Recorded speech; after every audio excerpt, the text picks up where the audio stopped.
ばにいる俺が見えないのか胸の中ぬくもりを残しておいたわけもなく優しくはできないと言っただろう言葉など何とでも言いつくろえるなんとかうまくやれないよこうして今までもう一度かけてみようってほんの少しだけ真似したくないお前なら笑って見送ってくれ今さら戻れないのさしらけてしまうよ男は旅に出てゆく冷たい風に心をさらしどうかうまくやれないよこうして今まで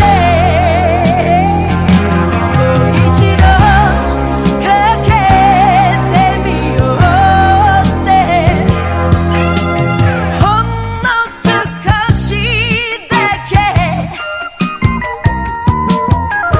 俺を信じて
Fuck you. All of your things, yeah.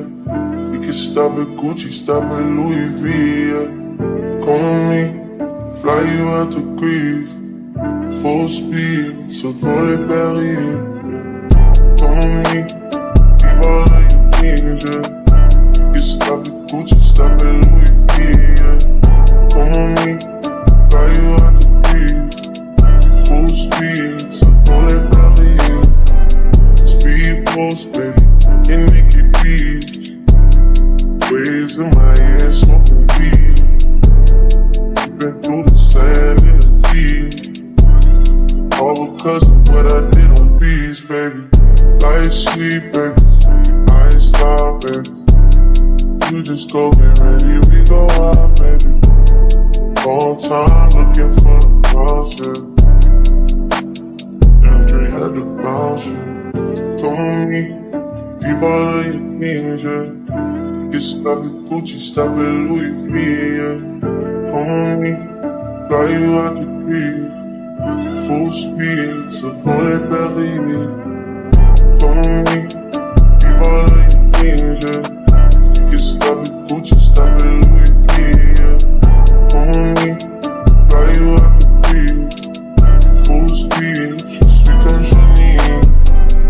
Rolls Royce black, and getting deals. Bags full of $100 bills. Walking past your wife and she get chilled. All because of how I get the real. Like sleep, baby, on the G-Way. I'll get you anything you need, baby. Work for everything you see, baby. Ooh, yeah, baby. Ooh, come on me, leave all of your things, yeah. Get stop at Gucci, stop at Louis V, yeah. Come on me, fly you out the breeze. Full speed, so for that Paris. Come on me, leave all of your things, yeah. Get stop at Gucci, stop at Louis V, yeah. Come on me, fly you out the breeze. Full speed, so for that Paris.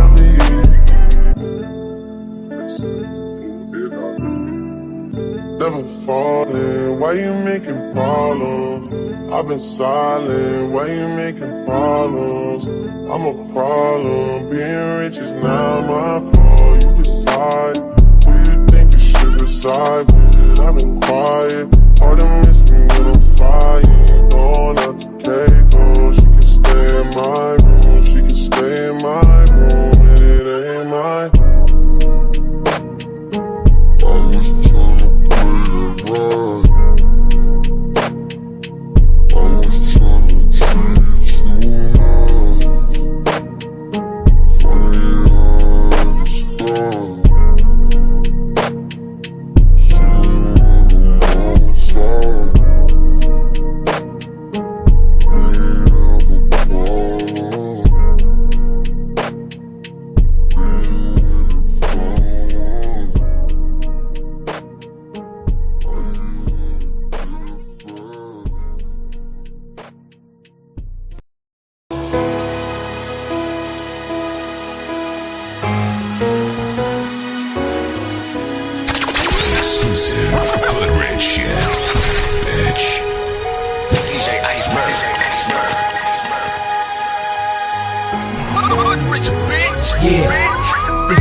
Like I flipped 100 somersaults. Hit the car for blow the best. I got high standards.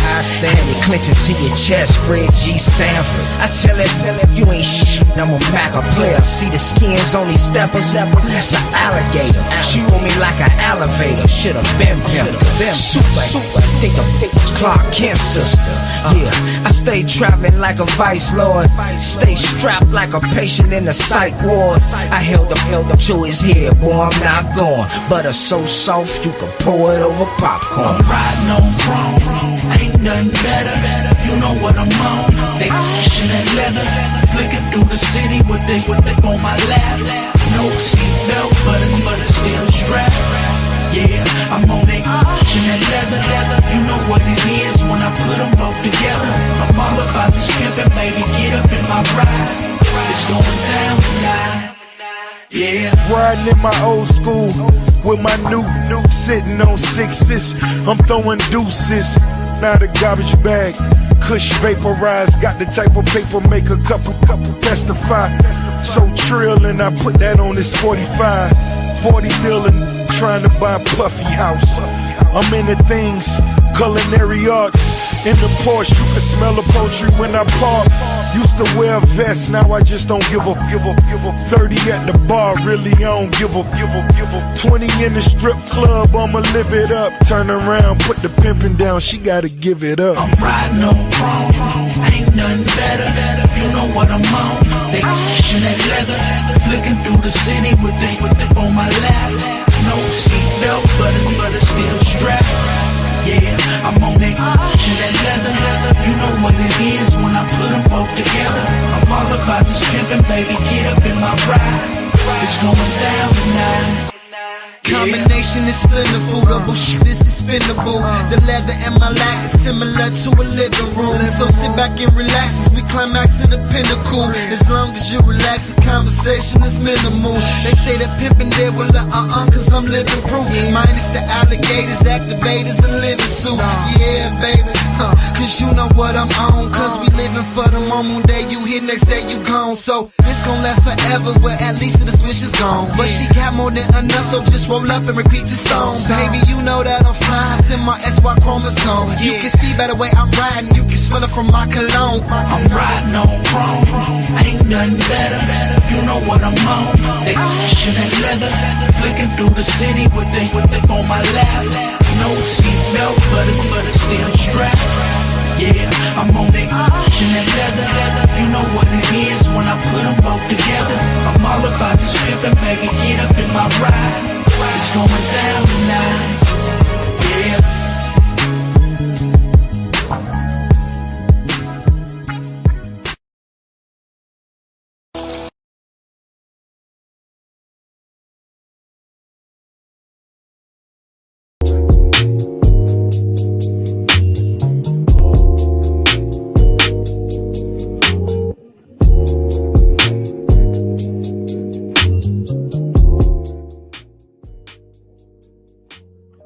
What's going on? Shout outs to everybody in the building. I am your gracious host, right back at the helm of today's show. Got a great show for you guys. Today's Player Talk Radio.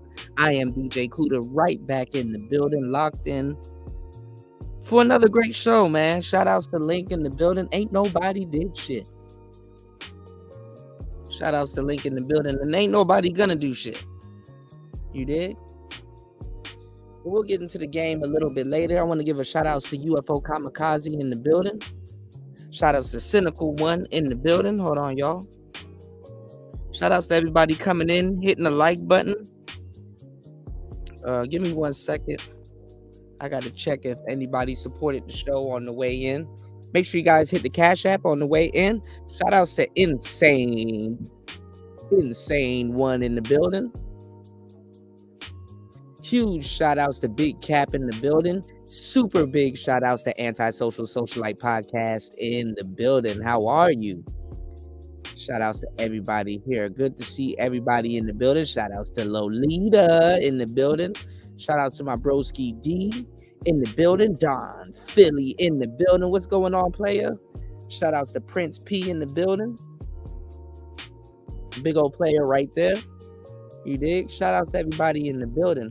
What's going on, Toya? How are you? Always good to see you. Definitely trust in the process. Oh, man. Oh, Toya, do I got to show you what's been going on if you already don't know? Got me second guessing a lot of things, you know? It's Player Talk Radio, though, man. We are in the building, you know. Coming off of a crazy week. I mean, I know you guys have seen it all this week, you know, all the stuff going on. We're going to get into it too. All the stuff going on with Tommy. The space is now heavily talking about Brandon Jamal. I'll tell y'all what that's all about. And just a lot of little goofball shit, you know. I know you guys, hey, what's going on? I know you guys seen Super Slide. That nigga's obsessed. He obsessed with the boy, but the devil is a liar. You know what I'm saying? This is what you guys get for following. You know, a lot of black people. I'm not even gonna lie, bro. I'm gonna just straight up say I'm gonna be unhinged on today's show. A lot of black people are idiots. You know, a lot of people listen to Super Slide to feel like they somebody and feel like they got morals, and that's why Red Sings the Blues whole ass is over there. You know what I'm saying? That man a cold snake, bro. You know, so I feel, you know, disgusted that I even helped this man in any capacity, just the way that he responded and act. You know what I'm saying? Y'all can go over there and check it out for yourself, bro. Low key wished death on me. You know what I'm saying? making incoherent statements and shit like that. You know what I'm saying? This nigga wants me. This nigga said I fucked with his girlfriend and his money. I'm like, bro, what are you talking about? And told some lies saying that I played some beheading video. When the hell have you seen me play a woman being beheaded on Player Talk Radio? They're really running with this narrative. You know what I'm saying? To make it seem like I'm some type of woman hater. And out of all people, he should know better. You know what I'm saying? So that's some goofball shit. You dig what I'm saying? That's some goofball shit. You know what I'm saying? Bro a whole hole for that one. You know what I'm saying? So I don't know where the hell that shit came from. But, I wish him luck and I wish him the best. You know what I'm saying? I'm not gonna, revoke help. So but that shit was corny. And you know what I'm saying? Just wait, Super Sly in his chat gonna turn on him. That nigga gonna be looking real stupid in the next couple of weeks. So we just gonna watch that. Now, first of all, black people are dumb listening to Super Sly thinking that you're gonna get some type of moral out of it. You niggas don't even you think that shit stand for Sly and the Family Stone. Okay? Let's look up the word sly for the slow and impaired, because niggas don't like to read. Niggas don't like to read, right? Let's look up the word sly. You niggas over there thinking that you guys are he makes a lot of people that has no morals feel like they got morals. And y'all niggas are dumb as fuck. Look at sly. And it's super in front of it. Little weird ass. Super sly. Super sly, right? Having or showing a cunning and deceitful nature. Imagine getting on YouTube trying to gain your morality by somebody that has or show a cunning, deceitful nature. That's like calling yourself super deceitful, but you're using sly to not call yourself that. Black people are some of the most dumbest niggas to ever exist on the planet. You are, and congratulations if you're in this space. You are some of the most elite, dumbest niggas to ever exist on this planet. Congratulations. You've officially played yourself. Okay? Never. What's going on, Spawn? What's going on, Brian? Never, ever trust anybody that tells you that you don't need game. That statement in and of itself is them running game on you. That statement in and of itself is running game on you.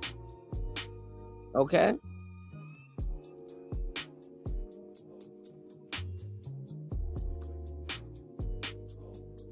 Shout outs to Brian Will. He says, sup chat and Kuda. Man, I tried. He said, I tried and I tried. It ain't you, bro. Yeah, you were right, bro. I gotta give it to you, Brian Will. You warned me a couple of times. You know what I'm saying? He said, yeah, trying to put losing money on you was wild. Yeah, man. He just wanted something to stick. What's going on, Ern? Yeah. Niggas up here doing satanic rituals. He's a goddamn Satanist. Bet y'all goofball niggas didn't know about that. But you can always find a gang of broads falling for some stupid shit. Because they don't even know She-Ra 7 is a damn Satanist. You have them. You have that awkward group of blacks that worship Satan. You know what I'm saying? So go ahead, go read the goddamn Lesser Key of Solomon. Invite them spirits in your house, nigga.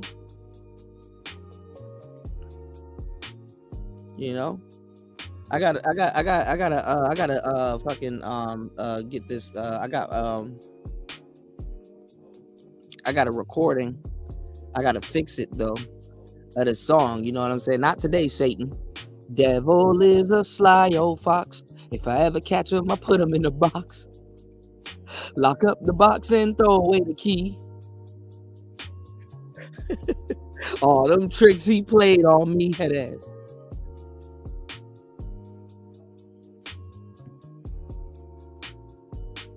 Black people need they ass whipped.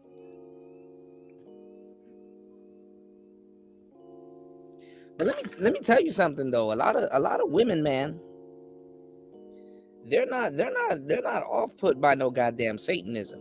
You better believe it. Them motherfuckers be doing witchcraft and stuff like that. I done gave you the game. You little passport bros, y'all want to sit around and talk about getting some of these broads. Some of you niggas, first of all, you're not ready to deal with an ignorant bitch, and you definitely not ready to deal with no broad that do Santeria. What type of magic you got in your arsenal to fight a bitch that's doing Santeria on you? Huh? Y'all niggas, and burning sage ain't about to work, by the way. Burning sage ain't about to work. No homo. What's going on, Chaos? Burning sage ain't about to work for your black ass.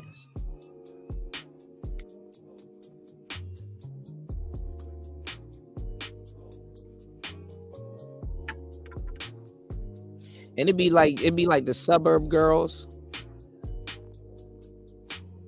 to the country girls to the lesbian girls.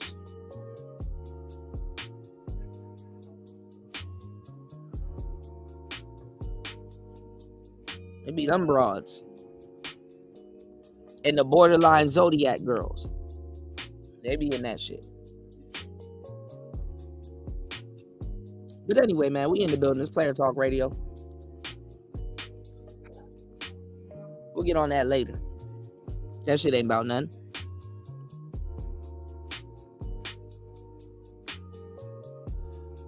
You said the black magic sphere. Man, these people don't even know how to hook up a damn magic camera. You dig what I'm saying? Yeah, she is a witch. You said some people don't realize there's a lot of meanings to names that people call themselves. Yeah, he tried to psychoanalyze Griffith, that's on the screen. You know what I'm saying? He tried to psychoanalyze Griffith. And it's like, nigga, how about your name, bro? How about your name? All right.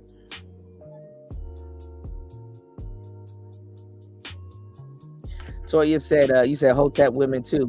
Toya said, Link said I'm his favorite Hotep. Shout outs to the Hotep. Shout outs to the real ones.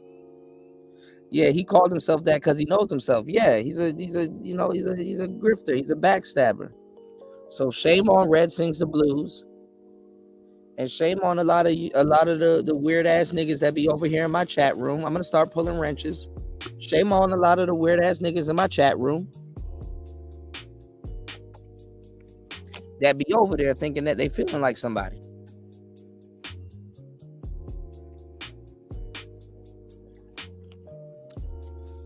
I ain't seen not one person defend my ass over there. I said, oh, okay. It's gonna be a hot summer. Some of y'all about to have a wrenchless summer. You dig what I'm saying? Some of y'all about to have a wrenchless summer, y'all. All right. But anyway, man, it's Player Talk Radio, man. We in the building, man. We locked in for another great episode. Oh, this is over on Stupid Sly's channel, man. This was on Stupid Sly's channel. You dig? Yeah, wrenchless summer. Don't ask for water now. Let's see what you're going to turn that fire hydrant with. You know what I'm saying? Niggas about to have a wrenchless summer, man. Well, anyway. This was the last couple of days. I already know what to expect. You know what I'm saying? That nigga, bro been a flip-flopper in and out of the space. So, you dig what I'm saying?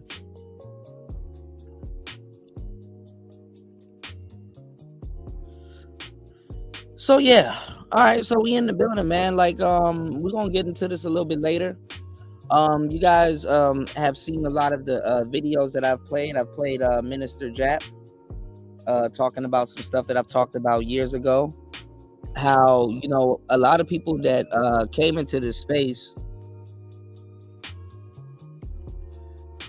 you know, you're supposed to sit down for a couple of years and you know what I'm saying, and soak up the information before you start your own YouTube channel, especially in this space. Like, nobody's telling you not to start YouTube.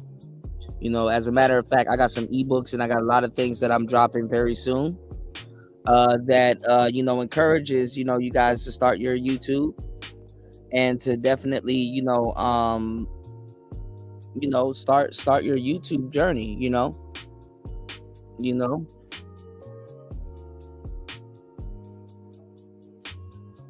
You said, Jab said, why are you trying? What do you mean?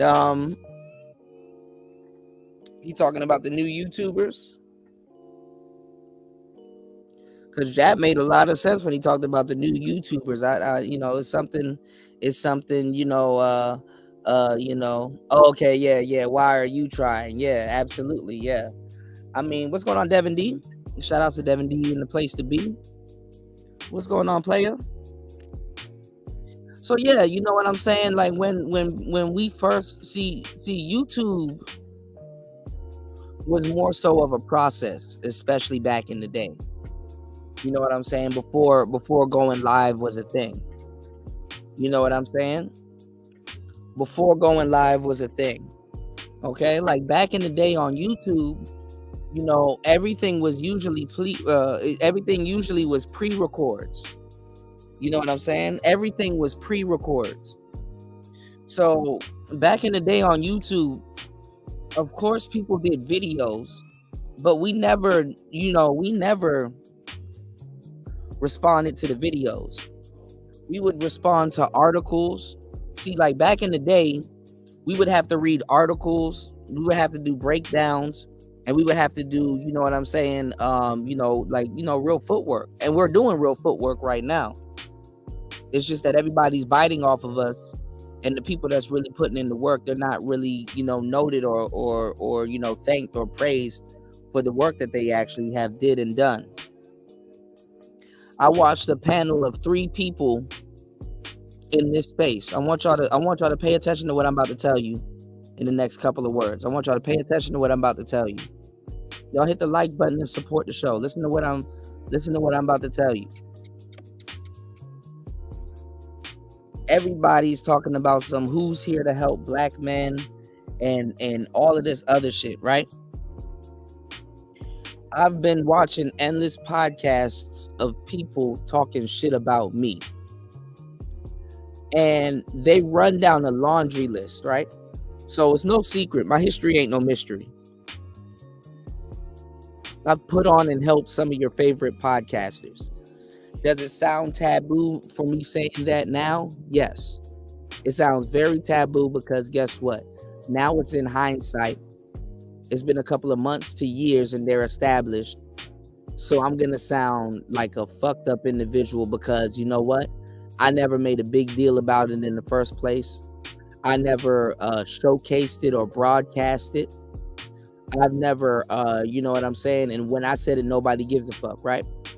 So I watched a group of people get together that I've helped run down this long laundry list about how a lot of people that I've technically helped has screwed me over, right?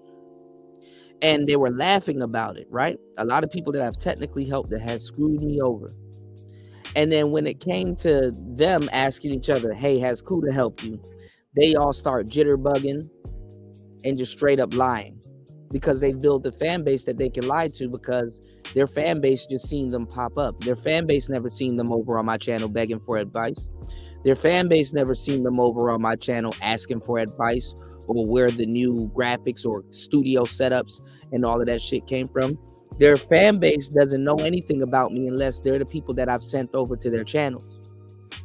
So I've seen a bunch of people get together to hate on me when I can sit back and say, yo, I helped all 5 of y'all. I helped all 7 of y'all get back and talk shit about me, right? So there's a little laundry list, right? There's a little laundry list of people out there that's spawned from this channel and that DJ Kuda has helped and had an instrumental role personally, had a hand in their studio that they're using today and in their success that they won't tell you, right? Cool. But let's examine that real quick. Let's examine that real quick amongst black people. Listen to what I'm telling y'all. Let's examine what I'm telling you real quick.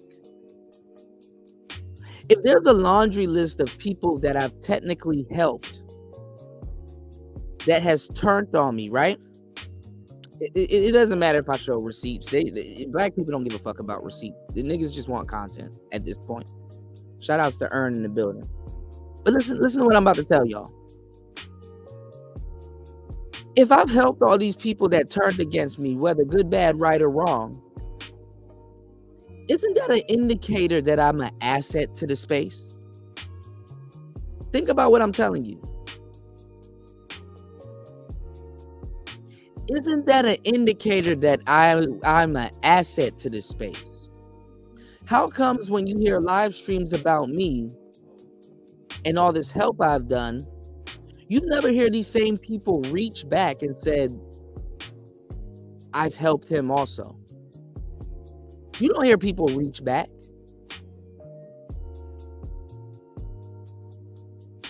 And also,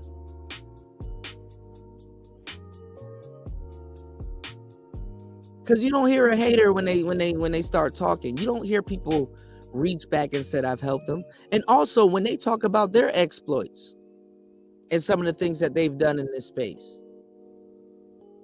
they don't have that same laundry list of help that they've provided, that they can, you know what I'm saying, that they can provide for you. They can provide a laundry list of people that I've helped and screwed me over, but they can never provide their laundry list of helping people.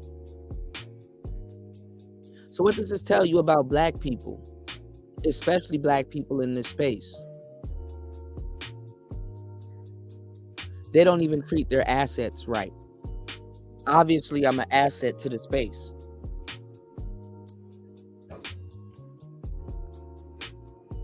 And I can say, on top of all the other assets in this space, a lot of motherfuckers around here are wrong. And some fucked up individuals morally.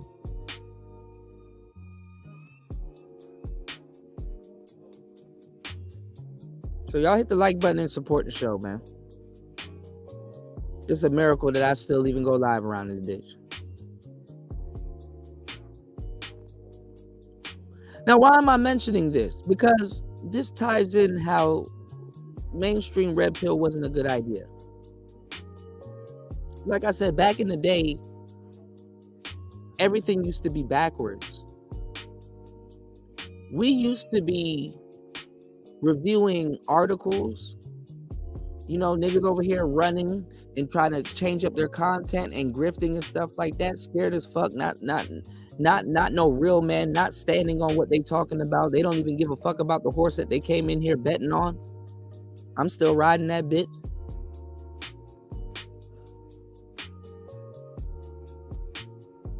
Niggas done switched up and pivoted their whole content. Not even rightfully. Uncomfortably moved.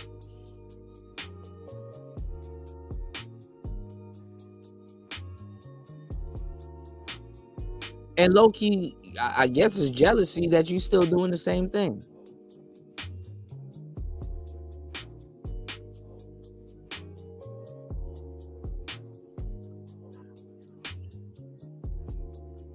It's crazy.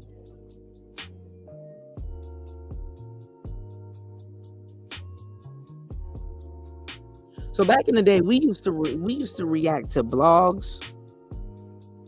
We used to react to real feminists.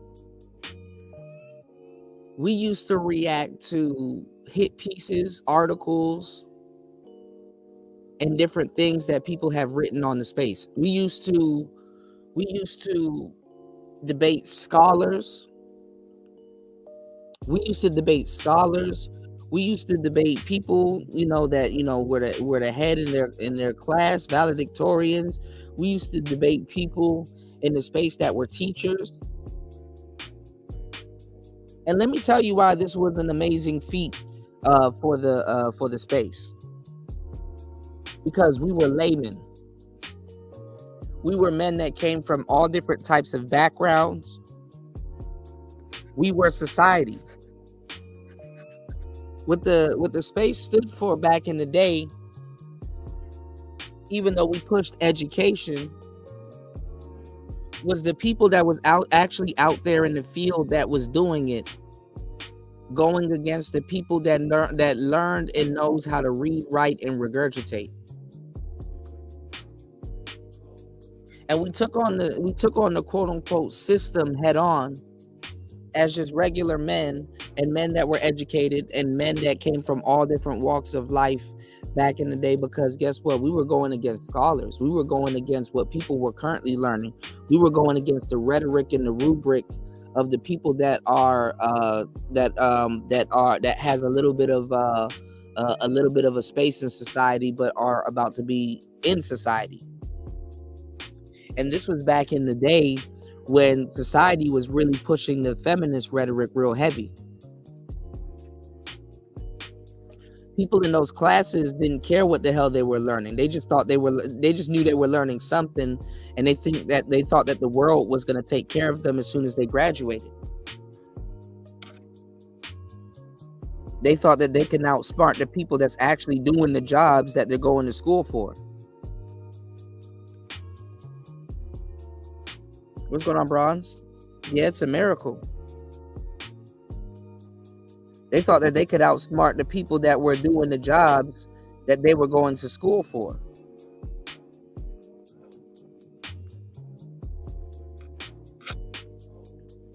And what a lot of women used to do, and even for like school and social projects and experiments, they would use the manosphere as a case study.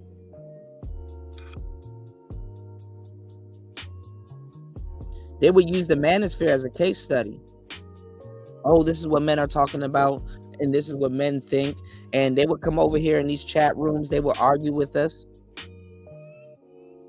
And one common thread that we found out as young men and men in this space was that we weren't talking to women directly, because they didn't really have a mind of their own. We were talking to the rubric and the rhetoric that they were learning on social media. And then vicariously, we were talking to ourselves. Now, how vicariously were we talking to ourselves? Well, they started copying us. And when a lot of women touched the manosphere and wanted to argue about stats and numbers and stuff like that, because guess what? When you look at and read these stats and numbers that's coming from these high schools and these colleges and these institutions and these universities and stuff like that, they weaponize those numbers to run a certain rhetoric that goes along with their rubric, not the rhetoric that's going along in the real world. And we were debunking and combating that. This is why you have a lot of number crunchers here in the manosphere. If you were to listen to Cynthia G and her bullshit numbers, you would think that men are unaliving women at an alarming rate, when that's not the case. And you would just run around with this rhetoric that men are violent and all this other stuff unprovoked. If you listen to the rhetoric that's going on right now, you would see that, you know what I'm saying, that the bear analogy is just stupid. Straight up dumb.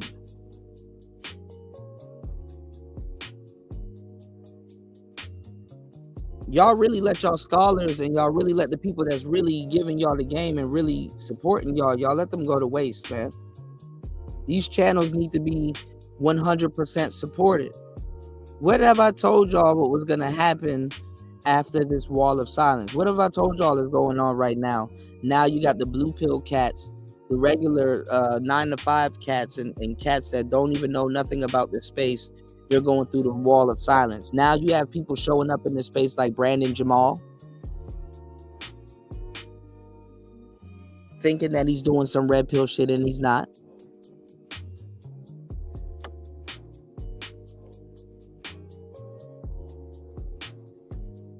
Why is it that he can make one song and ascend to the top? Popularity contest. Y'all would put Brandon Jamal's word over BGS. Y'all will put Brandon Jamal's word over LAR movement. Why is that? What did I tell you what was going to happen once the manosphere went mainstream? You're going to have this other variation of the wall of silence, and you're going to start to get these new cliques and these new gangs coming out that's describing the same shit. Because what happened with the first wall of silence? You got MGTOW. You got Ibmore. You got Red Pill Monks. You got SYSBM. You got Passport Bros. You got Travel Bros.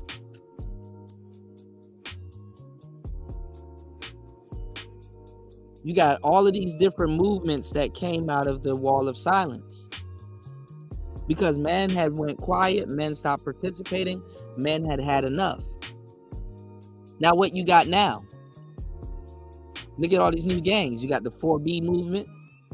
You have the soft guy era. You have the reemergence of the new Passport Bros. You got this RIM, the RIM movement, which is supposed to be a acronym for Red Pill Incel Manosphere.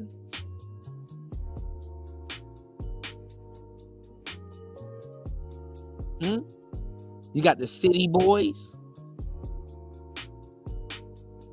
Y'all wasn't listening to me.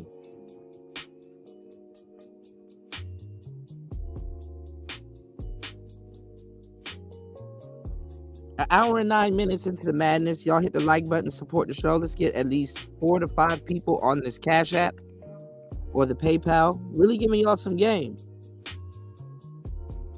Look at now what I told y'all what was going to happen. You have all of these movements now.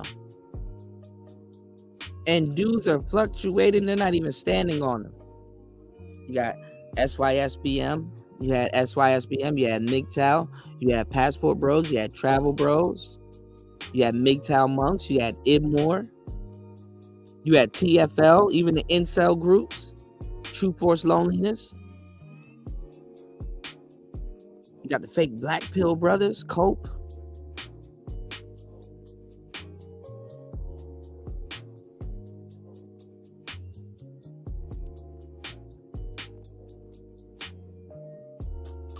So now you have a whole bunch of people representing you that's not representing you, representing you. All of these new niggas that don't know what the hell they talking about. And the media knows this. The media knows all about this. The media actually is okay with this. You want to know why? Because it's better to have somebody that don't know what the hell is going on, so that way they can trip them up with questions. And most of the people that you guys need in those seats to represent you, they're not, you know what I'm saying? They're not they're not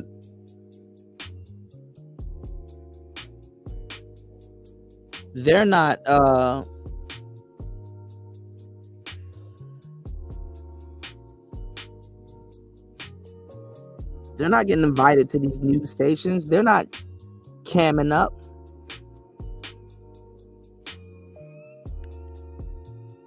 Hell, you got YouTube kicking a bunch of people off the internet. You got Taz Exclusive. I heard Taz Exclusive is gone. They did a 2-for-1. They got him and Nyla up out of here.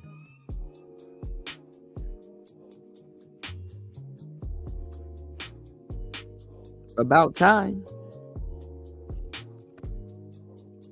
But see, YouTube had to make sure they made their money off of them before that happened.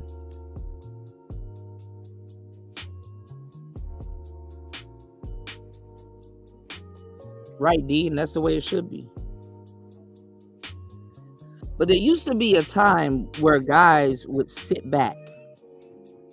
Right, Devin D? There used to be a time where guys would sit back and they would listen to the shows. They would listen to the rhetoric. They would understand what they're doing, understand who they're following. Before they even made a lick of content. Now everybody's just grabbing microphones and firing up. Anybody can start a YouTube channel now. Anybody can come in the manosphere. This is something that I've been talking about before a lot of y'all favorite channels have been invented. And everybody's getting on here telling the same lie, talking about I just want to have the conversation. And it's also been lucrative since the pandemic because it's an easy way of making money. Look how much women come into the manosphere. The manosphere is a safe haven for women.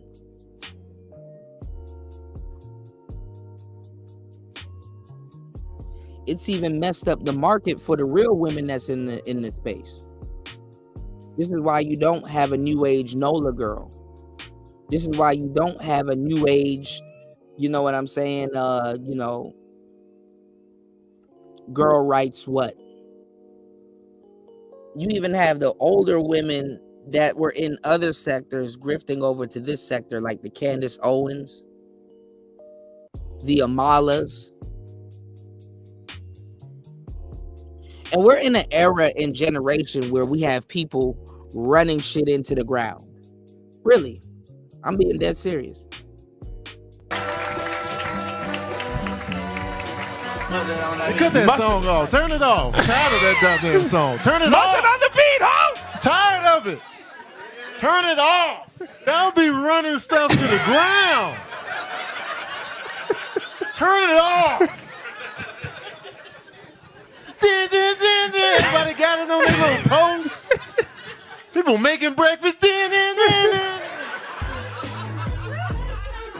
What's another $1 Million Baby song?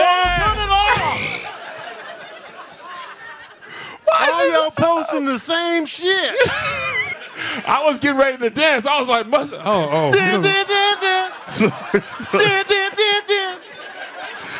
He won. We get it. He won. God damn, y'all. Shit. He won.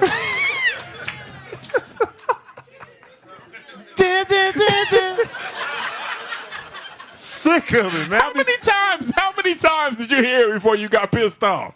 It didn't take long, probably about day 3. Day 3? Yes, it was everywhere. NBA games. The NBA playoffs. Turn it off. Even Kendrick is like, all right, y'all, turn it off. You know Drake is tired of it. Oh, my God. His beard fell off. He was looking for it. Remember how Mike Tyson was trying to grab his mouthpiece after he got knocked out? That's how Drake was looking for his beard. Like, Hey, monster on the beat, ho, Debo, any rap nigga, he a free throw, man down, call an ambulance. Niggas running around here talking about some they not like us. Oh, no, nigga, they just like you. They're just like you. It's you. What's going on, David? Y'all hit the like button, man. Y'all support the show, man. If I made you laugh, you owe me a like, man. Y'all hit the like button, support the show, man. We got to get this show out. Like after a while, I'm tired of being shadow banned. It's up to you guys to actually support the show and get the show out and make sure the show is supported. I'm putting the responsibility on the audience, on the audience at this point. Y'all make sure the show is supported. Y'all make sure the show gets out. You can clip it. You can send it everywhere. Just shit. Start annoying people with this damn show. Yes. Shout outs to David in the building. What's going on, Untold Legend? Yeah, that song was annoying to me also. I got tired of it. I'm like, all right, bro. We get it. All right.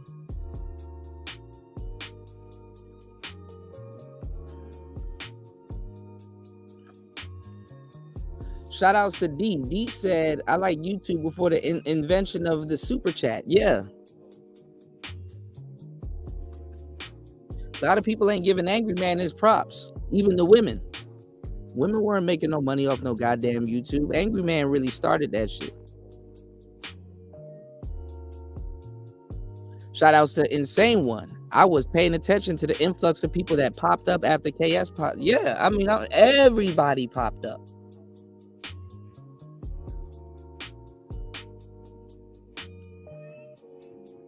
And it seems taboo now, Insane One, to say that I helped Kevin Samuels with his studio. Now everybody, they popped up with a studio. I'm like, damn.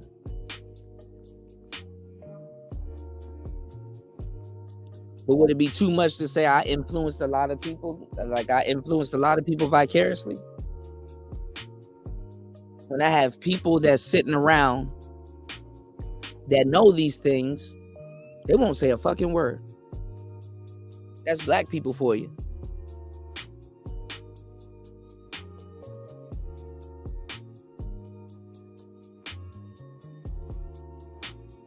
I'm looking for the visuals because I'm trying to find which video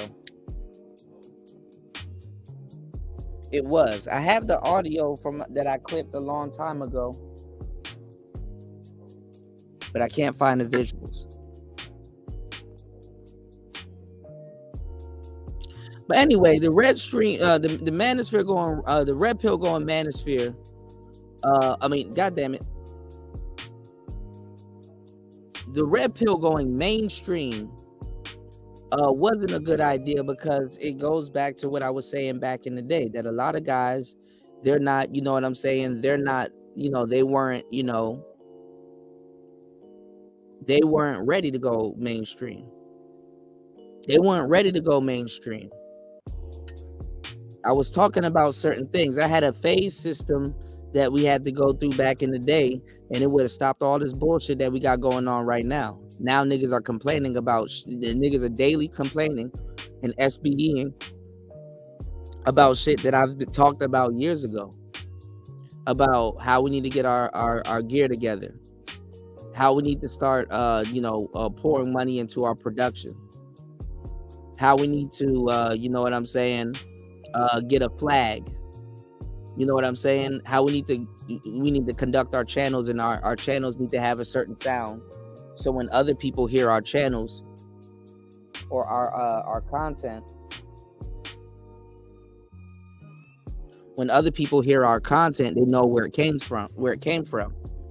So when other people do manosphere style content, even if they mention us or not, it pays homage to what we're doing.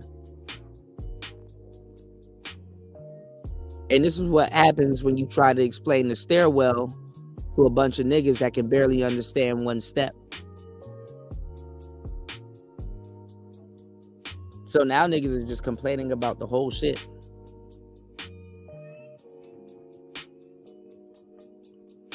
He says, see, that's messed up because those of us that were talking with Kevin directly or watching the shows have a good idea of who he got help from and who he was cool with. He definitely said names. Absolutely. I got a clip. Let me show y'all something. I got to send this to Platinum.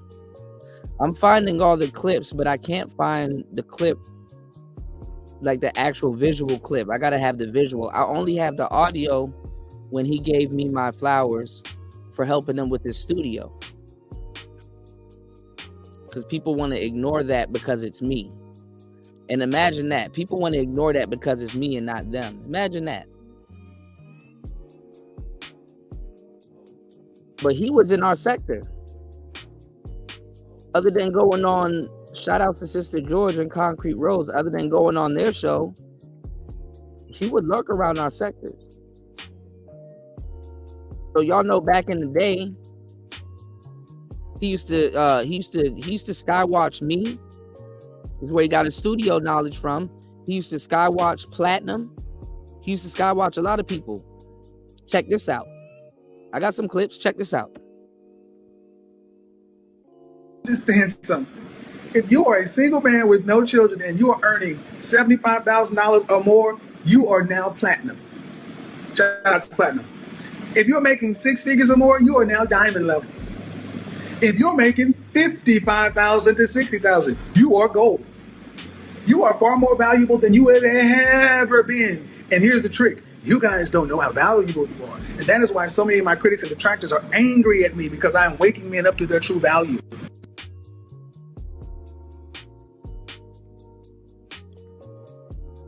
Now, where do you think Platinum was when Kevin Samuels was alive? Where was Platinum when Kevin Samuels was alive?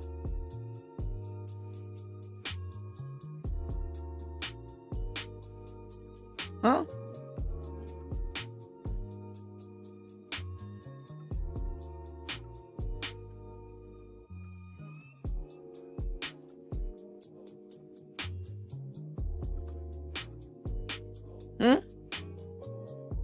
If you are a single man with no children and you are earning $75,000 or more, you are now platinum. Shout out to platinum. If you're making six figures or more, huh? I gotta send this to platinum.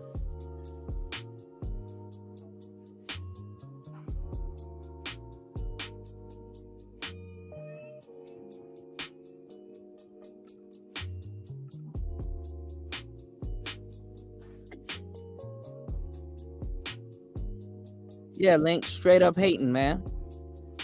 You said I played a Ninja Viewer from you said I played Ninja Viewer for quiet long I played Ninja Viewer for quiet a long time because I wasn't trying to be out there. At D, I swear Kuda might have been the first place I seen I sent the super chat to. I appreciate that insane one. You said I even remember it was him playing Aaliyah.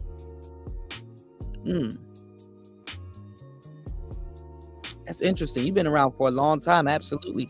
I mean, I go back 4 years and you guys are here. You know what I'm saying? So I appreciate everybody that's still rocking with me.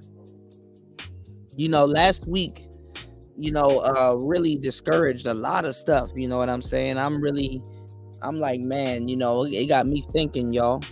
Shout outs to Insane One. Insane One been rocking the whole last live stream. Insane One knows exactly what I'm talking about. It's like when you try to help people, you get screwed over so much. And it's like, what is it all for? It even got me thinking like, damn, you know what?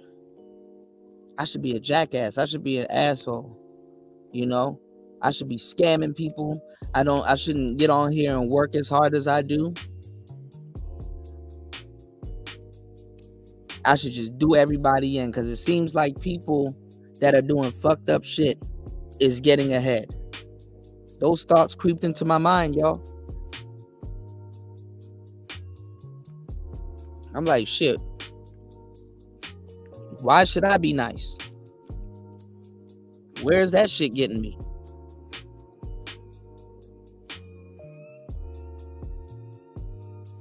But then I had to sit back and think. I'm like, will I care about my audience? Big or small?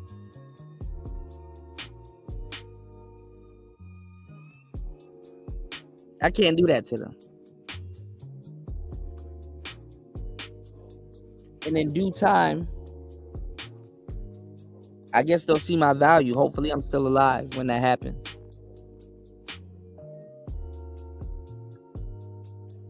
I'm serving a space that has said fuck me so many times. In but so many ways. And hell, the people that try to convince me that the space is saying that to me, they done turned on me too. So I guess that wasn't the right way to go either.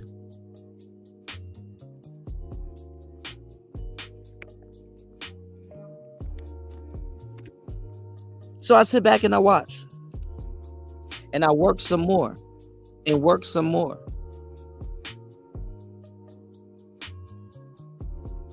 Shout outs to everybody that hit the like button on the way in. You can support the show. Support is definitely encouraged. You can support the show at $PTV888. That's $PTV888. That's $PTV888. You can also support the show via PayPal. I'm gonna drop a link in the chat. You guys can hit that link and support the show and get back to the show because we're about to get into the game. It's Player Talk Radio. Shout outs to Insane One in the building. Insane One says, stand on your square, Kuda. You can't always predict or determine who will turncoat on you. Just stay straight on the path you're on. Yeah, it's always somebody every year. You said that nigga was questioning you. Question because you haven't been on camera. Like, nigga, we know what Kuda looks like. You said, why he got to be on camera all the time? Maybe he don't want to be on camera while on the roof. Yeah, I mean, I'm not about to do no stupid, roof theatrics and shit like that all the fucking time. Hell, it be raining out here. I'm where I'm at right now is wet. It's rainy out here. It's rainy season. Niggas ain't about to replace no cameras, mics. Niggas ain't about to replace a damn thing. Talking about some I should turn on the theatrics every single time. I turned on the theatrics enough. I'm chilling at this point, you know. I've seen shows that don't even provide the amount of information, entertainment. I've seen a lot of those shows get support. So I'm like, you know what? Let me dial it back a little bit. I'll turn up a lot more when I start seeing a change. You did? I've turned up more before. Oh, I want to see Thailand. Well, take your bitch ass to Thailand. The fuck? Why are you waiting for me to see Thailand?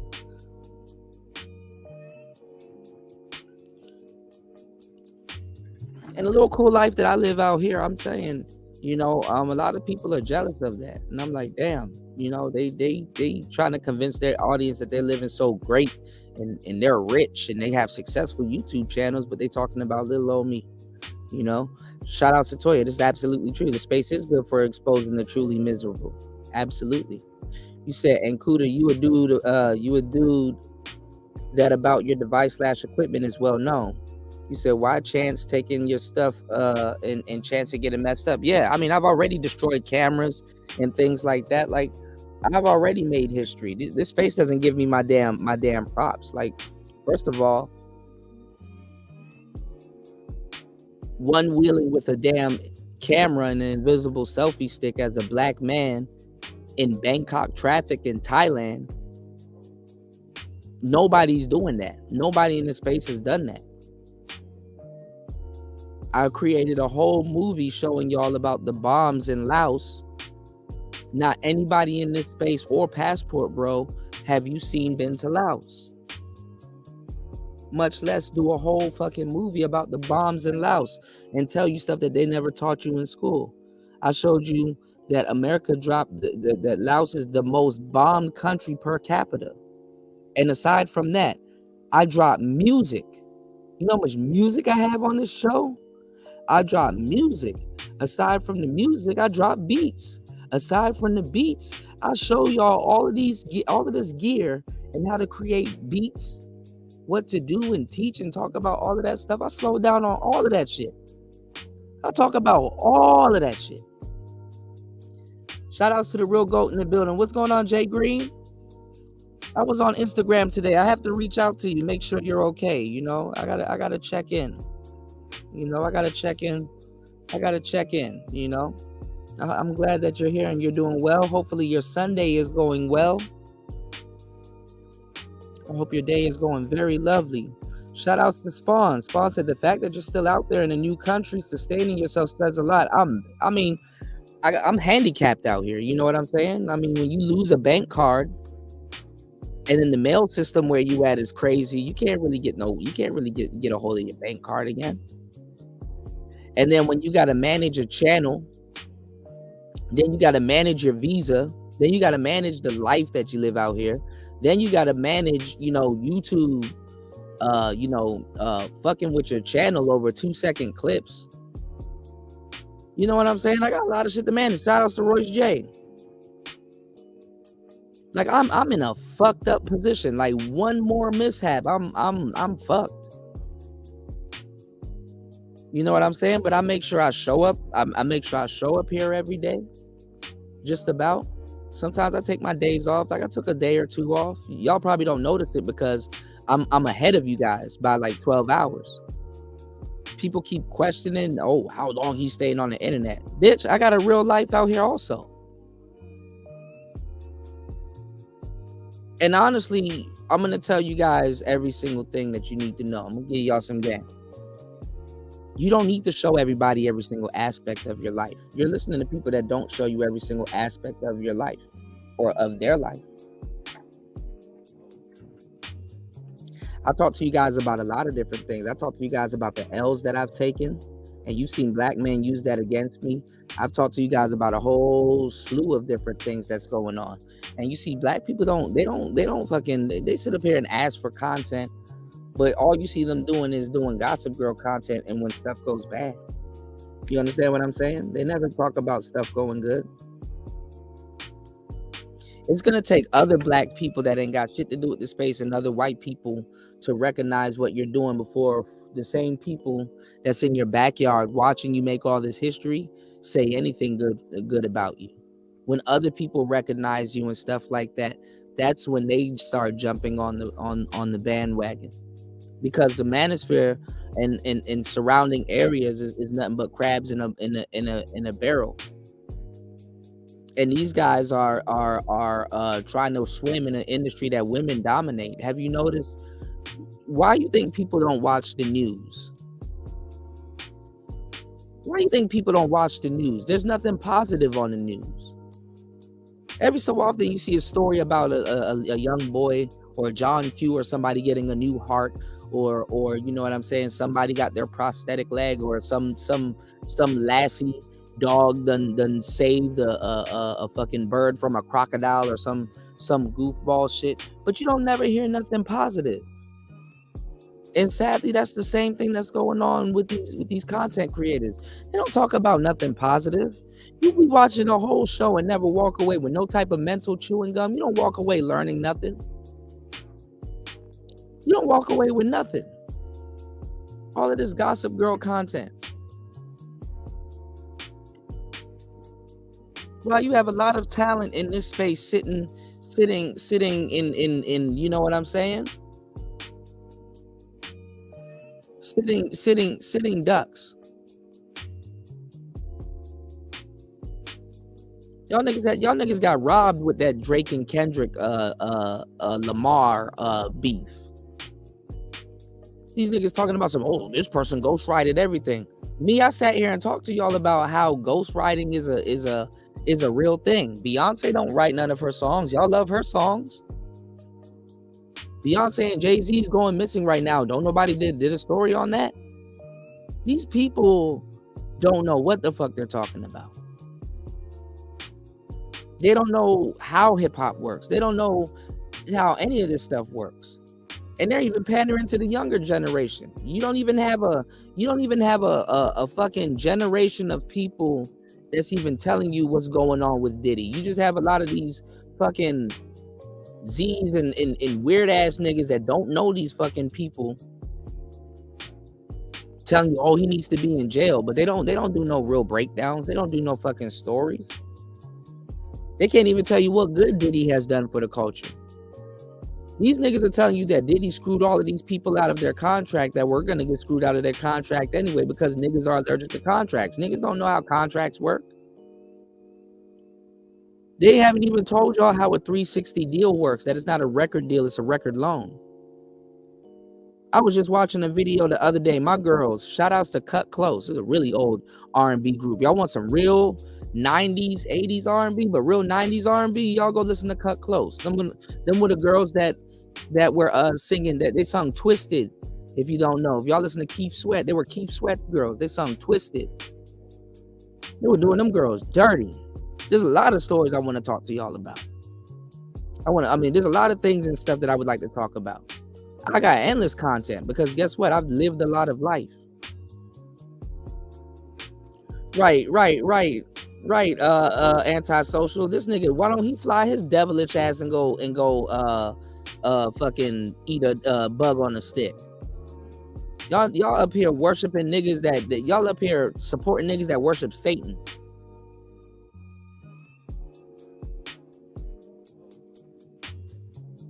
Niggas are dumb as fuck. Trying to make a morality argument from a nigga named Sly. Don't even know what the word sly means. It's not sly in the family stone. Sly is to be deceitful by nature. That's why they call foxes sly. That's why they call the devil sly. That's why they call snakes sly. So when a nigga turncoat on you and he's hanging out with a big ass snake, this is why the devil took on the patina of a snake. Go look up the word patina. Toya here. She'll tell you what patina means. Niggas are dumb as fuck trying to get them. But nigga, y'all listen to Super Sly to make it seem like you're a moral human when you're not. You're a piece of shit. A lot of people are a piece of shit. And people are afraid to say that. Oh, Kuda, you shouldn't tell your audience that. Why? It's good to know you a piece of shit sometimes. That's freeing. You don't gotta lie and run around here and act like you some high and mighty elite ass nigga. You look into a YouTuber to make you feel like you're a moral person. Oh, Diddy's bad. Why? Go ask people individually. They're just gonna point you to a YouTube video. Oh, share a link ass niggas. Niggas be wearing Sean John drawers talking about some Diddy is bad.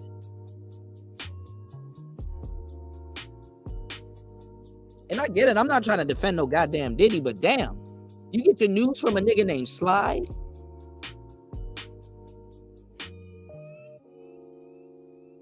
Then this nigga got super in front of it, like it's the 70s and shit. Boy, if you don't go play in traffic. Super deceitful. But you think you gathering a moral argument from this nigga. Wow. Lets me know what I need to know.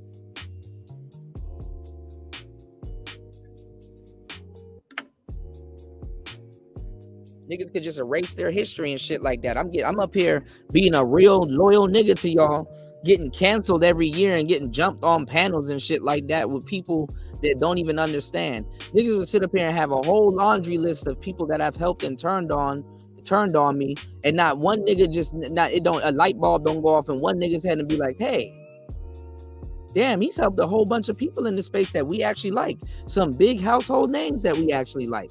Channels that we're gonna go to right after we listen to his show or before we listen to his show. And they've turned on him for some weird reason. You gotta get fucked over in this space and used up before black people even sit back and be like, damn, bro actually is an asset to this space.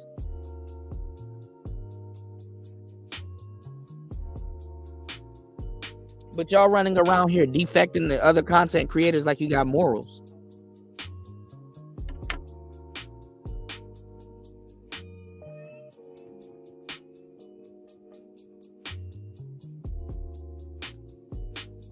Niggas ain't got no fucking morals. It don't matter how much Diddy videos y'all watched. It don't make you a better person. You got to do the work still. It doesn't matter how much AMS videos you watching. It's not going to get you a girlfriend if you don't go out and go do something.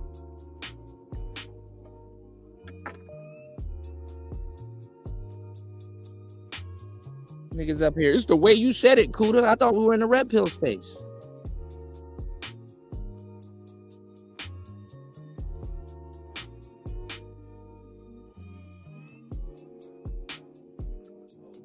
Thank you, Toya. Thank you, Spawn. I appreciate that. That means a lot coming from both of you guys, man. Shout outs to Anti. Shout outs to Jay Green. I'm glad you're doing okay. I gotta check back in with you.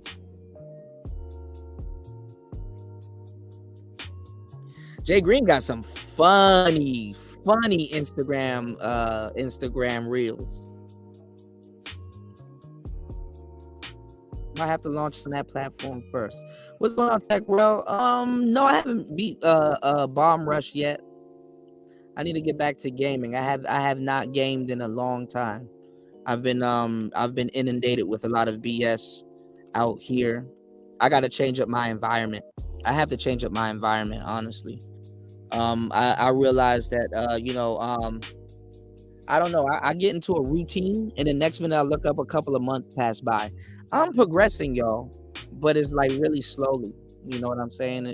Things. Some weeks go the way I want it to go. Some weeks don't go the way I want it to go. You know what I'm saying? But I'm always sitting back. I'm always learning, and I think I'm making the right choices. So when certain things pan out, you guys will know. You guys will be the first to know. Shout out to Toya. Some of us are light bearers, absolutely. Some of us are light bearers. Shout outs to Link. Yeah, I'm in the land of 1,000 elephants. I'm listening to these niggas like, you're in Thailand. Okay. I'm sitting back watching.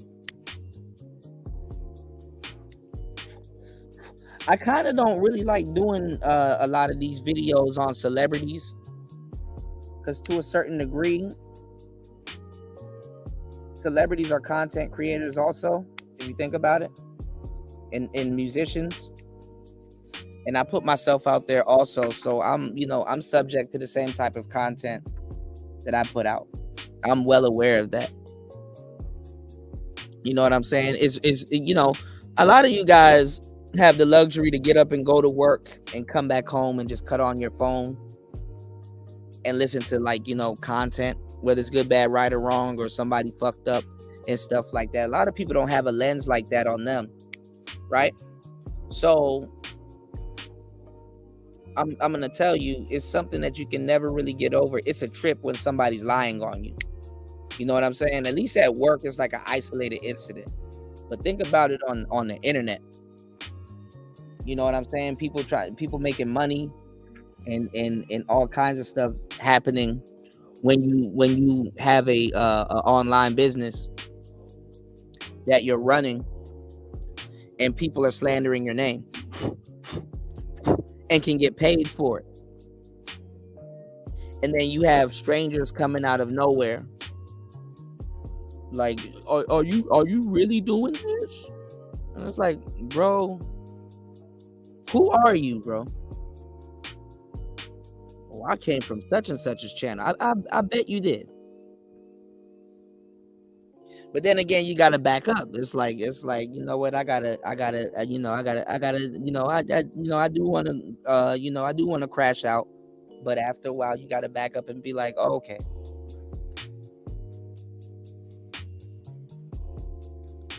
People are slow to information.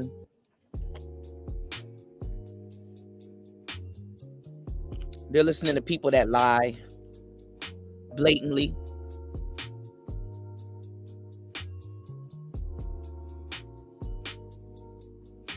And honestly, some people don't mean harm. You know what I'm saying? So you gotta, after a while, I'm like, after a while, it's like, bro, just listen to the channel, subscribe. Y'all might as well subscribe if you over here. What's going on, Andre? I'm just not going to be in the business of defending myself anymore. So imagine having to go to work every day and goddamn defend yourself over some shit. It's like, it's like, bro, this is black people for you. Black people will make sure the same systems that they told y'all that white supremacy and all these other people put in place, they will make sure it's in place for you when it comes to them dealing with you.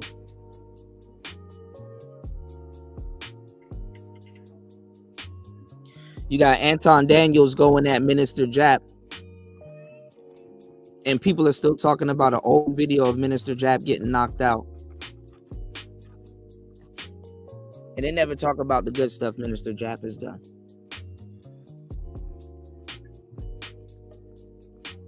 In the history that he has made, or the work that he put in.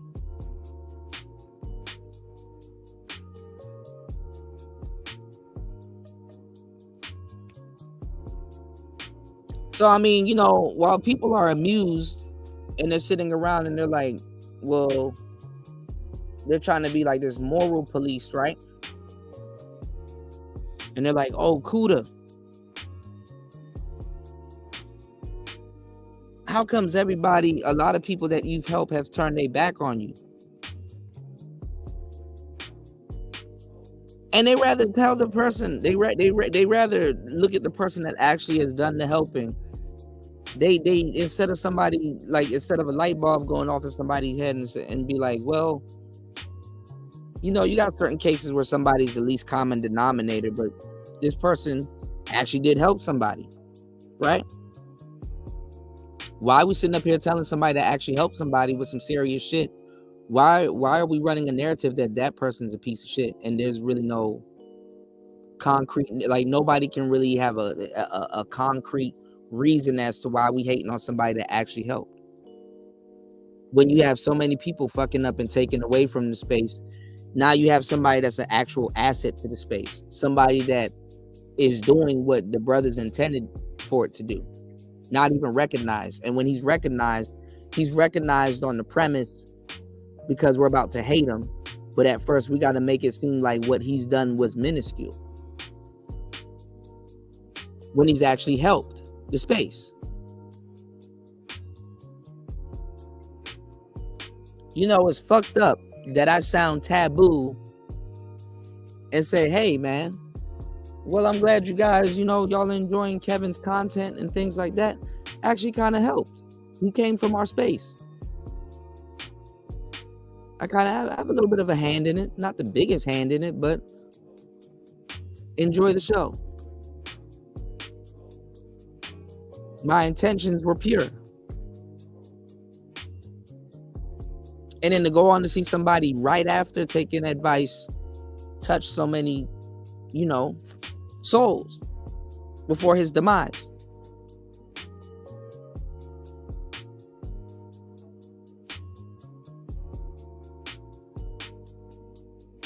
Oh, Kuda, you just think you invented everybody. Oh, Kuda, you just think you did this. Oh, Kuda, you just think you do that. What if it's the truth?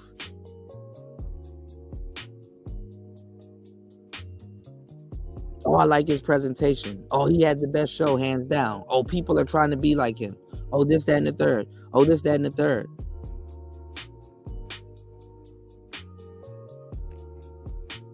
Look at all these shows that y'all see based on the third shift.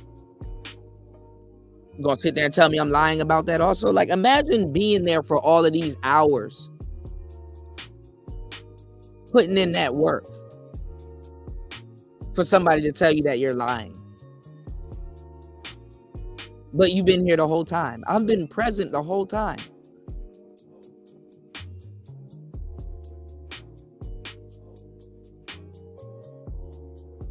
Imagine giving somebody their whole studio, down to the mixer, down to the cables, down to the microphone, down to the software, down to the computer that they're using.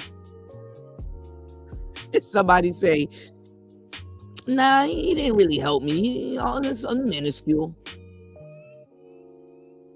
You only helped me a little bit. And they're making money off of that equipment and talking into that same can to down somebody that they've gotten help from. That's the problem with black people. We have this independent, this weird, fucked up independent spirit that if we didn't do it ourselves, we feel like we're not superior to somebody.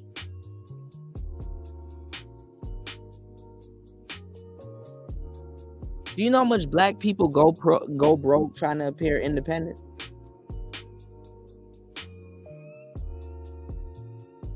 Do you know how much black people get fucked up in the game because they want to appear independent?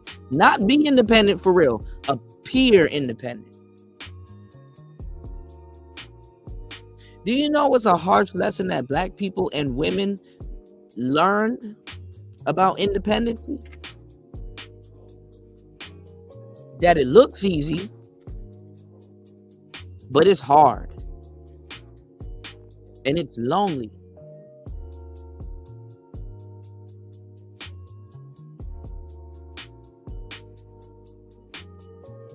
So lonely that most people won't see or recognize your work. To be like, hey, he did that. Why? Because you're alone. And you're doing it alone. And it looks easy.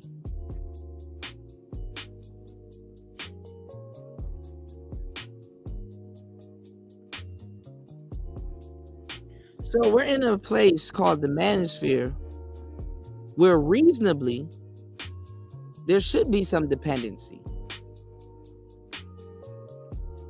If I don't know how to do graphics, there should be some nigga nerd around here that can do graphics. I shouldn't have to go far to find somebody to do graphics.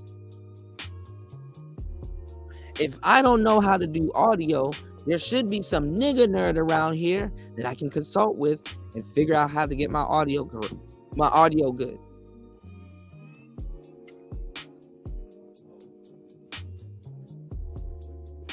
But guess what? The space lied to me and it's lied to y'all. We have this thing called Pookie and Ray Ray, right? And the sad part is that in spaces like this, Pookie and Ray Ray is actually more valuable. Where are the geeks and the nigga nerds? Why isn't the space ran for the geeks and by the geeks and the nigga nerds? And why are the ones that's cosplaying like geeks and nigga nerds when you always see them in some nigga shit around here in the space, trying to act like the space was built for them when they don't even support the space?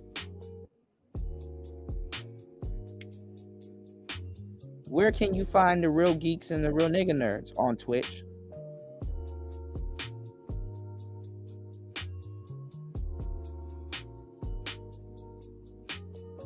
So many people crashed out for the geeks and nigga nerds.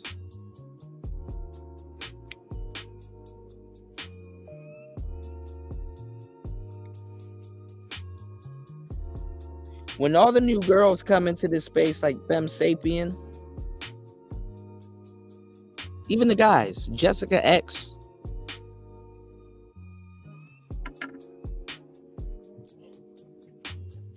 you see they come in here and they're like, oh, well, you know, we gotta look out for the good guys. We gotta look out for the good men that are sitting here wanting to be with women. And it's like, what good men? What does that mean?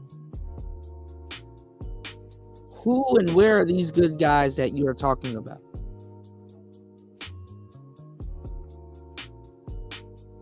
Are there good guys in the space? Absolutely. Are there decent guys in the space? Absolutely. But they're not.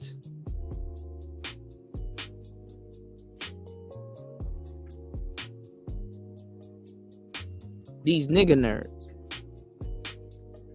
These nigga nerds in the space believes that the world and women owe them something.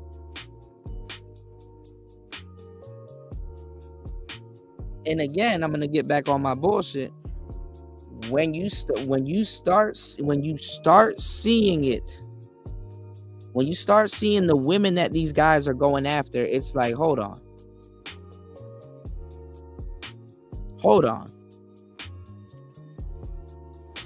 You've been lying the whole time.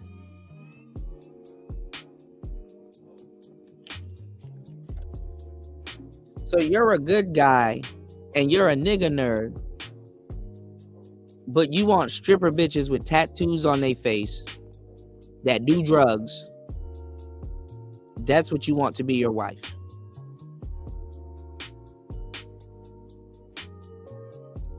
Then we got to listen to the weak shit that you talk about. Put up with your bullshit.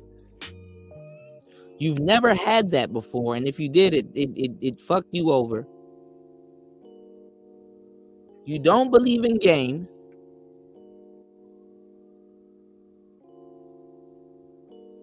And you don't go outside.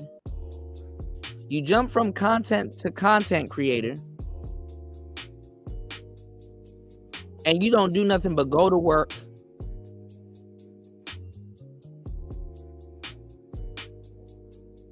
And binge watch shows all day.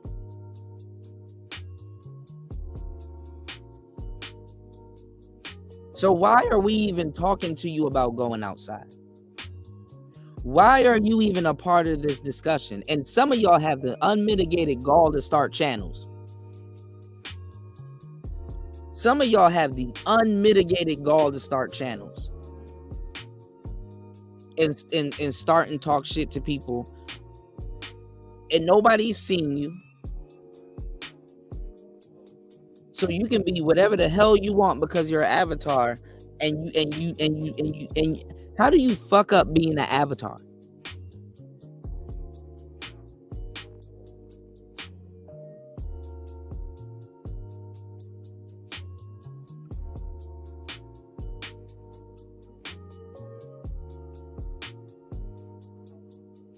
How do you fuck up being an avatar?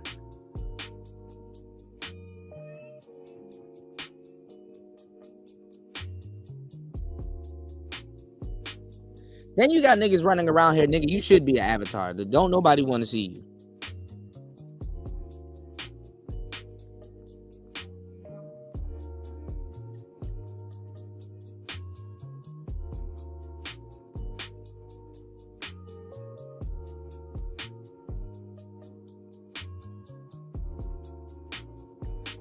Okay, some of us actually look the part.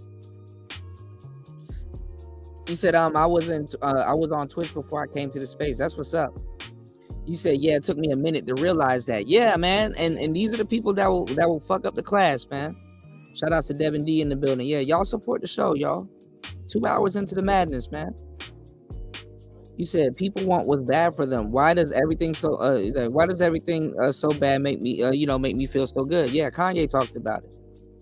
Shout outs to Toya. Toya says it's wild, Kuda. They start channels and won't start a conversation with women in real life. But that was another reason why the women were here too. Some of these people are new here, so they're like, "Oh, Kuda, you brought women here." They go after me, but they don't go after dudes that actually brought women here. Women were here before I was here. They don't have nothing to say to Obsidian. They don't have nothing to say to O'Shea. O'Shea brought Cynthia G into the space. Not one of them say a damn thing about that.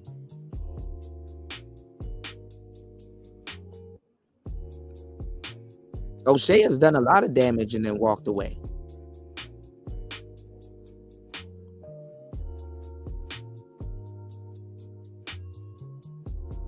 And what's the point of being a passport bro in this space? They don't say nothing good about the passport bros. They lie to y'all and do content. They only say something somewhat decent about the passport bros when they're trying to put down black women. Every time you hear something good about the passport bros, and it's not even something good, it's like a straw man. See, that's why brothers are grabbing their passports and going overseas. Because overseas, the women do this, that, and the third. And it's like, no, they don't. Dating overseas is just as janky as in the States. There's really no difference. These people be lying.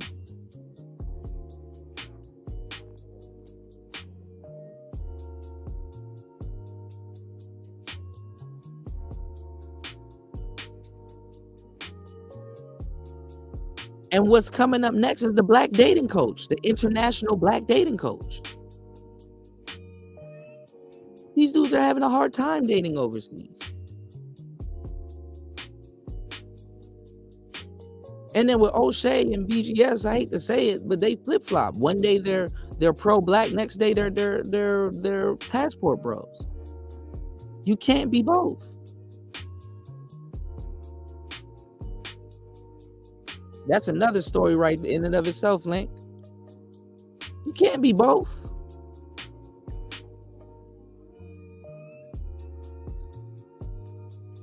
So they're playing to audience for one. You're supposed to either be pro-black or a passport bro. And there's a way to do it, but it's not the way that they're doing it. So you know they're not doing it. And when something happens to you and you fuck up overseas, guess what? You got a whole story coming out about you. Their whole channels are filled with dudes that fuck up overseas. The places that they're sending them.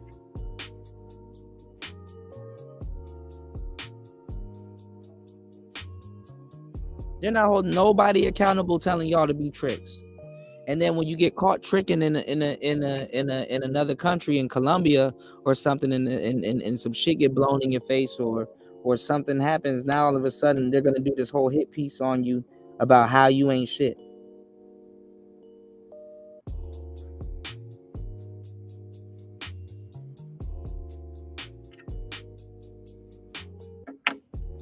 These people never been to these places that they're sending you.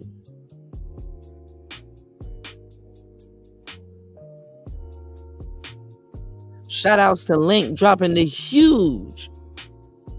I appreciate you, bro. Thank you so much for getting it started and supporting the show.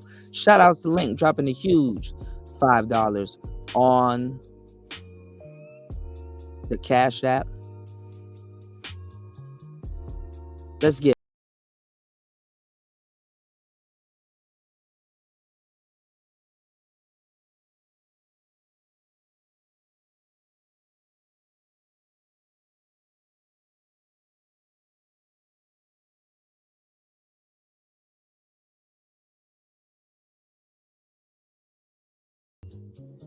They're not helping the passport bros.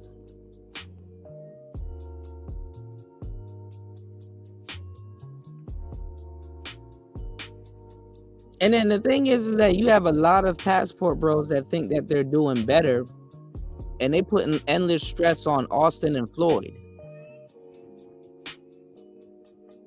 They're putting endless stress on Austin and Floyd to be doing certain things in other countries and stuff like that, and shit.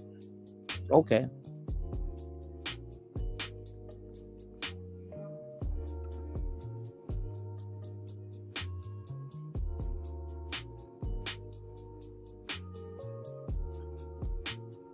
Oh, I want to see Austin in the North Pole pull a Eskimo. And then I want to see Austin on Razor Ray's show defending why he pulling Eskimo. And then I want to see Floyd put a firecracker in his ass, and then it's like, bro, do you travel? Nah, but I want to see.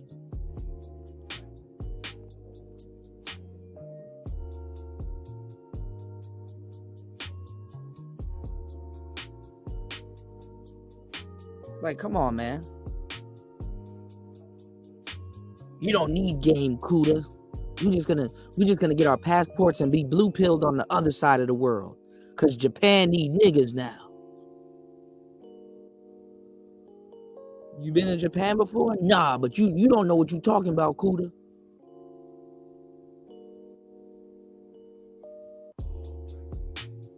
You got dudes doing videos talking about some China about to go to war with Taiwan. It's like, no, they're not. No, they're not. Not now.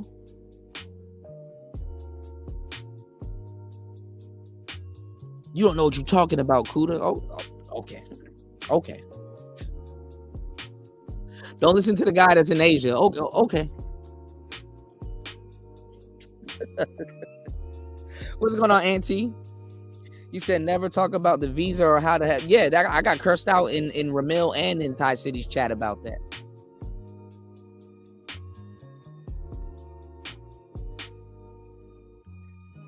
The fuck I look like being over here eating bugs and shit like that. Why? So you can have content? Niggas don't got no content. Super Sly ain't got no content. His content is talking about other people. I don't believe in your stance on game. No one believes you. Nigga, I don't give a fuck if you believe me. Go tend to your marriage.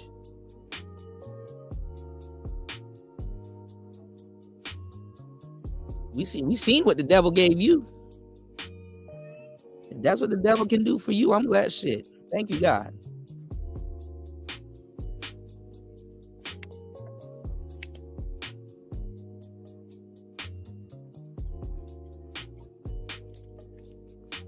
Shit, I'm glad I bet on the right horse.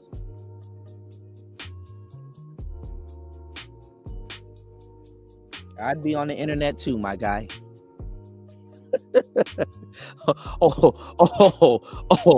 I'd be on the internet too.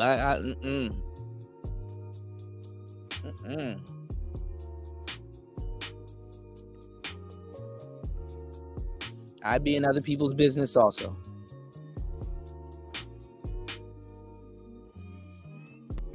Hey, it's you. What's your name? You thought I was feeling? That nigga Munch. So yeah, Munch. Long time no see. What are you doing out here? You need a ride or something? Era for lunch. Oh, how cool. Well, I just happened to be out grabbing a bite to eat. Would you like to jump in to join me? Eat it for lunch? Eat it for lunch, girl. I'm feeling you. Oh yeah. Bitches about it, give me the beam, and then the fire, the fire in the jean. Cows got fuck up in the jean. Stop. Don't do that again. You thought I was feeling you? Nah, it's too late. It's too late. The thrill is gone. I'm just gonna go see what Glorilla's doing. Maybe she's fuck nigger free. You thought I was feeling you? Haha. Bye.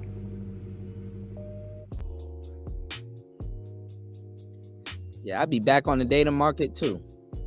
But anyway, man, let's get into it. It's Player Talk Radio, man. We in the building. Got some stuff to cover on today's show.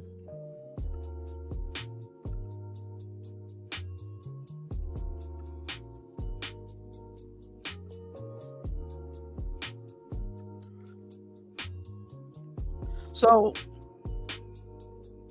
getting back to what I was saying, you got a lot of new people here in the building. And they wanted, this past week, even O'Shea talked about it, they wanted Brandon Jamal to be one of the newer cats in the space, because the manosphere and the guys that are existing in the space, they need a new guy. They need like a new wave to ride on. You know what I'm saying? They need a new wave to ride on. And now more than often, I showed y'all a video of Young Jock on Vlad TV saying that musicians ain't nothing but content creators now, which is true. I remember when Boosie and Plies and Slim Thug and all them other people start coming to the social media space. There used to be places for musicians to actually, you know what I'm saying? There used to be places for musicians to actually put their exclusive content so you guys can access it. It was a place called OnlyFans. But OnlyFans never got big or popular and took off with actual content creators putting their content over there. The strippers and the hoes took over OnlyFans. Yet you have dudes getting at dudes on the internet, laughing and shit like that. It's like, nigga, first of all, with your fake ass, while you daughter dads, because a whole bunch of niggas got mad at me because I went in on daughter dads. I'll go on daughter dads some more, because y'all niggas just don't be seeing shit. Not my baby.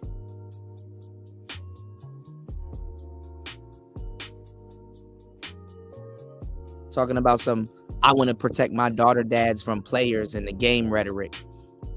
One of the dumbest niggas on the planet. You need to be protecting your daughter from OnlyFans, you dumbass. You thought I was feeling you?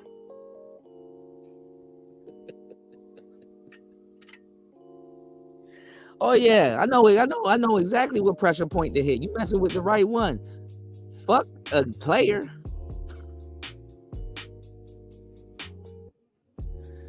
It used to be you need to keep your daughter off the pole. Now you need to keep her from being naked on the internet. That's even worse.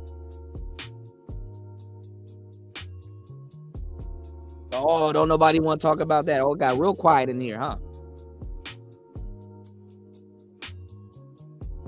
These bitches putting poles in their house. They're inviting the pole in their house. You thought I was feeling you? How about that? How about you keep your daughter off OnlyFans? That's even harder. Didn't see that coming, did you? You too worried about players in some game you don't have. How about you keep your daughter off OnlyFans? Uh-oh. How about you keep your daughter from being naked on Twitter? These niggas don't even know their daughter is naked on the internet. But I love it. You're a content creator. You're going to run into your daughter's nudes faster than you think. You thought I was feeling you?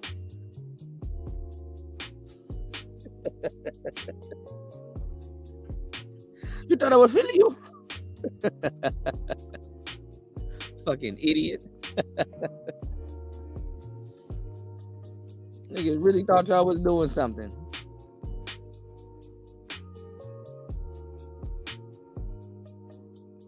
You know the vibes? You know the vibes, y'all?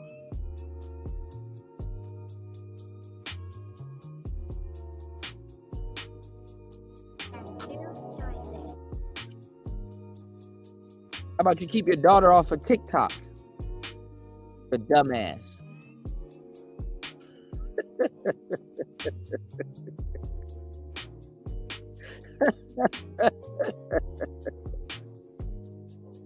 I feel you.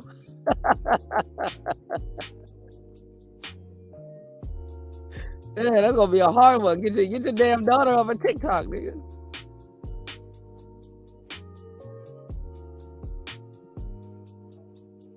Talking about proxy servers and stuff like that, man.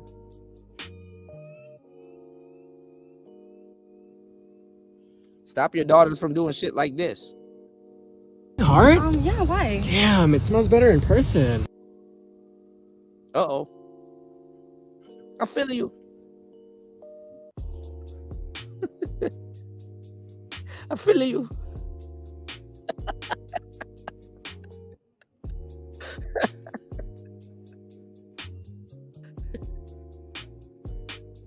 How about you keep Cardi B up out of her phone? I feel you.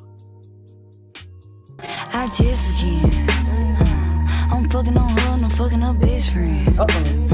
I said I want twins, so better be lesbians. Took a lot of L's, but I was born to win. And no, I can't move without my effing. I'm fucking on her and I'm fucking her best friend. I said I want twins, so better be lesbians. Took a lot of L's, but I was born to win. And no, I can't move without my effing. Shit, bitch hit me up, say she gon' turn me up. No, she got ass on her, she thick as fuck.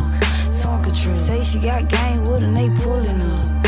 And they all on the business, so they know what's up.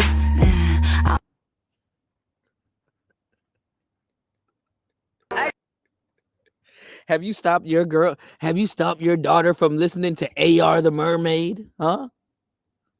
Y'all fake asses. Y'all some of the fakest niggas on the planet, man. I feel you. What's going on, Coffee? Oh, yeah. Oh, yeah. Oh, yeah. Feel it. Feel it out. Y'all have, I already know what nerve I'm pinching. Y'all have what's called the Madonna whore complex. Oh, yeah. Whore.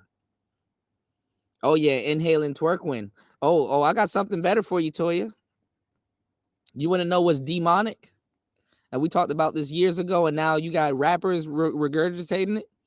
You want to know what's demonic?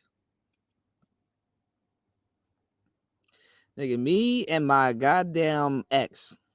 Remember I told you I dated a stripper before. I had an ex, right? And we were laughing at this shit. I'm gonna tell y'all something that's real demonic. None of y'all never thought about it. Y'all see this booty right here? Y'all like this, huh? With the lumps and everything, it don't look like it's a BBL. Just looks natural, right? Y'all see this booty right here, right? Right, a nice little booty, right? Huh?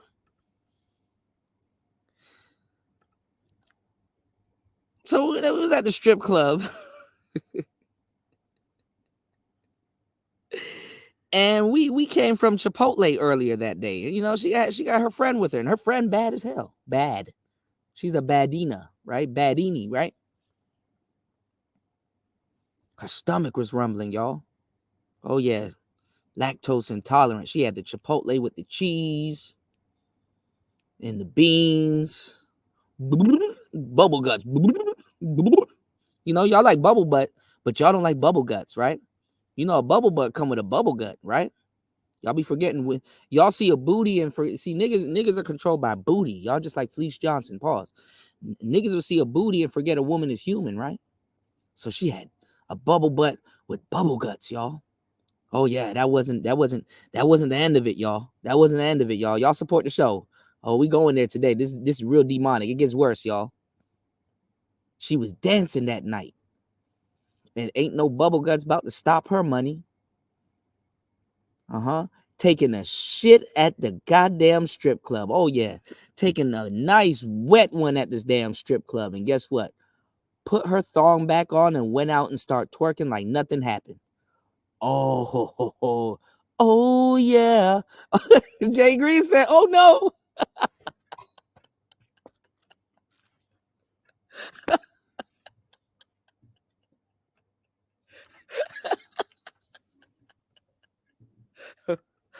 Oh yeah. Oh, that money don't stop. That money don't stop, y'all.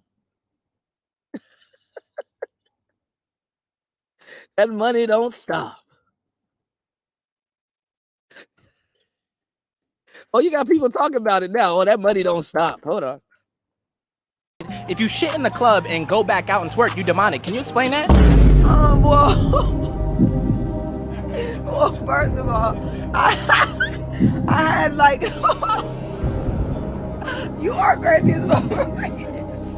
I had a friend that we would go to the club and like, she would shit in the club and like go back out and like have a good time. And we used to be like, bitch, like, but bitches be shitting in the club. Like, it's been plenty of times I'm in the girls' bathroom and bitches just shitting in the club and they going back out and I'm seeing you twerking on the dance floor.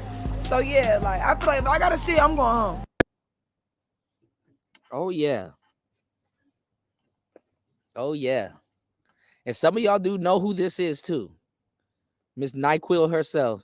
I'm out of town. What'd you say? What's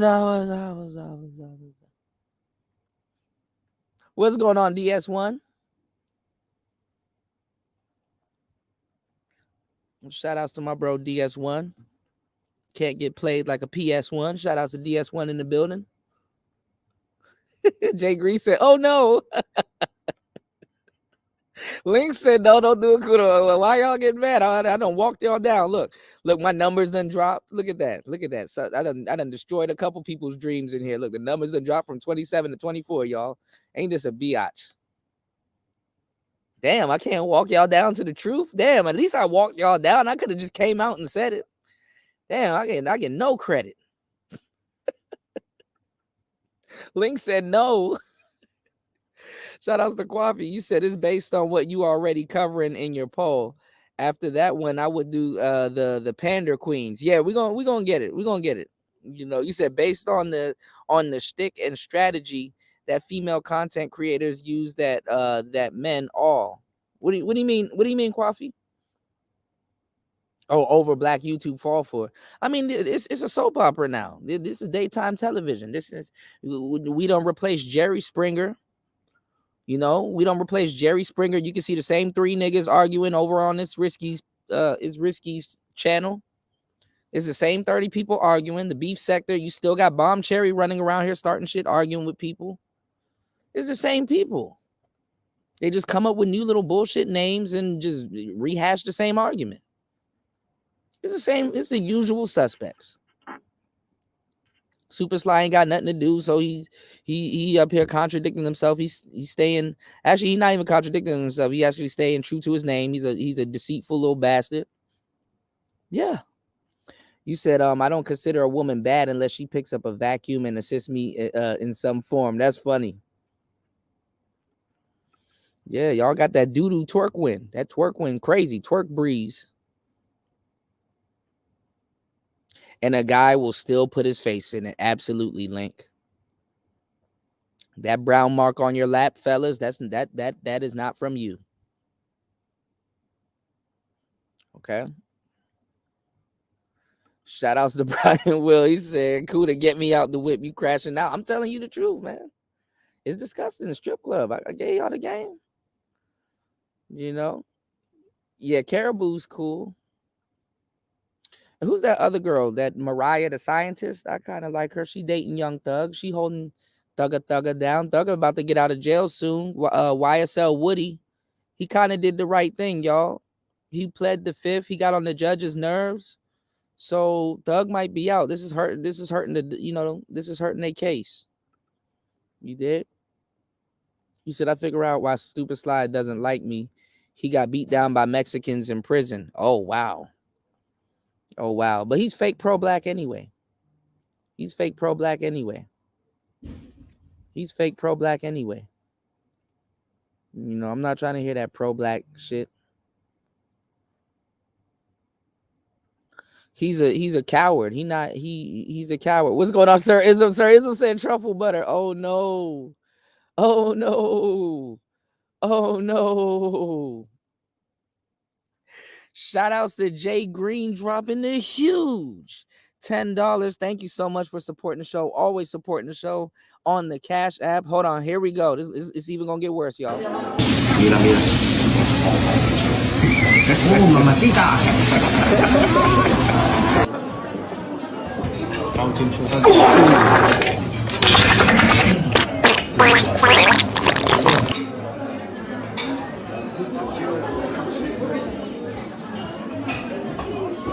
I mean, this ain't the chicken noodle soup that I ordered, but I'll take it. Soup with a live action Ratatouille versus Stuart Little.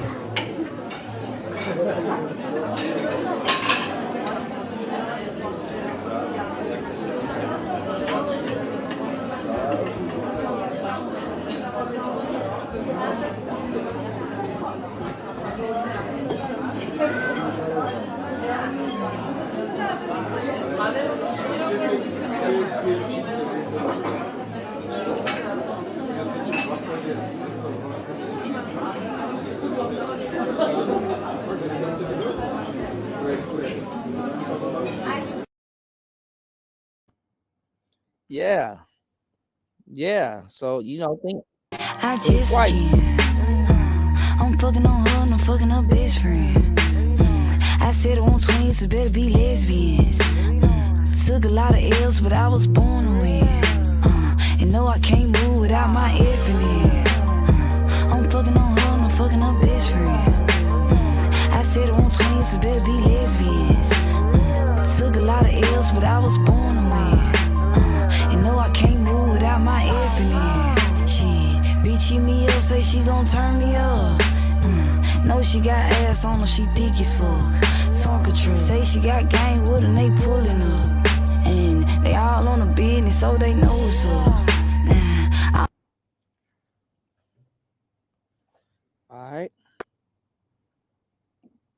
All right. So let me tell y'all. Let me tell y'all about the girl dads. Cause I got hella game for the girl dads also. Cause y'all historically, girl dads, y'all historically have been asleep at the wheel. Parents in America have historically been asleep at the wheel. That's why we have all these problems going on right now. For real. This is why we have all of these problems going on. You sitting up here thinking that you're doing people justice, talking about something. I'm gonna make sure my daughter know what a player is. I'm gonna make sure my daughter. First of all, you can't stop your daughter from being attracted to what she wants to be attracted to. You can only instill morals and values into them, and when shit gets hot, it needs to kick in. So here you go, thinking you know every fucking thing. Thinking that you could tell somebody every fucking thing. First of all, it ain't even about keeping your daughter off the pole. You need to keep your damn daughters off of OnlyFans. You need to keep your damn daughters off of OnlyFans. And you can't, because you can't keep her off her phone. You got way more shit to worry about. How about you keep your daughter off of OnlyFans? You sitting up here thinking that, oh, see, that's what y'all player niggers get. Y'all are trying to be pimps. Actually, we're not. Because the pimping and being a player is two different things. Actually, we're not. Because the pimping and being a Mac is 2 to 3 different things. Actually, we're not. How about you keep your daughter off of OnlyFans? Oh, that's going to be hard.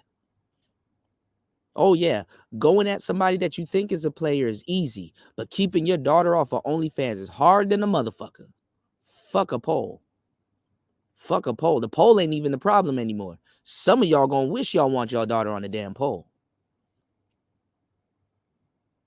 Some of y'all gonna wish y'all want. Some of y'all gonna at least she's in an air-cooled building with her friends, getting her money off the floor.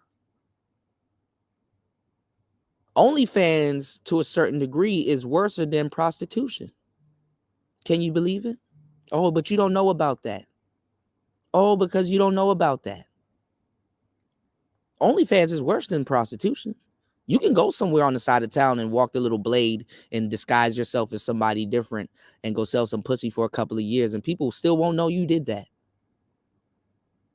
You can go dance at somebody's strip club for a couple of years, and maybe a small group of people will know you did that. But guess what? After a while, it'll go away. But OnlyFans, oh, brother, it's here to stay. Oh, it's here to stay. You better make sure you keep your daughter's content off of OnlyFans.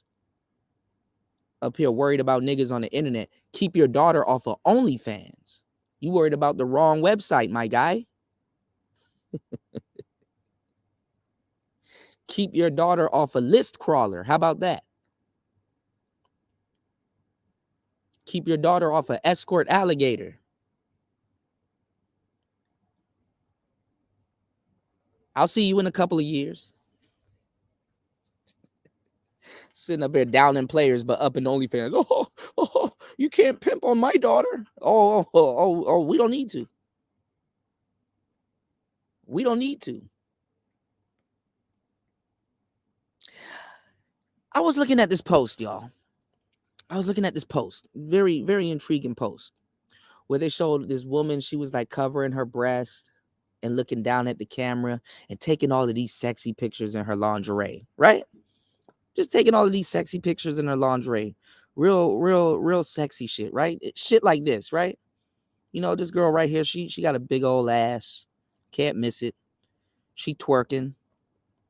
Is she twerking? Is she twerking? Is she twerking? Whatever Cash Out said. Grabbing on my toolie. Smacking with my toolie. The funny thing, he's in jail for pimping. But she twerking.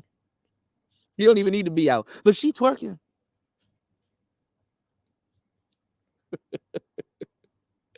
I saw a picture of this guy, right?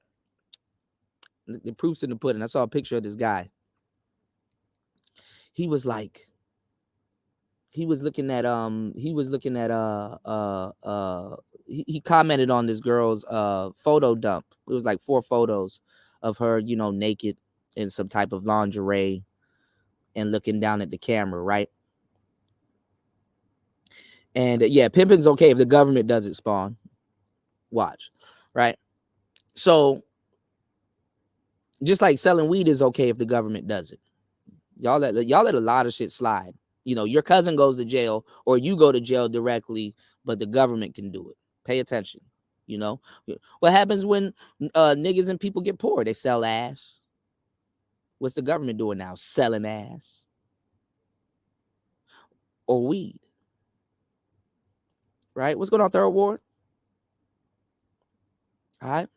Listen to what I'm about to tell you. Because she twerking. Stop worrying about me. Worry about keeping your daughter off of OnlyFans. Fuck a poll. So the guy commented on her post and he said something to the degree of, let me see. Because if we were over on Rumble exclusively, shout outs to everybody over on Rumble. Y'all hit the like button, support the show on YouTube and support the show on Rumble. We're going to stop streaming on the second channel soon, and we're going to be streaming on YouTube, Twitch, and Rumble, or YouTube, Twitter, and Rumble at the same time.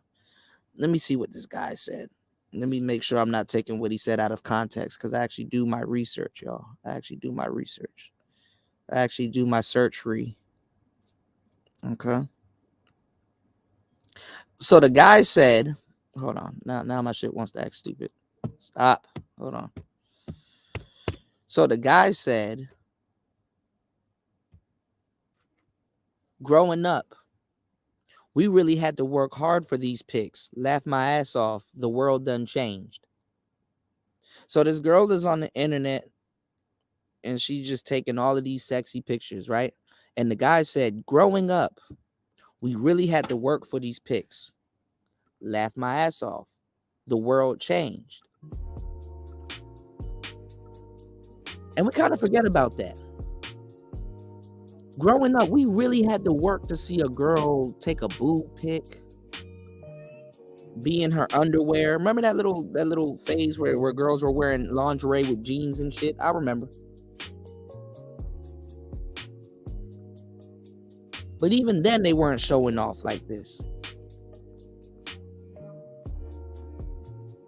So he said, growing up, we really had to work for these pics. The world done changed.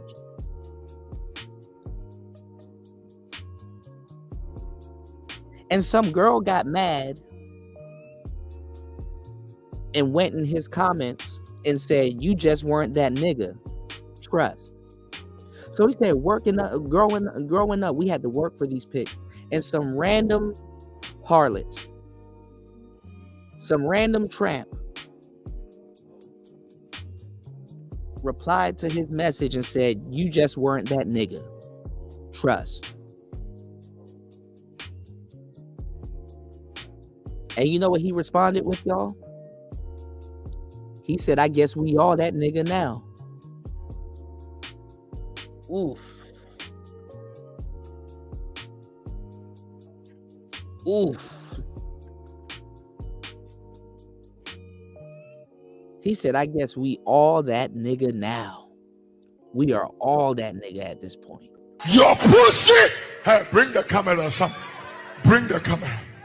All the young girls who want to make life with pussy, your pussy will perish with you in hell.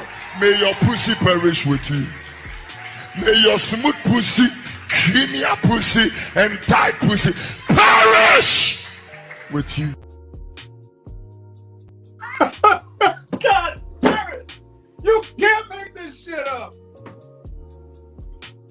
If Jesus can't save these hoes, why are you trying? What make you think you greater than Jesus?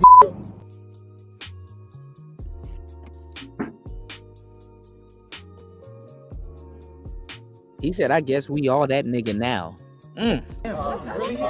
You're a victim. Here we go, CSI.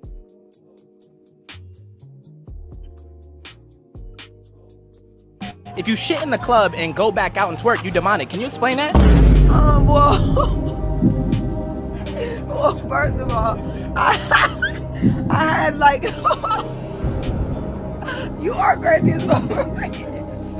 I had a friend that we would go to the club and like, she would shit in the club and like go back out and like have a good time. And we used to be like, bitch, like, but bitches be shitting in the club. Like, it's been plenty of times I'm in the girls' bathroom and bitches just shitting in the club and they going back out and I'm seeing you twerking on the dance floor. So yeah, like, I feel like if I gotta shit, I'm going home. Now, shout outs to my girl that grinds with their legs closed, man. You know, life got something special in store for you. Shout outs to the girls that grind with their legs closed. You know what I'm saying? Because I don't want you guys to feel bad if you may have danced a little bit or sold a little bit of content online and stuff like that. I don't want y'all to feel bad. I don't want y'all to think I hate y'all or I'm looking at y'all in a fucked up manner or something like that. I don't want y'all to feel that type of way. You know what I'm saying? That should be hard. I get it. Dicks be hard too. Y'all have a place in the economy, I guess, right? I just had to set a couple of things straight. So don't worry about players, max, and pimps and all that other stuff. You need to, as a father dad, as a girl dad, you need to worry about keeping your daughter off OnlyFans. Good luck with that, because she on her phone all day. So stop worrying about me on YouTube. You on the wrong website. You need to be doing work on OnlyFans.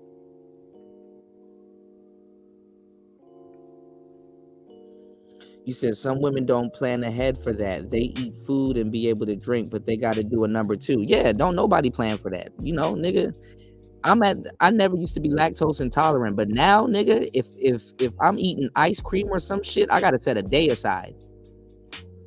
Real nigga shit. I got to set a whole day aside. If I want to eat a box of mozzarella sticks, nigga, I'm staying in the house and I'm setting a whole day aside. Got me fucked up. I love vanilla ice cream. I love butter pecan, old school and new school. I'm staying my ass in the house. This is going to be an at-home affair. I'm a homebody today if I'm eating some ice cream or some shit with some milk in it. For real.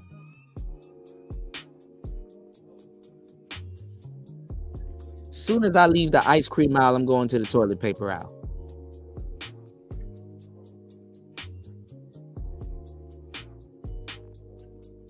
And they don't have bidets in the strip clubs, y'all. Yeah, here we go, CSI. They don't have bidets in the strip clubs, y'all.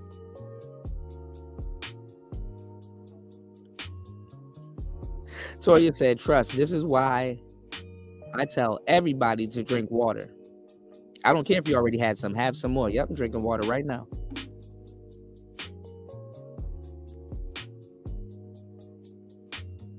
Yeah, if I eat cereal or some shit like that, best believe it's some almond breeze. I'm not drinking no soy milk or none of that. And they love milk out here. Can't get enough of it out here. They love milk. So much they want to look like it. I'm like, shit, y'all can have that.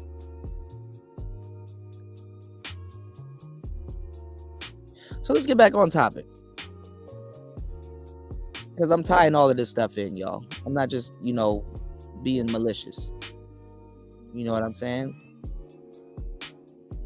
Coming at DJ Kuda is easy. Keeping your daughter off the OnlyFans is hard.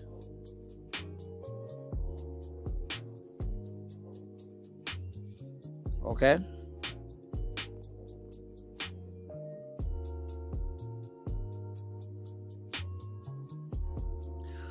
Looking at all of these girls twerking triggers what's called the Madonna whore complex, all right? And ladies, y'all know this, This triggers the Madonna whore complex. Guess what? When guys want to go to a party and they want to turn up and drink Henny and stuff like that, they wish women in that vicinity are fucking. Oh, yeah. When guys want to go out on a date and stuff like that, they wish the girl that they're going out with is fucking. When guys go to sleep with their wife, guess what? They wish their wife, whenever they want to, is fucking. When guys get on Tinder and swipe left and swipe right and go on balloon shows and do all of these different things, you know what they want? Sex. And that's cool and everything, you know what I'm saying? People be putting out. But guess what? It's cool and it's all dandy until it's your niece. It's all cool and it's all dandy until it's your cousin. It's all cool and it's all dandy until it's your daughter. It's all cool and it's all dandy until it's somebody close to you.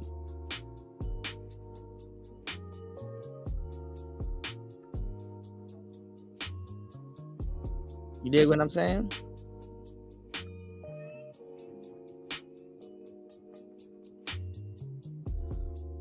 So a lot of guys are hypocrites.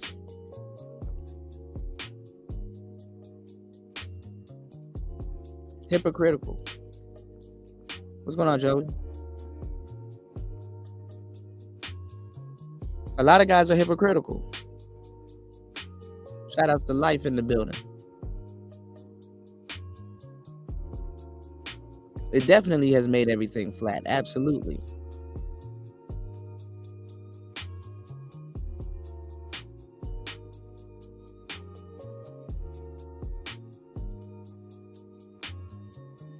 And that's cool, Joey. I mean, you know what I'm saying? It's not me, you know, taking a stab at the daughter dads. It's basically me warning y'all, you know, because dudes be like, oh, well, if I keep my daughter off the pole, that's enough. No, you got to keep her off OnlyFans. And that requires you to keep her off Instagram. And that requires you to keep her off Twitter. And that requires you to keep her off YouTube. And that requires you to keep her off Facebook. And that requires you to keep her off, you know, because, you know, Facebook and Instagram, same thing. And that requires you to keep her off Snapchat and Tumblr and Reddit and all these other domains. You can go see naked people on Twitter. You can go see naked people on Instagram. You can go see naked people on Reddit.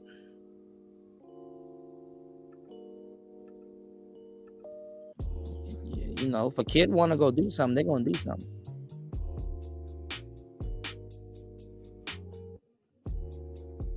Spoke about this already.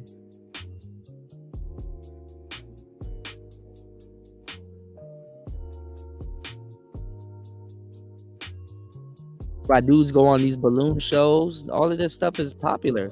Kids are watching the Manosphere. Kids know about Andrew Tate.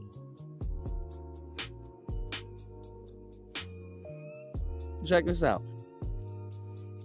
That. And what's your name? Tommy. Tommy, how old are you? I am 43. 43. And what do you do? We watched enough balloon shows to know this is true. Look. Welcome in. I'll have you with that.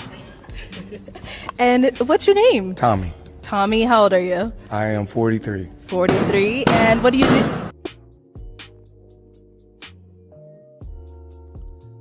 You know.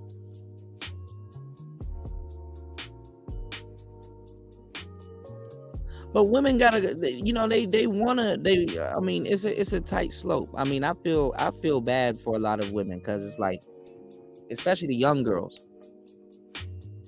You know, you want to transition into being a young lady. You want to be able to show off your curves, you know, and not go full hoe. You want to be able to be sexy or at least appealing. You want to be able to say, hey, I got a nice little butt. It's cute. Pause. You want to be able to say these things. You want to feel desired. There's nothing wrong with that. But the West is treated trivially, y'all. In the West, in America, it's either you got it or you don't. A lot of women don't even really have a choice. It's like go full hoe or go home. The strip club used to be a place where you can kind of dabble, you know, let me kind of see if I can get something off the market real quick. The internet is way worse. You got clips that we're still using since the internet damn near started.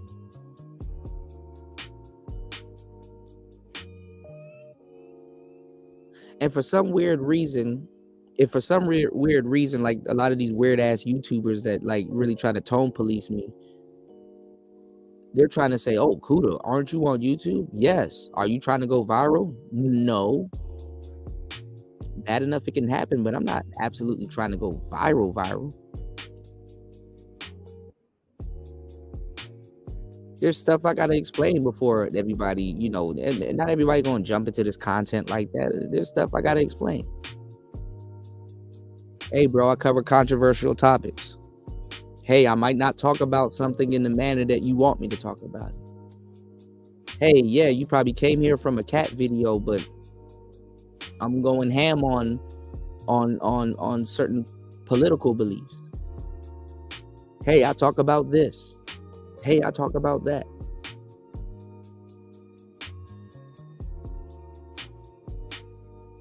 It's not lucrative for me to go viral on this channel. But that's people projecting their desires onto me. And this is how people navigate the world. They project their desires onto a lot of different things. And they can be dead wrong. People would rather project than to ask questions. You see, when we're dating, we project our desires and our wants and needs onto people, even when they don't deserve it.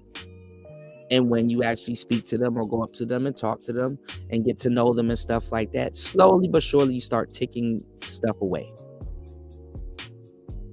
Oh, I thought she was an athlete. She's not. She's just naturally slim, and she kind of hates working out. Oh, I thought she had a sense of humor because I see she always smiling, but she hasn't laughed at one joke.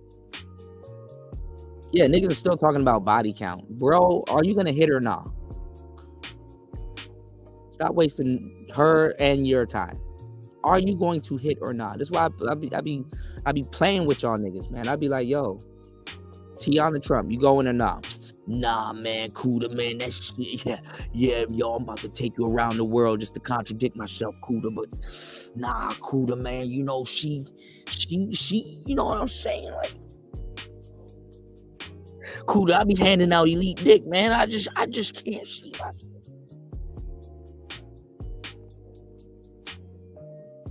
like, bro, what are you talking about?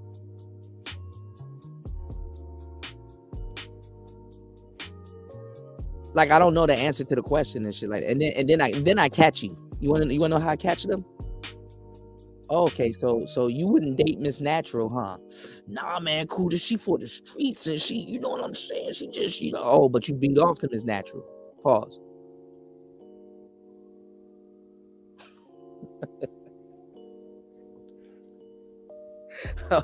Oh, uh-huh.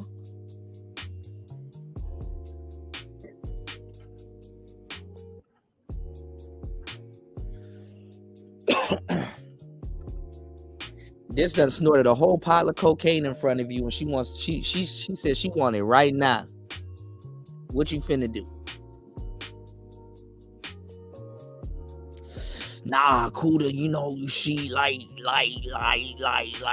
Cuda, like why you know what I'm saying? Why you putting your projections onto me?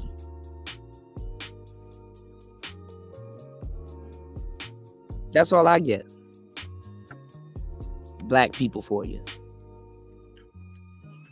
Black people for you.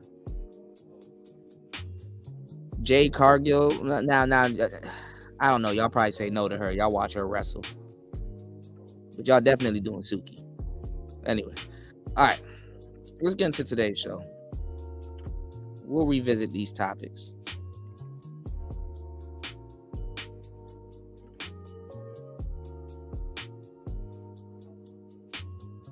Hold on.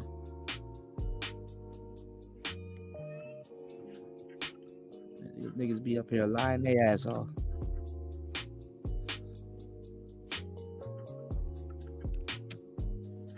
So we got Anton. Here we go. Spawn, stop it. Stop it. We're not doing this again. We're not doing this again. So we got Anton going in on Red Supreme. We got Anton going in on Minister Jap. Anton said he pulled up on Minister Jap and Minister Jap didn't want no smoke. So you got Anton turning into Rick Ross right now. He in his Rick Ross era.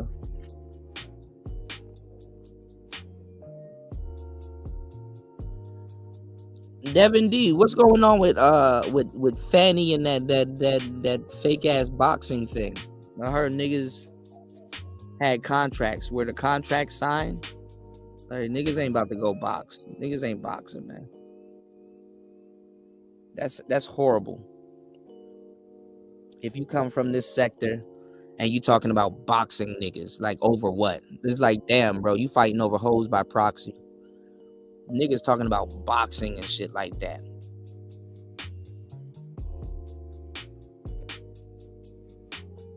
Ain't nobody finna be boxing. That's some. Kevin Samuels got to where he got,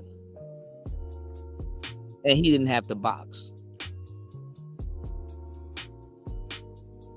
Ain't nobody training. Then, man, Oh God. This shit is a non-contact sport. I swear, when it's built around fuckery, niggas got all the money in the world to put together. You know? Them niggas ain't gonna show up.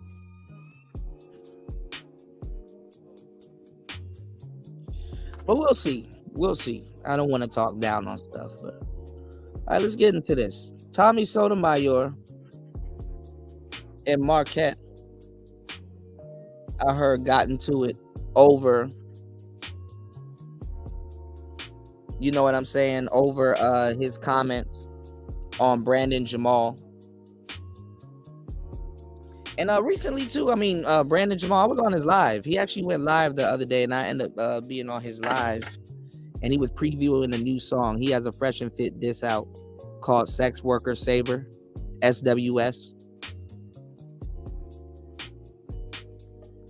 which prompt me to believe that he's listening to these shows in the manosphere space, because we still come up in them. All of the bigger cats are basically biting our content still and acting like they never seen us a day in their life or know who we are. And because there's nobody else running around taking the mantle that Fresh and Fit is saving women, most likely sex workers.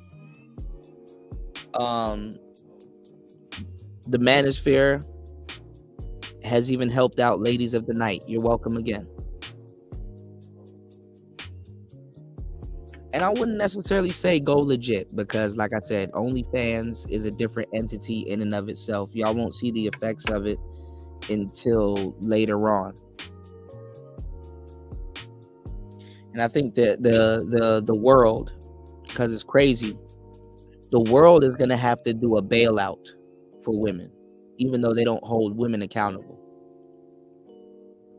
unless it's like without a shadow of a doubt. You know what I'm saying? Women don't have to worry about losing their jobs like that over OnlyFans. A lot of them can make a huge bag off of OnlyFans before they even think about having to lose employment. It's when they do certain things though, because the women that actually end up doing good, like, have you noticed all of these teachers are sleeping with their kids and shit like that? I have not had the hot teacher really like that coming up. I'm like, ain't just a bitch. And the teachers that I had a crush on, they were older, like in they you know, probably in they late 40s or some shit like that. It kind of still look good, but I don't know. It's not these young crazy teachers. And even then, why the hell are you still sleeping with your kids when you can go on OnlyFans? Anyway, women that are freaks, teachers, military women, librarians, obviously bartenders, preachers' daughters, cops,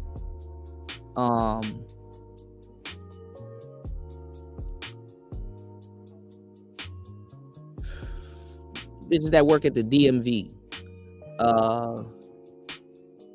There's a whole bunch of them. It's a laundry list. But unfortunately, those professions go hand in hand with their personality. It's like people don't care. When you go home and you want to be a freaky nigga, you have to have that confined in your house. You can't turn off being a cop. Not like that. Especially if you're in your community and people are looking at you. They view you as a cop first, even before a human. You're a teacher. You know, you can't turn that shit off. It's on 24/7. Even when you don't want it to be on. So just certain behavior and stuff is shunned upon. I have a friend here that's a teacher, but she's a DJ also. And I was laughing at her. I'm like, you just needed an excuse to stay in the club. And she said, you damn right. Like, I'm like, okay, so you're a DJ And your alibi for being in the club is you being a DJ. She can't really party outside. She can't really be outside like everybody else having fun. She got to be indoors in the venue or the vicinity and stuff like that. Because just imagine driving past a club or something and you see your teacher outside holding a beer. That doesn't look too well, does it? You know. So it's like when they do freaky shit, it comes out in the worst way because their profession is tied in with their identity. And it doesn't necessarily have to be a career. You understand? So they end up being some freaky people. So everybody hit the like button, support the show on the way in. So, OnlyFans, really gives people a out. You know what I'm saying? And honestly, people will be like, well, I got a different alternative for y'all. I know a lot of stuff. But people will be like, yo, Kuda, I want to sell digital products and stuff like that. Like, what's the easiest way to sell them? I'm like, well, you got to, first of all, have the products, and you have to be able to put your products behind a paywall. The easiest way, if you're dropping an album or some music or any type of content, the easiest thing to do is to sign up for OnlyFans and easily put your content behind a paywall. But obviously, OnlyFans is corrupted. And nobody's stopping it. Nobody's stopping it. And OnlyFans is not going to stop it because guess what? That's where they're making their money. It's lucrative.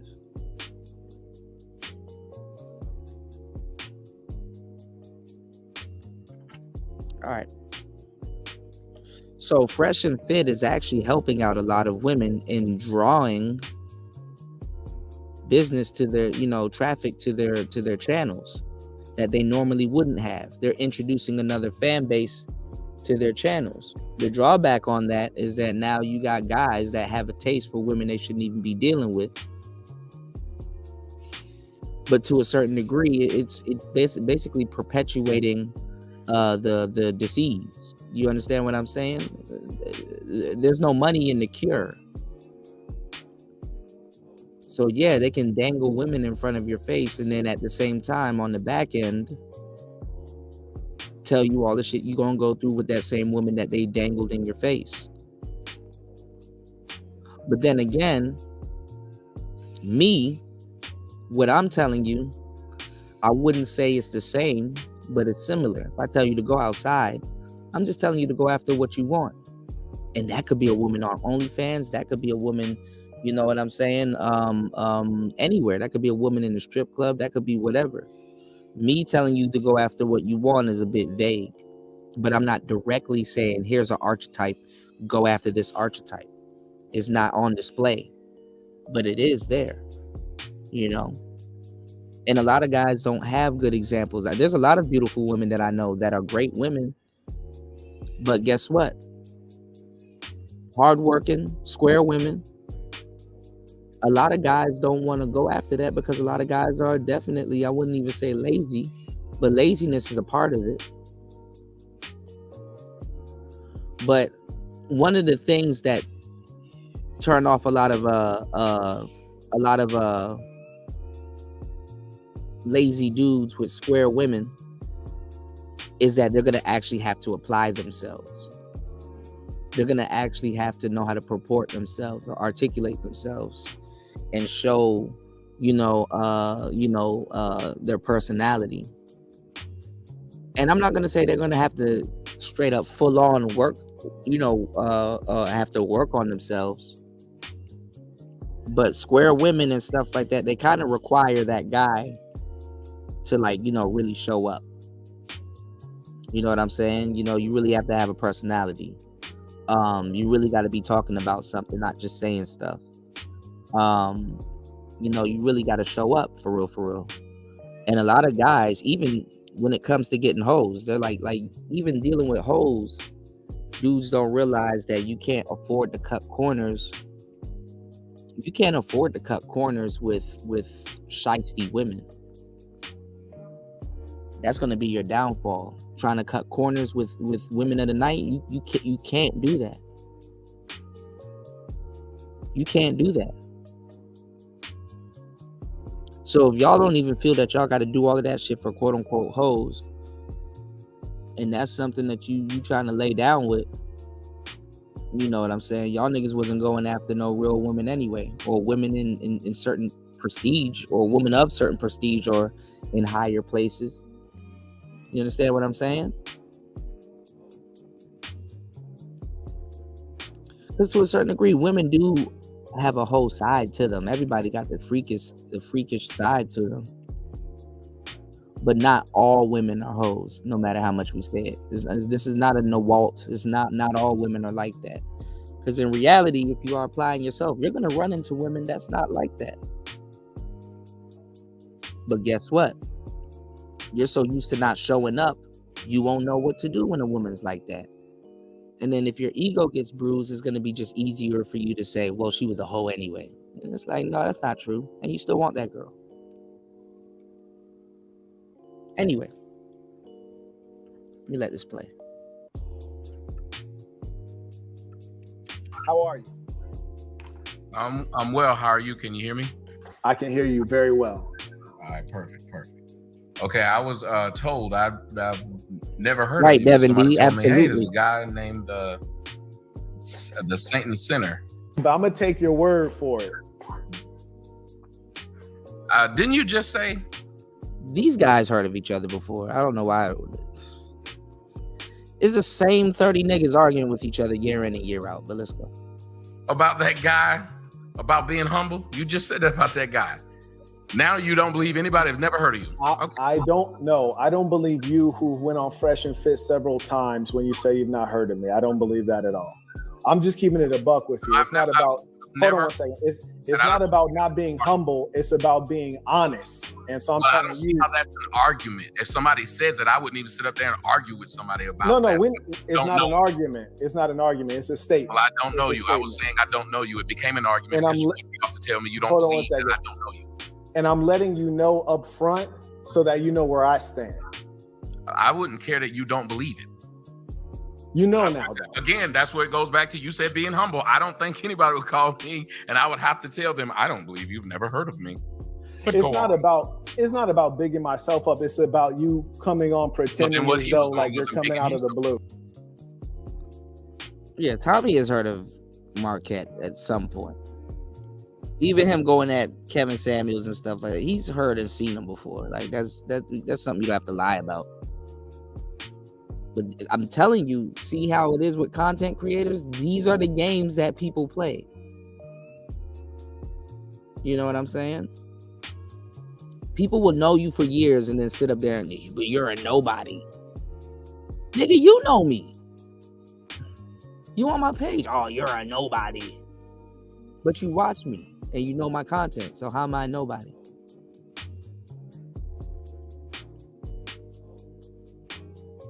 Yeah, ego versus ego. What's going on, Larry? Y'all hit the like button coming in. Support the show, y'all. I don't know what's going on with my battery today. That shit dropping easily.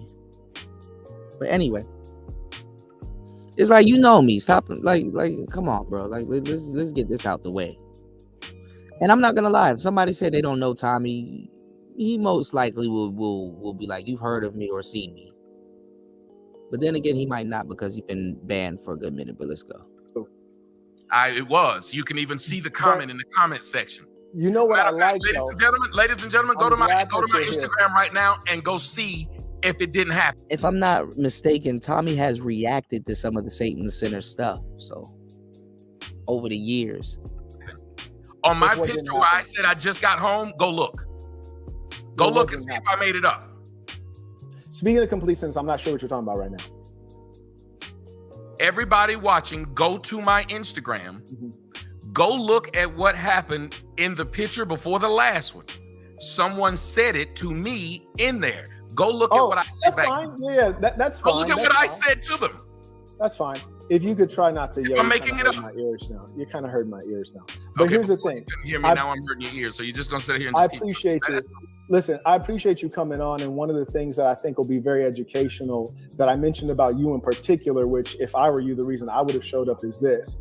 I said you sit there and basically make faces while you're sitting right next to the gentleman, and then when he leaves out, then you start talking.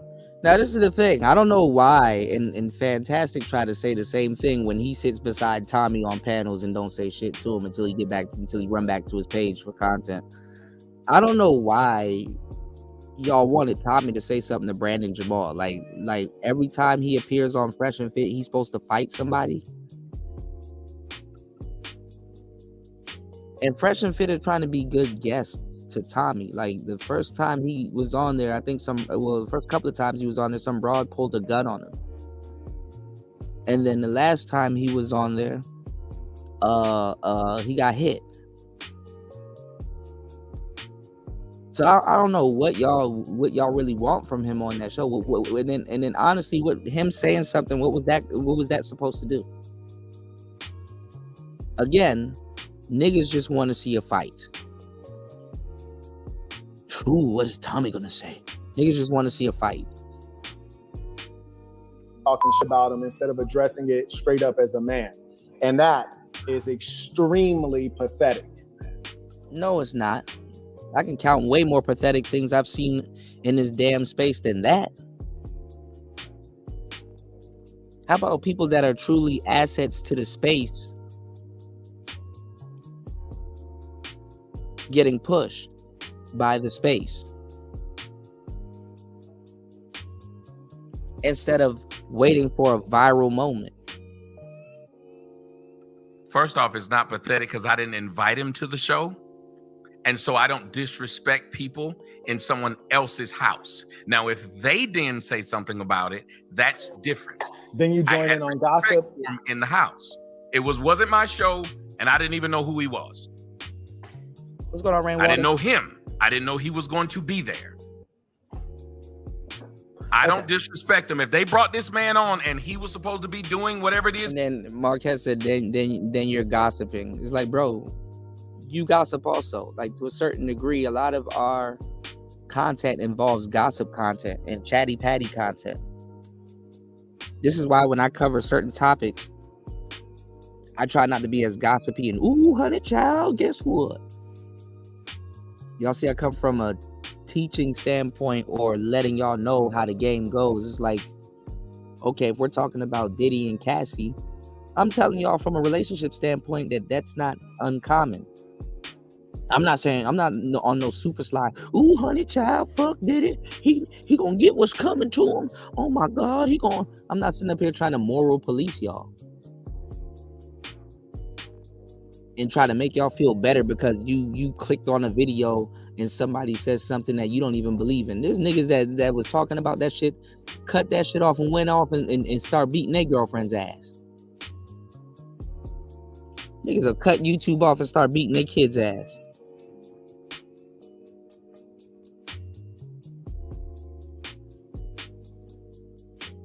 So I don't get nothing out of the ooh honey child rhetoric. I'd rather give y'all some game and drop some knowledge on something. But I'm the one that's supposed to be a pimp, remember? He was doing, I let it. Right. So let me respond to that, because that sounds good. You're right. If you're there for business and it's not your platform and he's acting up, it's not upon you to correct him. I agree. It's also and not I even upon said you. that to Myron. Hold on one second. I was talking to you, let it go that long. You don't have to interrupt me. Hold on one second, boss. It's also not upon you as a man to sit there making pouty faces, number one, but that's fine. You can feel a certain way. But when the guy leaves, and if the host start lashing him verbally in his absence, which is backbiting, there's no need for you to join in. Now we're ganging up on him in his absence. Like why? And this is a dumb argument. Like, why are y'all policing Tommy's reactions?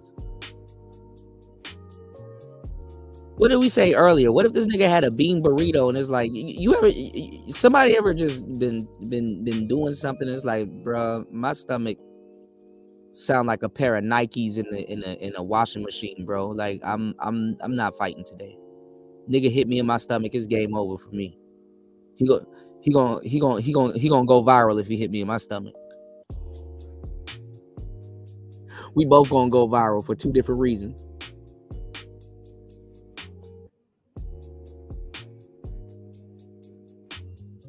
You don't know what people got going on. I just put new rims on the Escalade, bro. I don't got bail money right now.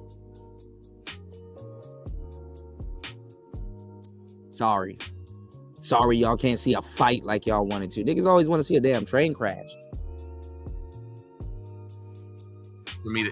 One of his managers can tell you I said something to his manager about him, about his behavior before I walked up. So you do have a manager. Hey, on the screen.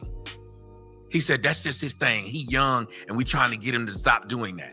I said, well, if he keeps doing that, some of it's funny. I said, but some of it's going to rub those people the wrong way. And he said he's a young man and he's trying to figure it out. It was not your show. It was not there for you to set the rules and the decorum. That had nothing to do with you. They asked me my opinion. I to address that's all I did. They asked you your opinion? Y'all would have had an opinion about it too when somebody gets asked. They do it with everyone. You said they asked your opinion. I can let. This is a dumb argument. Why did you squint when he said that? You should have said, shoulda, woulda, coulda. If was a fifth, we'd all be drunk, y'all. The fuck are you talking about? If was a fifth, we'd all be drunk.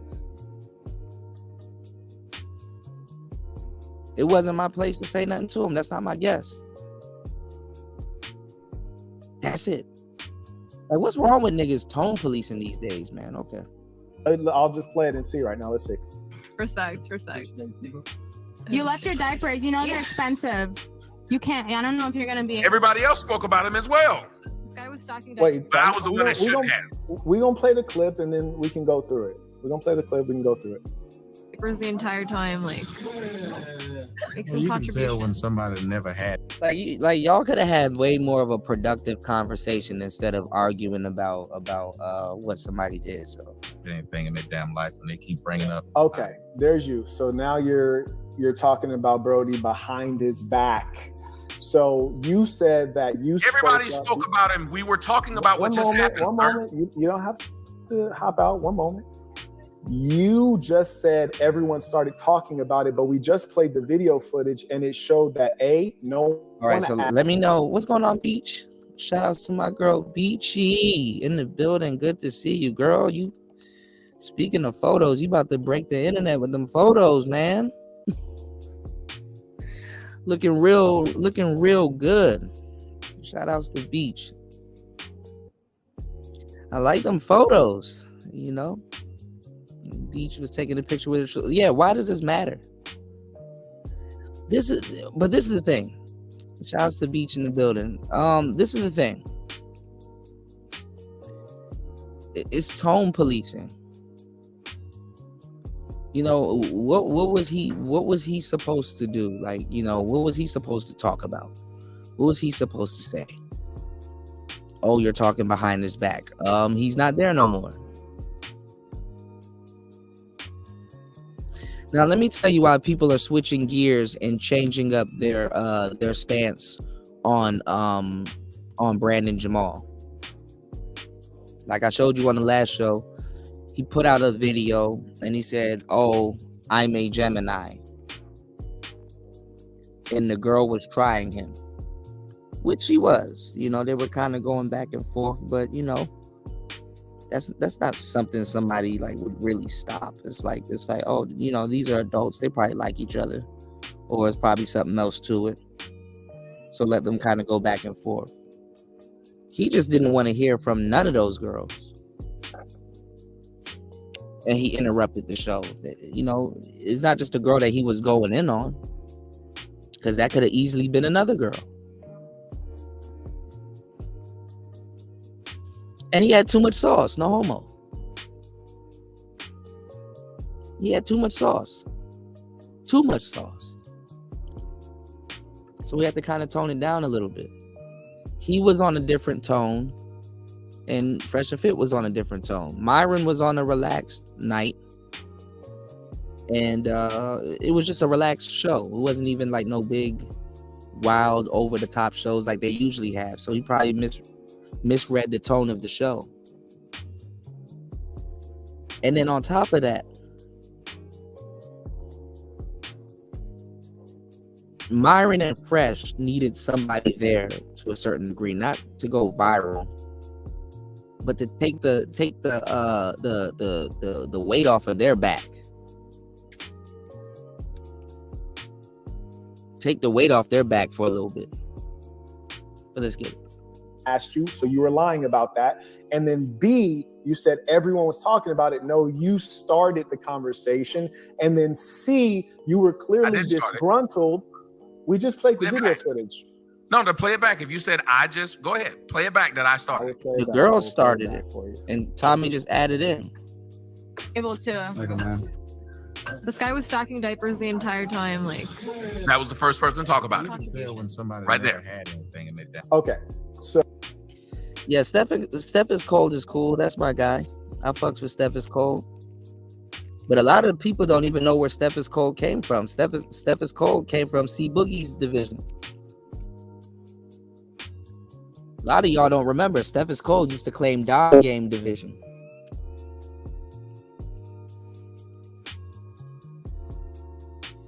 All of these dudes running around here in these spaces are contradicting themselves. I heard Red Sings the Blues talk crazy about me and then turn around and say, but I'm cool with Offie. Nah, nigga, keep that same energy. Go to Offie's channel, you know, the one that you promoted. What I promote. Offie's an author. Go over there and tell him to go hang up the game. If that's what you feel in your heart of hearts. Oh, you won't do it because you're a coward.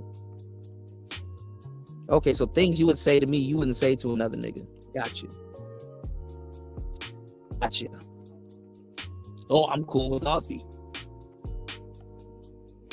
You super sly fake ass.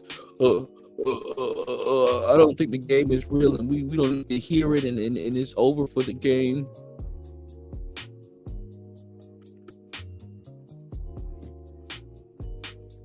Oh, but I'm cool with him.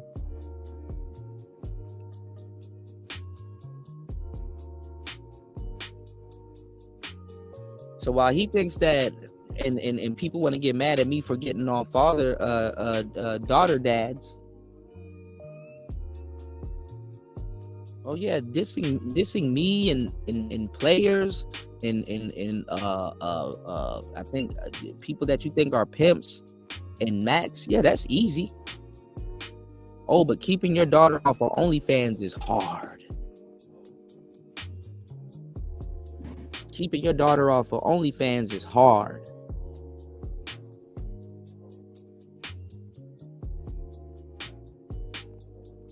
Especially if her favorite hobby is being on her phone. She don't got, you know, she not. Around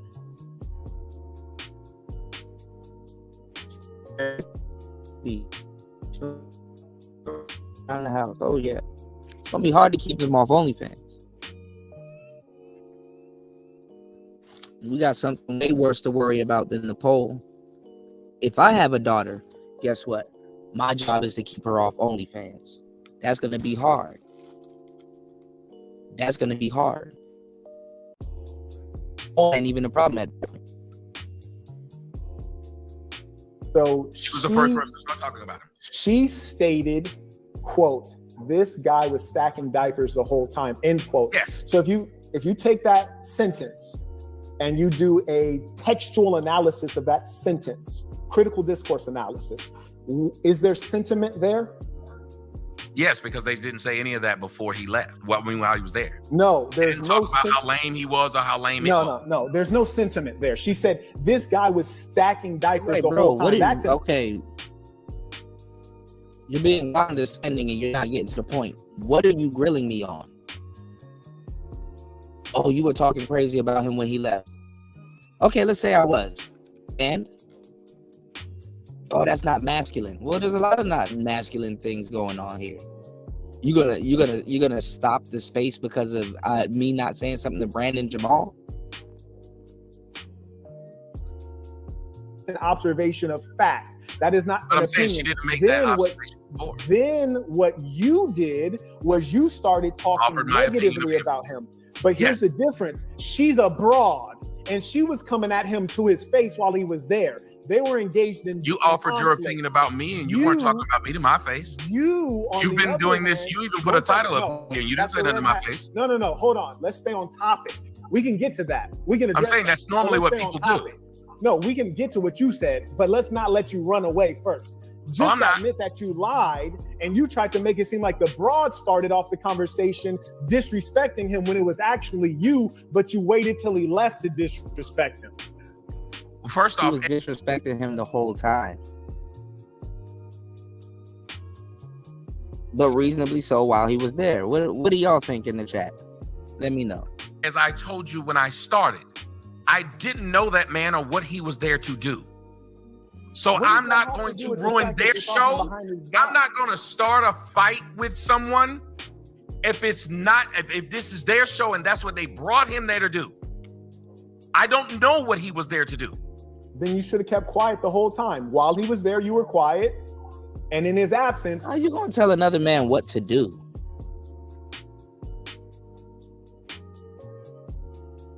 And I like Satan Center. I like Marquette. I think he's cool. But how you gonna tell another man what to do? What is wrong with people these days, man? You should have continued with No, while he was there, I spoke on situations in which I felt that it was need for my opinion. I gave it. You didn't. While he was there, I did not say anything. You did not give him any criticism while he was there. Sir, I sure didn't. I didn't give anyone any criticism while I was there. That's right. You only do it when they're gone. That's cowardice. Yes, that's what I do. I only criticize people when they were gone. That's why in the next show, whenever they were asking me, I then gave criticisms of the people on the panel. But I only do it when they're gone. That's how I end up in any situation on this show. You're right. Anything about any other show. I'm afraid of people. We're talking about the show that we just observed. Secondly, another thing that I take issue with. You said I only speak on people when they're gone. That was a person. The second thing that I take issue with is this. You were sitting there telling the broad and the white that, you know what? Everybody's coming in after a guy. You're an OnlyFans thought. You be all right. You believe that? Yes, because I know plenty of them who are, and when it's oddly enough, they end up getting a man. I know women who got several kids by several people and some fool marries them. These men have very low standards, because if they didn't, one of the girls was showing me after the show I went on there yesterday. All them people were talking about how dumb she was. Them same dudes were in her comment section and telling her how fine she was. Superhead actually got a simp to marry her. See, here's the problem. Now, let's break this apart. You said Superhead got a simp to marry her, which would be a low quality, low value man. What she was saying. All right, see, this is where this red pill shit. Now, I showed y'all Marquette a long time ago, way before he blew up into space. He had a video that came out years ago before he ever came back and blew up into space called Ask a Pimp or Ask a Player Questions or whatever. And I shared a video of him like shit, I think on my old channel back in 2015. Like, let me see if I can find this video. It's an old video. He don't even look the same. Hold on. Look at this.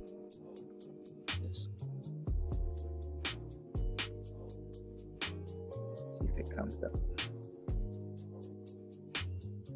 See, he redid the video. Hold on.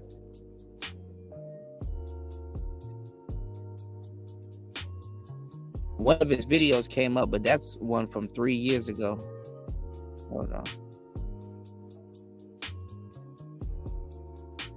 Let me see, part 2.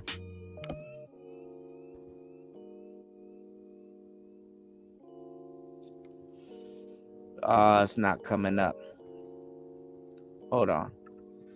Shout outs to Beach. Thank you so much for supporting the show, as always, dropping the huge.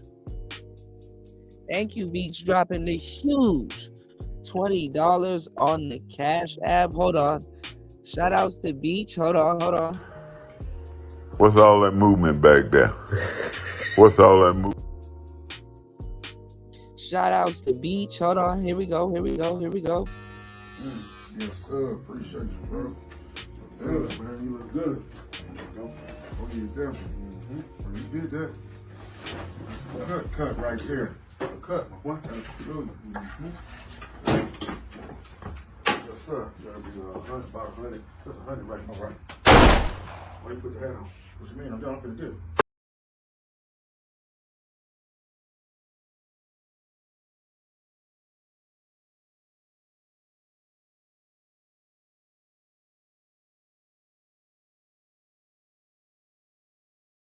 It's just a cut. You gotta be group. It's just a cut. It's just a haircut. Let's be group. It's gonna get dangerous. Let's be group. It's just a cut.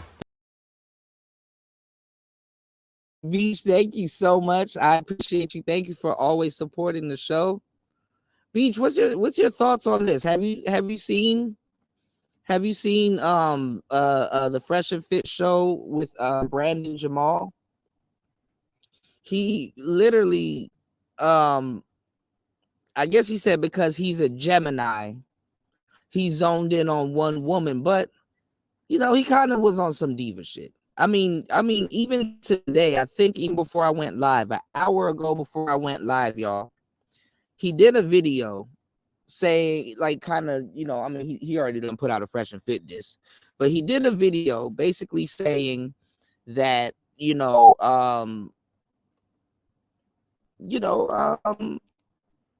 he kind of crashed out on the show. He admitted that he crashed out, And then at the same time, y'all, let's just use our thinking caps. People want to go viral.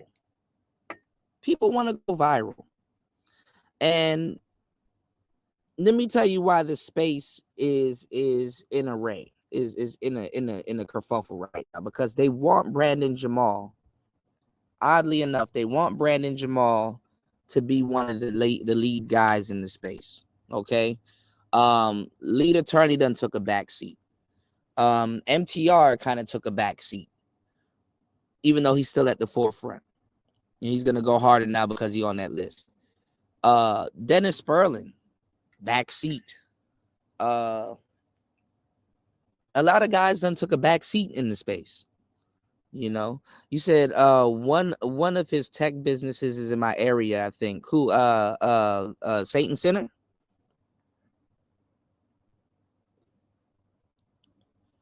So literally, as the Brandon Jamal guy, literally they were trying to push him to the top. Like what are the odds of you being on Fresh and Fit and you're sitting beside Tommy also? What are the odds of Tommy being on Fresh and Fit and you being on Fresh and Fit at the same time? It's like, come on now. And O'Shea is really trying to attach himself to him. Pay attention to O'Shea. He's trying to come to the guys that's coming up, but the guys are kind of shifty on dealing with O'Shea. O'Shea tried to attach himself to Austin Holloman. Austin Holloman's kind of like, I'm going to kind of acknowledge you. Yeah, I'm going to kind of do content with you, but I'm not. MTR. Yeah, I'm going to mention you, but I'm not really about to collab with you type shit. I collab with Pearl. But you see what I'm saying? So we're in a weird space right now. Like I said, they're looking for that one. They're looking for the one. Remember how I've been telling you guys, Link, remember? Everybody in the space, remember? I've been telling you they're looking for that one. Cooley, not so sure. Nietzsche, I keep telling I'm the two guys I'm thinking that's gonna be up there is either Cooley or Nietzsche. But they're kind of known and people are like, they want a guy that has that look. They want a guy that has that look and they want a guy that has that buzz. Star quality. You know what I'm saying? Like, for example, I like Young Dro. I think T.I. should have pushed Young Dro, but guess what? Young Dro, he doesn't have the star quality to be in the spotlight like that. He can't handle the shit like T.I. could. I like ASAP Ferg, but guess what? ASAP Ferg can't really do the same thing ASAP Rocky does. Even though I fucks with Ferg. Fun fact, I was gonna sign to ASAP at one point. Shout outs to ASAP Bari. I was gonna sign to ASAP at one point. Fun fact, I'll tell you that story later. So they're looking for another Kevin Samuels. Now, shout outs to a player that I came up listening to, and he also, studied under the same mentor that I have, Rosebud, Tariq Nasheed. Now, Tariq Nasheed said something that was remarkable about the black community, and this is true. He said the reason why he doesn't want to stand out as a figurehead is because when it comes down to the game that the people at the top are playing, it's called whack-a-mole. When you put yourself out there like that, you're basically the mole putting his head up, just waiting to get whacked and knocked off when you say you're the leader of something. So it's like you have to be of the people. You understand what I'm saying? It's like, no, I don't lead a damn thing. I mean, I lead my people, but I'm of the people. I'm not like the figurehead or the president or the top. You understand what I'm saying? Because when you take that title, people try to box you in, and hey, it is what it is. You said only clips. I'm watching it now. Humble yourself, sir, to me. Right. And this is the thing too, Beach. He blew up. He blew up within like a month's time, like a month and a half time, y'all. Like within 2-3 months. So he fresh on that ego trip, And then, like I said, I saw a post of him like a couple weeks ago where he was like, his coworker tried to get him fired for that single mom song, and then there was a lot of people saying that he was a waiter. You know what I'm saying? So those jobs, they kind of just like, look, we don't give a fuck. Please just do your job. You understand what I'm saying? Please just do your job. Right. He left that job. So this is his bread and butter. So, he's doing a lot of interviews. I think he's doing well. But the thing is that he can't be a renegade. Not in this case. He can't be a wolf. You know what I'm saying? He can't be a wolf. Shout outs to Link. He said, yeah, Kuda, you've been telling us, but also the problem is every person comes as soon as the person shows that they can bleed, the space turns on them fast. Yeah, no loyalty. Yeah. But one of the things that I've pointed out in this space is that when they hate you first, you're going to blow up. But you just got to be able to hold your own. See, Myron had Fresh to kind of keep him afloat. See, I don't think Myron is that. See, all right. Remember how I gave y'all the game? I'm giving y'all so much gems. Y'all hit the like button and support the show. Hit the like button and support the show, y'all. I'm about to drop some gems on y'all. All right. Remember how I told you guys that, and it's just a part of life, but just nobody really pointed it out. And if you want to use it, you can use it. You have a lot of women, let's say, that are less desirable, and they form these friendships. This happens with guys also, but in a different way. I'm going to show y'all the difference, but I want y'all to hear it the way I've been giving it to y'all straight, right? You have women that, let's say, they're a 4, and they know it, and they're not bad people. They got personality and stuff like that. They're a 4. I mean, on a scale of 1 to 10. And then not even, because it don't even be malicious that way. The fucked up part, I'm gonna tell you what's real fucked up. I can sit here and tell you that a 4 will hang out with a 6, right? A 4 will hang out with a 6. So when both of them are like friends and they're in pairs, I'm not gonna lie. Sometimes it can boost the 4's number, or it can make her look more uglier. It could turn her into a 3.5 or a 3. Not even gonna lie. But you will have 6s or decent looking or average looking women that will befriend the 4 or happen to be friends with the 4.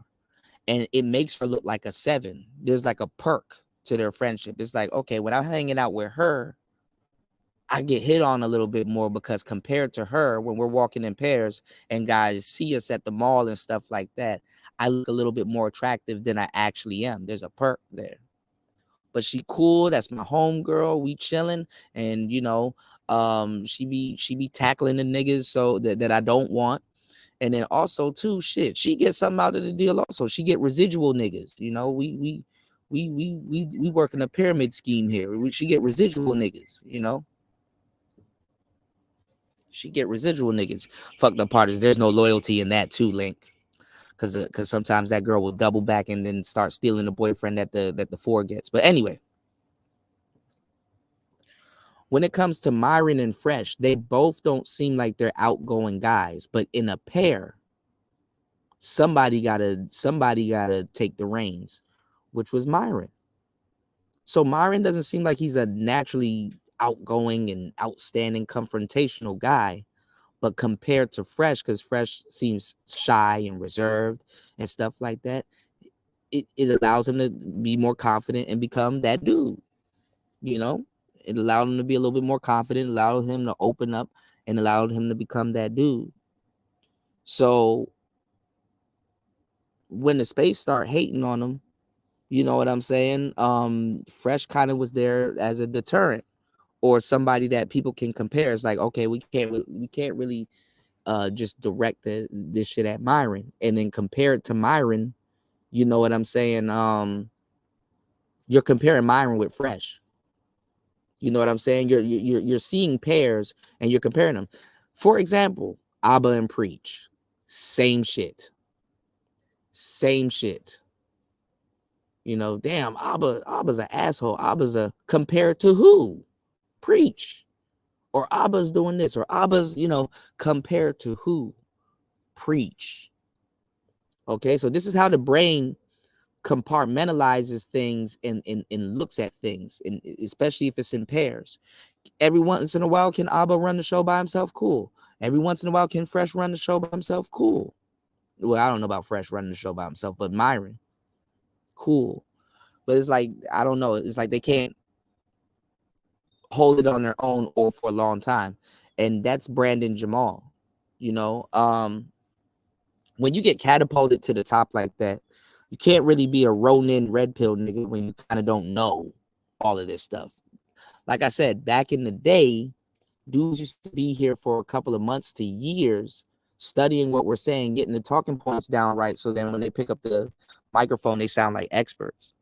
You know what I'm saying? Brandon Jamal just got here, and he doesn't have all of the talking points down pat. He just got a hit song. First of all,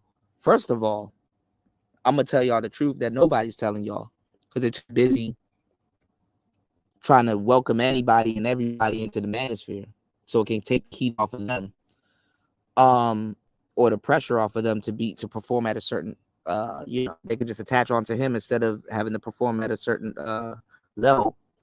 First of all, the hip hop and rap community taking in or red pill.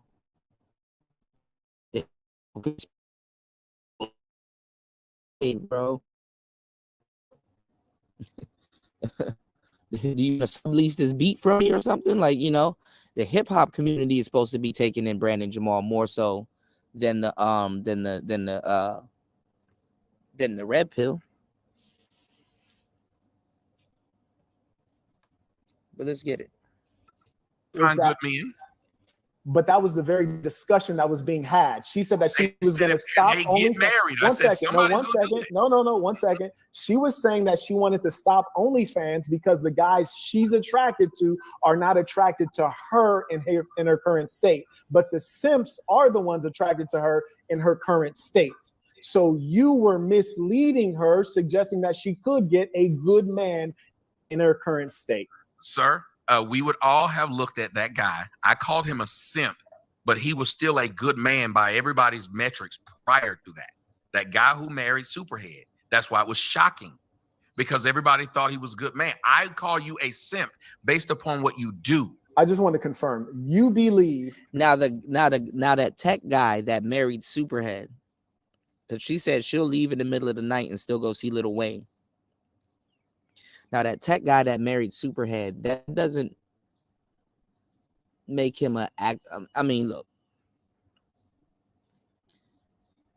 I wouldn't say that he's a simp, but depending on who he's going at and where he's putting his loyalty into makes him a simp. He's a simp because he wifed up Superhead. She technically made him more of a simp than he probably actually is. But the thing is that, like you guys say, because y'all endorse tricking, a guy gonna put his money into whoever he gonna put his money into. So if he works a whole tech job and say, yo, I want to get at Tiana Trump, depending on how he goes about it, doesn't necessarily make him a simp, even though he knows her past and stuff like that, because y'all was still hit too. Y'all just wouldn't wife. Got it, right? But yeah, by default, being with Superhead, it makes him a simp. But if she was loyal to him and he was parading her, if she was loyal to him and he was parading her around, dudes would still low-key be jealous of him. You know what I'm saying? So I'm not gonna just jump the gun and just, oh, he a simp, he a simp, he a simp. No, there is a such thing that if you get with a prestigious tramp, I hate to say it, but if you get with a prestigious tramp and they still look good and their phone's still ringing, their phone's still hot, their revolver's still hot, yeah. You know, yeah. That's why women try to get married like kind of right before the wall. You know what I'm saying? They try to get married right before the wall. You know. Shout outs to Royce. Royce said this is why Kevin Samuels was more measured. He wanted to stretch out his 15 minutes as long as he could. Yeah. And he knew what he was doing. I mean, the trajectory that he was going, the trajectory that Kevin Samuels initially started off with, you were here for this, Royce. The trajectory that he started off was he's going to build up guys in the manosphere. He started distancing himself from the manosphere. You know, I hate to say it. The manosphere is the group of niggas you can't bring no woman that you care about around. If you care about a woman in your life, do not bring her here. That is like one of the most. Do what that lady said on that James Baldwin thing. Lie to me. You must. Yes, bitch. The manosphere doesn't exist. Don't ever come around here. Run far away. Don't ever bring anybody you give a damn about around the manosphere. For real. Like, I hate to say it. There's some good dudes around here. You can get some stuff done, but don't do it. Do not do it. Okay? Don't do it. All right. Shout outs to Beach. Beach said, these are facts. I prefer my friends to look equally attractive, if not better than me. I'm biased. Yeah. You said the ugly friends always cause the problems from hidden envies. Yeah, that happens also too. Because the crazy part too is that you can have a genuine friendship, right? But they feel that you're using them. And that's not necessarily the truth. And then I'm gonna tell you the truth. I mean, if they know how to tweak it, they actually get a better deal than the attractive girl. They actually get a better deal because they're literally getting pre-selected men handed to them to a certain degree. They're literally getting pre-selected men handed to them. So it's a win-win situation. But if they don't know how to twerk it, here comes the bullshit. You know, you said a lot of these dudes are just as lousy as the broads they complain about. Yeah, 2 peas in a pod. That's why they water when my OGs used to tell me water seeps its own level, I wonder why. I'm like, what the hell does this nigga mean by that? He said, water seeps its own level, young blood. You gonna see? I'm like, all right. So this is what's prompting me, you know. This is what's prompting me to say, why are you tech guys? Why are you guys? Honestly, I know you guys want an edge, but a man can create his own edge as much as a woman can. You understand what I'm saying? Why do a lot of women go after guys that are independent? So she could seem independent amongst her own peer group, where she could just be independent and get with a guy that does the same shit. But some women do that. Why would a guy that's into that works in a cubicle and punches the clock and stuff like that, why would a guy go after a edgy, raunchy type bitch? Well, he doesn't have an edge in his life, which he could supply himself. He can go snowboarding on the weekends or do some type of extreme sport. Yeah, I work in the office and stuff like that, but I box on the side. I do Thai boxing at night. And while I was at the gym, I found a fit girl that does the same thing. You know what I'm saying? It's like there's nothing wrong with being the tech guy that wants the edgy woman. But if you don't, but if that's the only edge in your life, then it stands out. It doesn't bring no type of balance. You understand what I'm saying? Like, what would make sense is if you're a tech guy throughout the day, and let's say your edge is that you shoot corn videos at a studio. You're a camera guy for a corn company, right? So it's like, yeah, I do my square thing during the day, but at nighttime I'm the corn Batman with a camera. You know what I'm saying? So then if you get with a superhead, it will make sense. You understand what I'm saying? See how much game I'm giving y'all? You see how it would make sense? If you have an edge, then you can bring people into your world and it doesn't seem so off-putting. Okay? Too much game. I'm giving y'all, I'm throwing the kitchen sink in this live stream. Y'all don't get this amount of game from anybody else in a space like this. Like, for example, people are like, oh, why does Sierra like Russell Wilson? Because he has an edge. He's a nice, good, wholesome dude that picked her up when she was being a bit of a harlot. But guess what? His edge is that he plays an extreme sport. And not only does he play an extreme sport, he's the main guy in that sport. When that ball is snapped, you can tackle the defense, you can tackle the receiver, you can tackle whoever you want. But when that ball is snapped, he's the main target. She can worry about him. He has somewhere to be. You understand what I'm saying? He could get injured. All kinds of things can happen, but guess what? He displays himself as a leader. He leads a group of guys. He's an alpha of his pack. Maybe not in the sack, but of his pack. He's already doing an extreme sport. You understand what I'm saying? He has an edge to him. So this is why I tell you guys to take up martial arts or do something that you have an edge. You have to have an edge. So this is why some of these tech guys, they buy a Subaru, they buy the WRX or the newest Corvette or a Mitsubishi Lancer or some type of fast and furious car, and then they go to track meets and shit like that because that's an edge. You understand what I'm saying? It's like, damn, how he get that Badina? He met her at a track meet. Oh, he the guy with the white Corvette in the YouTube channel. He has an edge. If you're a square dude and you're trying to invite a woman into your world with no edge, she's gonna fuck your world up. And this is what dudes are. It doesn't make no sense. You understand what I'm saying? It doesn't make no sense. But if she meets you at a track meet, if she meets you at a gym, or if you whoop someone's ass in the pool hall because you're good at pool and shit like that, then it makes sense that you get the trophy. Square guys shouldn't even be around shit like that. You see what I'm saying? You said that was literally me in my early 20s. Office by day, Thai boxing at night. Absolutely, Royce. Yeah, I'm giving out too much game. Too much game. Y'all support the show. I'll be right back. He said facts. I never liked the Russell Wilson slander. I mean, it made sense in the beginning, but he did the right thing. He put 2 babies in her. You know what I'm saying? So Future's little DNA is not floating around in her body.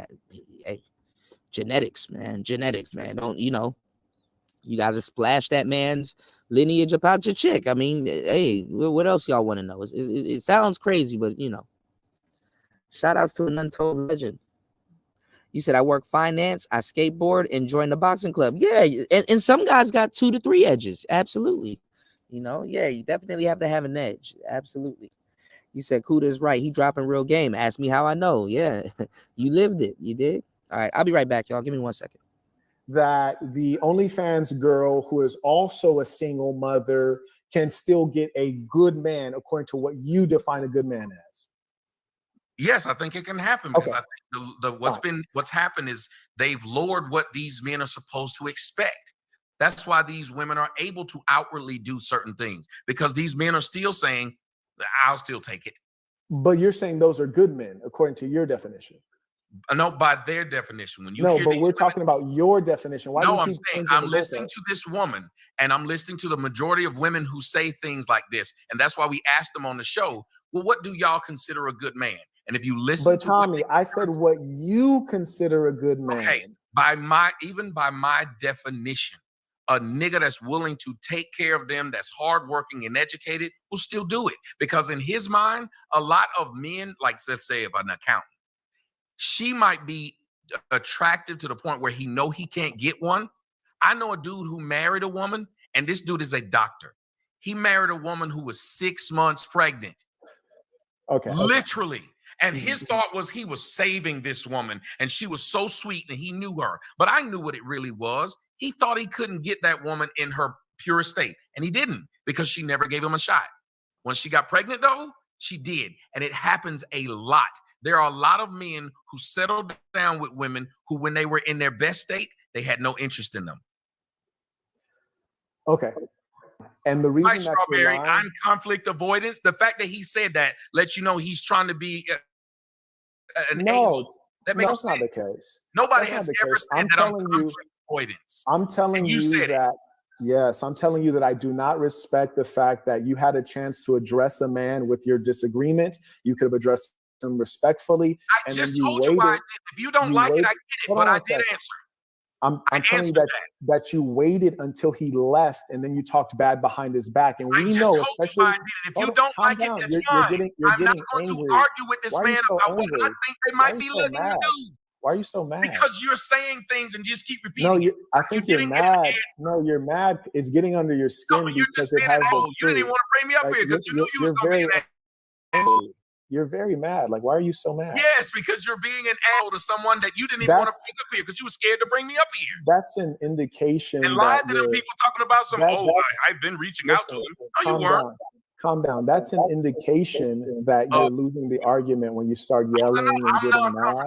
Remember? No. I'm non-confrontational. Wait, hold on. I'm being polite here. You're getting out of control. We all know you that said I'm non-confrontational.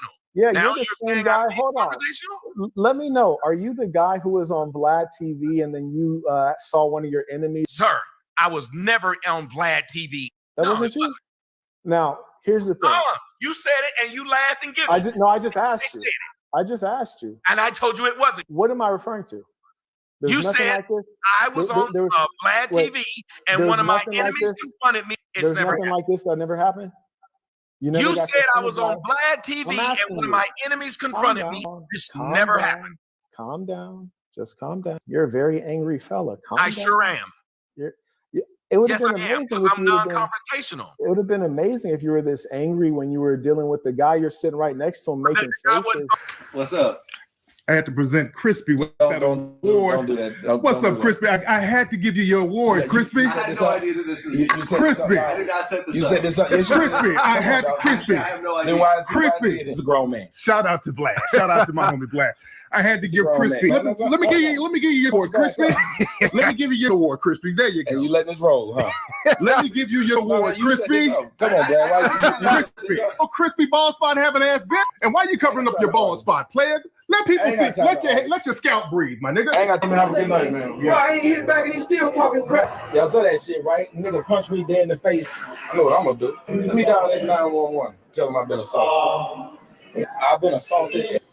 I've been assaulted, and now the people who assaulted me are waiting outside of the building. I was punched in the face.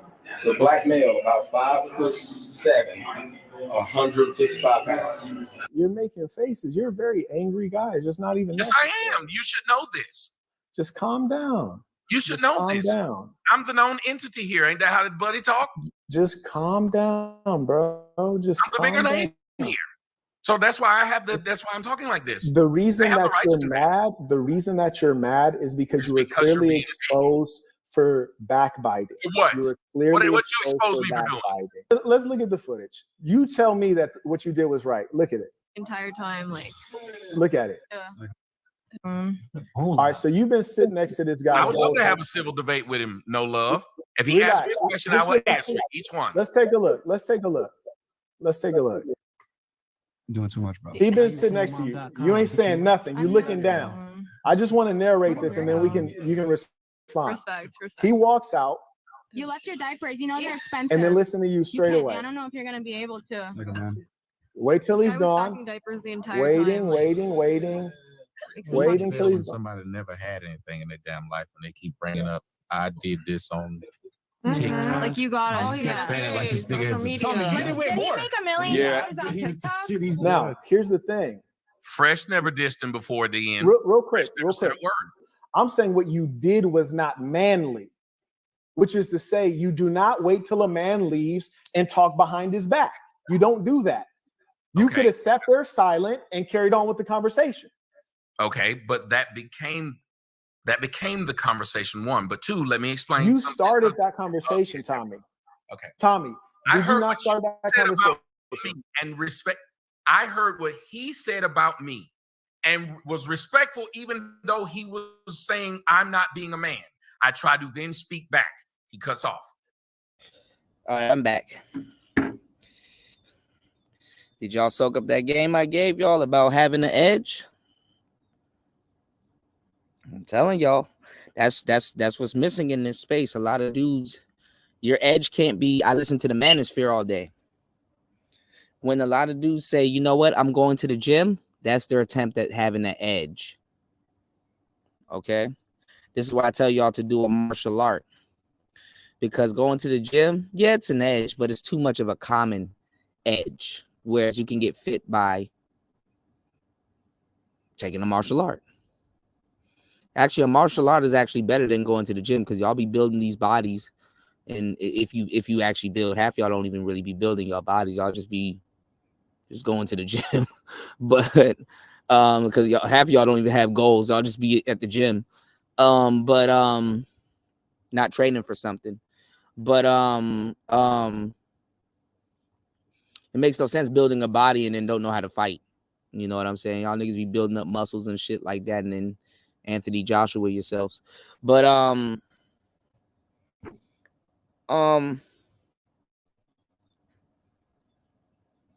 gonna give y'all some game. Y'all hit the like button, support the show. You can support the show at $PTV 888. That's $PTV 888. That's $PTV 888. Make sure you guys support the show. I'm gonna give y'all some game. I'm gonna try to do a pre-record on this later on today, because I got some other pre-records I got to put out. As a man, you have to have an edge. Okay?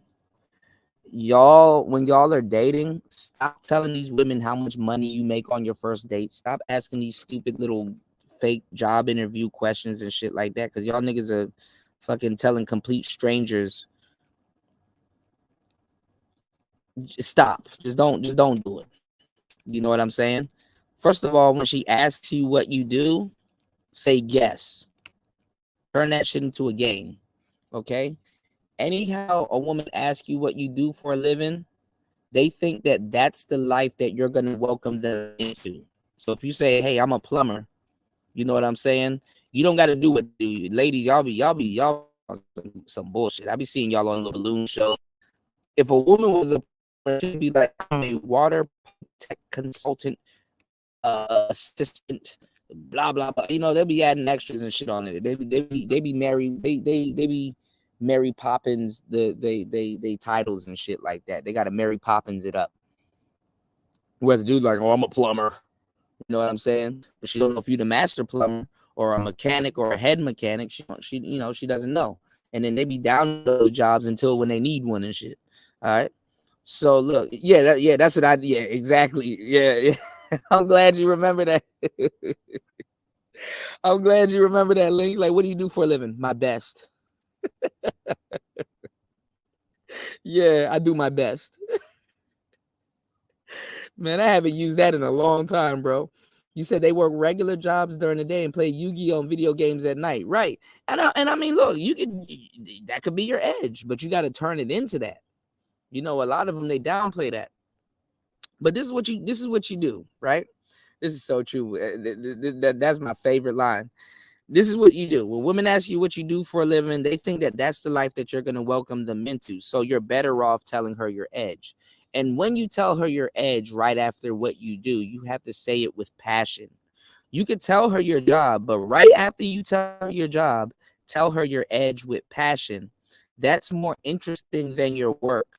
Plus, like I said, play a game and make her guess what you do. So you can say I do finance, but on the weekends I like to go hunting, horse riding, and I teach and attend a hip hop dancing class. Do you see what I just did? So what do you do for a living? Oh, you know what? You can say I do audiobooks, but on the weekends I be at the gun range. Look, I be doing dancing classes and stuff like that. And sometimes, you know what, I go down to, you know, such and such, and you know, we ride horses and stuff like that. You should come one of these weekends. You know, I think you'll enjoy it. You got to tell her what you do aside from your job. I don't even know why you telling women what you do for a living, for real. It's really what you do aside from your job is what is what attracts her to you. You know? And let me tell y'all something. This makes y'all stand out even better because everybody's doing the same fucking shit, even if they do get to a certain level with her. You understand what I'm saying? Because guess what?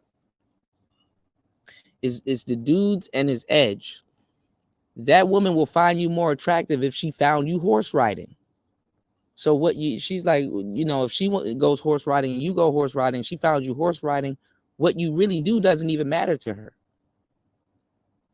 You're a nigga that rides a horse that she likes, that just happens to deliver newspapers or flip burgers and stuff like that, you know? You can literally even walk around and lie. You can even say, yo, I work at McDonald's, but on the weekends I go horse riding and I do this and I do that. You know what I'm saying? You have a life. You know? So it's a catch-22 when you're talking about what you do for a living and stuff like that. They're not even really interested in that. That's what a lot of people aren't getting and shit like that. It's like, nah.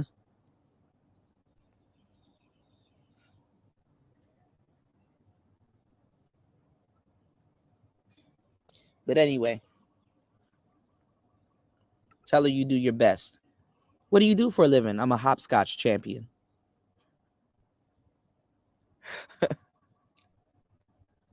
You're looking at the jump rope king. I'm asking you, if I get bothered by that, then I'm being sassy. So you relax for a second. Relax for a second. Won't let me respond. Relax just one second. Tommy, I think Marquette took this shit to heart because guess what? Marquette gets they call Marquette sassy. This nigga be wearing flower shirts and shit. So I mean, I get it. I kind of know why he's doing this, but anyway. Did you not start that conversation?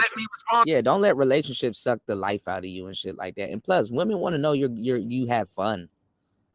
Because after a while, it's like if you're doing all this fun shit, in her head is like, when am I gonna be the center of his attention? You know? What you said. Tommy, did you not start that conversation? So you're not going to let me respond to what you said. Now you're going to pose a question.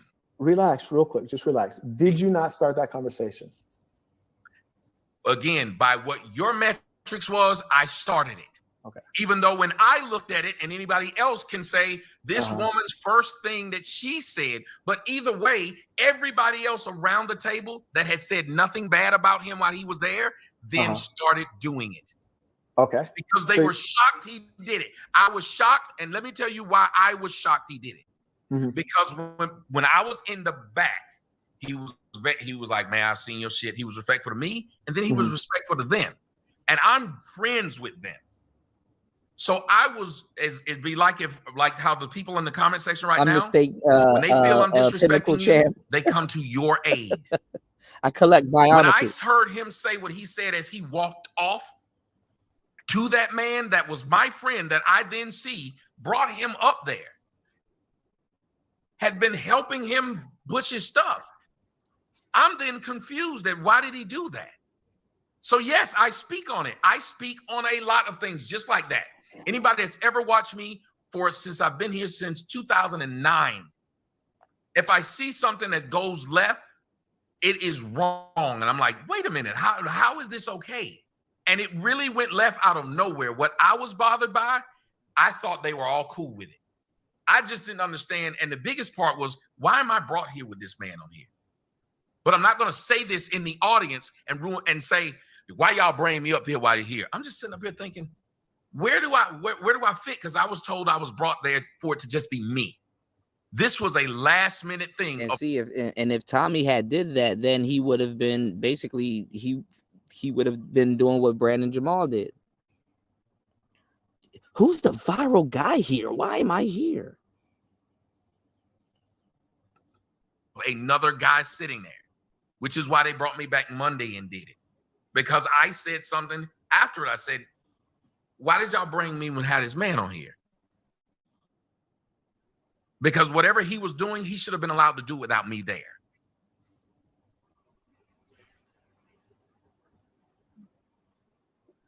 Okay. So some of what you just said, are you saying you said that off camera as well? Well, I said that at the end of the show when we were walking out, I was like, I'm not understanding how that even happened. I'm confused because I thought, and then they explained to me then, he had called them out their name before. I didn't know. I was like, so wait a minute, y'all brought him on. And they were like, well, no, we patched up the beef. So if he had already called y'all lame before, it's not shocking he called you that again when he didn't get his way. But the way he didn't get was still weird to me because this man is saying things that I'm thinking, why is he saying, me and this brother? So when you say I wasn't talking bad about him, he kept bigging me up. We're the stars of the show. And I'm thinking, man, I don't know you. I'm a known entity, and you keep telling me you're the star of the show, and I guess that's what you're doing. But it became irritating because when I came to have a real serious conversation. I thought. I hope you see that. Like, I haven't picked you out a hat to like trash you. Do you understand what I'm speaking of from a moral value standpoint of why I'm saying it was not right? I don't know where the moral police is coming in on this YouTube shit, but this is the wrong. This is not the era to be talking about morals. I think the last thing we should be talking about right now is morals. Like, dudes that are in position to do stuff in the manosphere are doing the wrong thing. Like, we need to you said, but you're a dominoes guy. You got to say a game that like people know about but don't. Like, I'm the Jenga champ, Yahtzee. You got to say Yahtzee. I'm the backgammon king. Like, you got to say games that people know about but don't really know how to play and shit. I'm the dreidel champion. Yeah, what about the children? Head ass. Nah, we need to be purging. We gotta purge these audiences. We gotta purge the audience. Have quality men and women here. Like, I don't know what more. You can't be running with this goddamn morality police thing. This is not. It's past that part. You speak ill of the man in his absence in general, but particularly when he was right there and you could have addressed him. Do you understand at any level what I'm trying to forward and the value in what I'm trying to forward? Well, can you tell me what makes sense about that? I will tell you, no, it doesn't, because remember, but you don't have to see it that way. But you're asking me, like, men, you know how like women like complicate like their simple tasks. Like, she'll be a nurse, but I'm a hospitality home care service worker, right? Oh, you're a nurse. We should start like making our job titles like the most egregious things. What do you do for a living? You know the little paper that comes in a fortune cookie? I write those.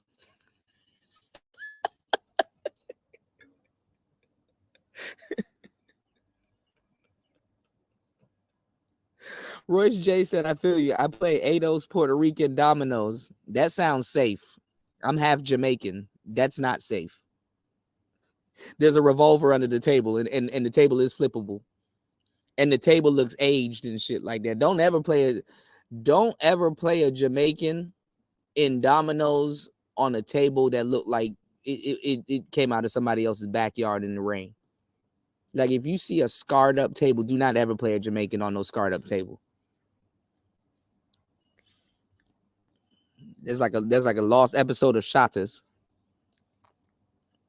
Especially if you hear them banging the dominoes on it. Oh man. Oh, and if there's red stripes around the table, definitely don't do it. Don't do it. Don't do it. Yeah, I'm saying I'm downplaying the title, but see, if you wanted to upplay it, you definitely could. You could say you're a philosopher and you write on fortune cookies. Absolutely. See, we use our brain around here. For my opinion. I said, does anything about that make sense? I play dominoes by FBA rules.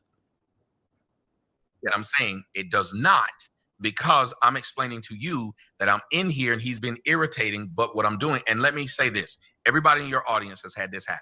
You're nice to the friend that's nice to your friend. But when you see that person then disrespects your friend, you speak up. That's what happened. I was nice to him, not because I liked what he was doing. You speak up to him. You speak up to him. He literally walked out. There was no time to speak out to him. Anybody who watched it, it was seconds. It was seconds. So at that point, he walked out on his own. He wasn't even kicked out. He wasn't even kicked out. I didn't even know what he was doing until he walked back and said, "Y'all some hoe ass niggas," and walked off. That was it. And I'm sitting up there still. You can watch me like, what the fuck just happened? So then I have to say, is this a skit? Because it didn't make sense. So now I'm thinking, this has got to be a skit.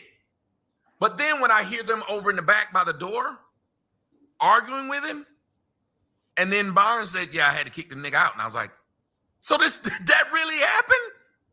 So at that point, I'm like, oh, hell no. This doesn't make sense. He just got up and walked off himself. I've never seen anybody do that. Why you put that up there? Niggas will sit up here and try to intellectually argue you into a fight. Like, what do y'all want to see? A fight? Like, how much times does Tommy have to show up to Fresh and Fit and lose blood and shit?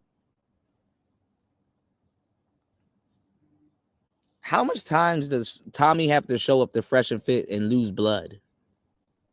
Also, somebody said, why not put up what No Love Rick said? It did happen fast. So I get it. You put up the one that said I was capping, but you didn't put up the one that agreed. Tommy, it did happen fast, but it didn't happen too fast that you couldn't address him. What was I supposed to do? Now we're confrontational with this man and say, fuck you, nigga. I didn't say fuck you, nigga, when he left. What was I supposed to say? You tell them what would have been the way I should have handled it. Now listen.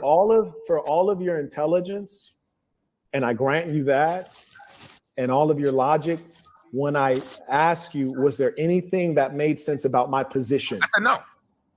Right. And you say no, that's when you reveal yourself to be an unreasonable man. And it seems that lets us know. Right. You're not trying to understand my position. You want me to understand your thought of my position, not my actual position. So imagine if I was trying to see. Look at this. Because I'm gonna do a story on this later. Make sure you guys come through and hit that. I might do a pre-record. I need to do a pre-record. Deontay Wilder, because I wanted to talk about that Deontay Wilder fight, and I kind of was gonna motion to it, but I kind of didn't until this popped up. Deontay Wilder, that last fight was crazy. You know what I'm saying? I think it kind of was a misstep, but then again, yeah, you should have your guards up every time. Deontay Wilder, I ain't gonna lie, he got a nice payday, but he kind of is washed at this point. Maybe he can come back. I don't know. He just can't box, especially when they put him up against a boxer. His wife is now claiming domestic violence as soon as he got that bag. You understand what I'm saying? And then it's gonna look, and this is the perfect time too. They be just waiting. This is the fucked up part. Right? Damn, bro, you gonna kick that man while he down? He just took a loss, and then people are gonna be like, "Well, Deontay Wilder just lost, so he probably didn't whip his wife's ass, you know, or whatever, right? Because he mad because he lost, right?" Yeah, I was gonna touch on that. I'm gonna still touch on this story. Look at how she knows he just got paid, and now she's claiming domestic violence. O'Shea Duke Jackson just dropped the video. Deontay Wilder's Asian baby mama gives him a Negro wake-up call. Do you know how contradictory O'Shea is? Nigga, are we supposed to be passport bros or ADOS? How could he get a nigga wake-up call when you're promoting dudes to date outside the race? How can you be pro-black when you're promoting dudes to date outside the race? Directly by getting on the plane. So are you a passport bro or an ADOS guy? Dudes are playing both sides. And let me tell you something. When you have a platform where you don't go live and can directly talk to people, you can play both sides. It's actually pretty easy. And not nobody's gonna be able to call you out unless it's in your comment section. And you can just pretend like you didn't see in the sea of comments that he get, you can just pretend like you didn't see it. Sneaky, but effective.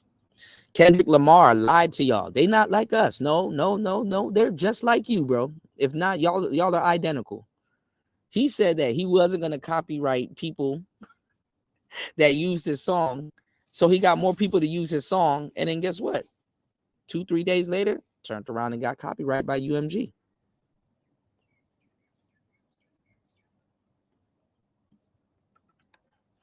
Turned around and got copyrighted by UMG.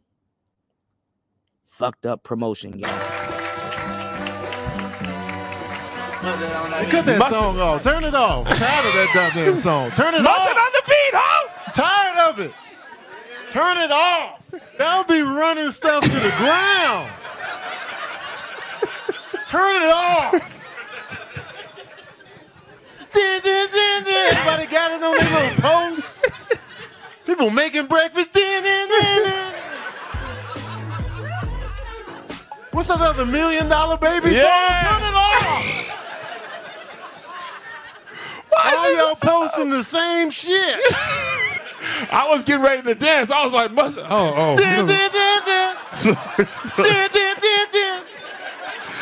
He won. We get it. He won. God damn, y'all. Shit. He won.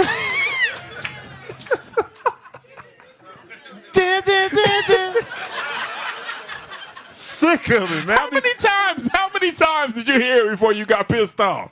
It didn't take long, probably by day 3. Day 3? Yes, it was everywhere. The NBA games. The NBA playoffs. Turn it off. Even Kendrick is like, all right, y'all, turn it off. You know Drake is tired of it. Oh, my God. His beard fell off. He was looking for it. Remember how Mike Tyson was trying to grab his mouthpiece after he got knocked out? That's how Drake was looking for his beard. Like, Aye, monster on the beat, ho, Debo, any rap nigga, he a free throw, man down, call like Amberland. Oh my God. All right, let's go, y'all. Tell you about how you went about you just interrupted me, so if you don't mind, you just interrupted me, so if you don't mind, I'll just finish real quick. So you're saying you stood up for your friends, which that sounds admirable, except that you cannot stand up for your friends in the absence of the bully. When the bully leaves and then you stand up, then you're not standing up for your friends. What you're doing is in effect complaining about what happened, but you actually didn't do anything when it counted. Moral to what you did and what you're saying now is after he leaves and people start talking about him behind his back, A man might say, instead of going along with the crowd in the wrong direction, a man might say, you know what he did terrible. Bite him, for he is not here, which means A, if he wasn't willing to learn and there needs to be a conflict, we're not even engaging him in conflict. What we're really doing is complaining, which is not constructive or gossiping and backbiting. And I'm speaking against that because that's weak and immature. The value of that is that there's no. What did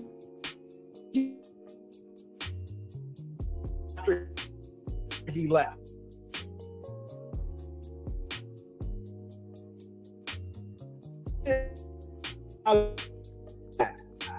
I will tell you what the value.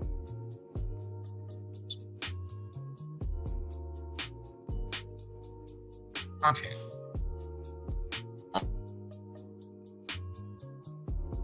Talking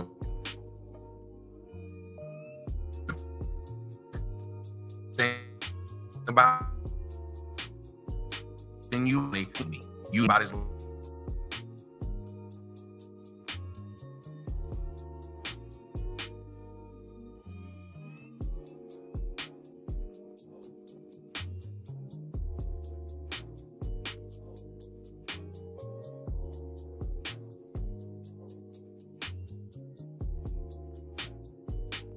that.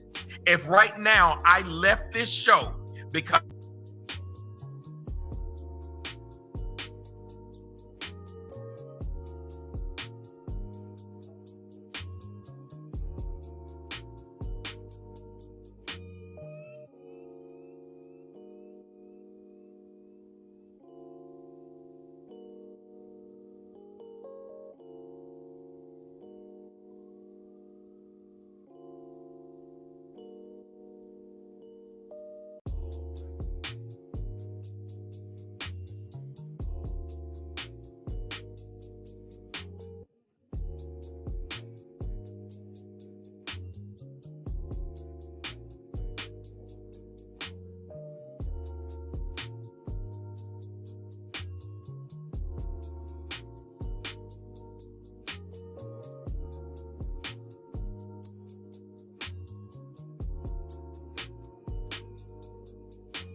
All right, hold on, my bad, y'all. I left like 2 seconds going back and shit. Damn, I just burnt the shit out of myself on this damn thing. Hold on, y'all. Let's get back into it. Hold up. So I gotta rewind this shit. Hold on. Run this back a little bit. Oh, you'd be like, you know what? Like when I Went was to go get my talking to charger. him, he presented. What the hell? How are you? I'm well. How are you? Can you hear me? I can hear you. I had to kick the nigga out, and I was like, "So that really happened?" So at that point, I'm like, "Oh hell no! This doesn't make sense." He just got up and walked off himself. I've never seen anybody do that. While you put that up there, also somebody said, "Why not put up what No Love Rick said?" It did happen fast, so I get it. You put up Tommy, the one that said I was capping, Tommy, but you didn't put up the one that agreed. Tommy, it did happen fast, but it didn't happen too fast that you couldn't address him. What was I supposed to do now? Be confrontational with this man and say, "Fuck you, nigga." I didn't say "fuck you, nigga" when he left. What was I supposed to say? You tell them what would have been the way I should have handled it. I'll listen. For all of your intelligence, and I grant you that, and all of your logic, when I asked you, was there anything that made sense about my position? I said no. Right. And you say no. That's when you reveal yourself to be an unreasonable man. And it seems that lets us know. Position, though. You're not trying to understand my position. You want me to understand your thought of my position, not my actual position. So imagine if I was trying to tell you about how you went about. You just interrupted me. So if you don't mind, you just interrupted me. So if you don't mind, I'll just finish real quick. So you're saying you stood up for your friends, which that sounds admirable, except that you cannot stand up for your friends in the absence of the bully. When the bully leaves and then you stand up, then you're not standing up for your friends. What you're doing is ineffective. Then it just merely amounts to gossip and like complaining about what happened, but you actually didn't do anything when it counted. The moral that I'm putting forward as a man, which is in direct contradiction to what you did and what you're saying now, is after he leaves and people start talking about him behind his back, a man might say, instead of going along with the crowd in the wrong direction, a man might say, you know what he did was dishonorable, but let us not backbite him, for he is not here, which means A, we're not teaching him anything, and B, if he wasn't willing to learn and there needs to be a conflict, we're not even engaging him in conflict. All we're really doing is complaining. Let me tell you how much of a cold game this content creation shit is. Let me put y'all on some game. You will hear a guy make this argument and make this quarrel, right? You will hear a guy in this space like telling you, oh, you gotta be the morale guy. Oh, you gotta, you know what I'm saying? Mr. Morale and the Big Steppers, right? Like you gotta give him the courtesy. You gotta do this, that, and the third. And you're like, okay, this is like an open and shut conversation, honestly. You know what I'm saying? Are you just trying to say I'm not a real man, or what are we trying to accomplish here, right? And then further on down the line, you'll realize that this is a ploy for you to have the other guy's back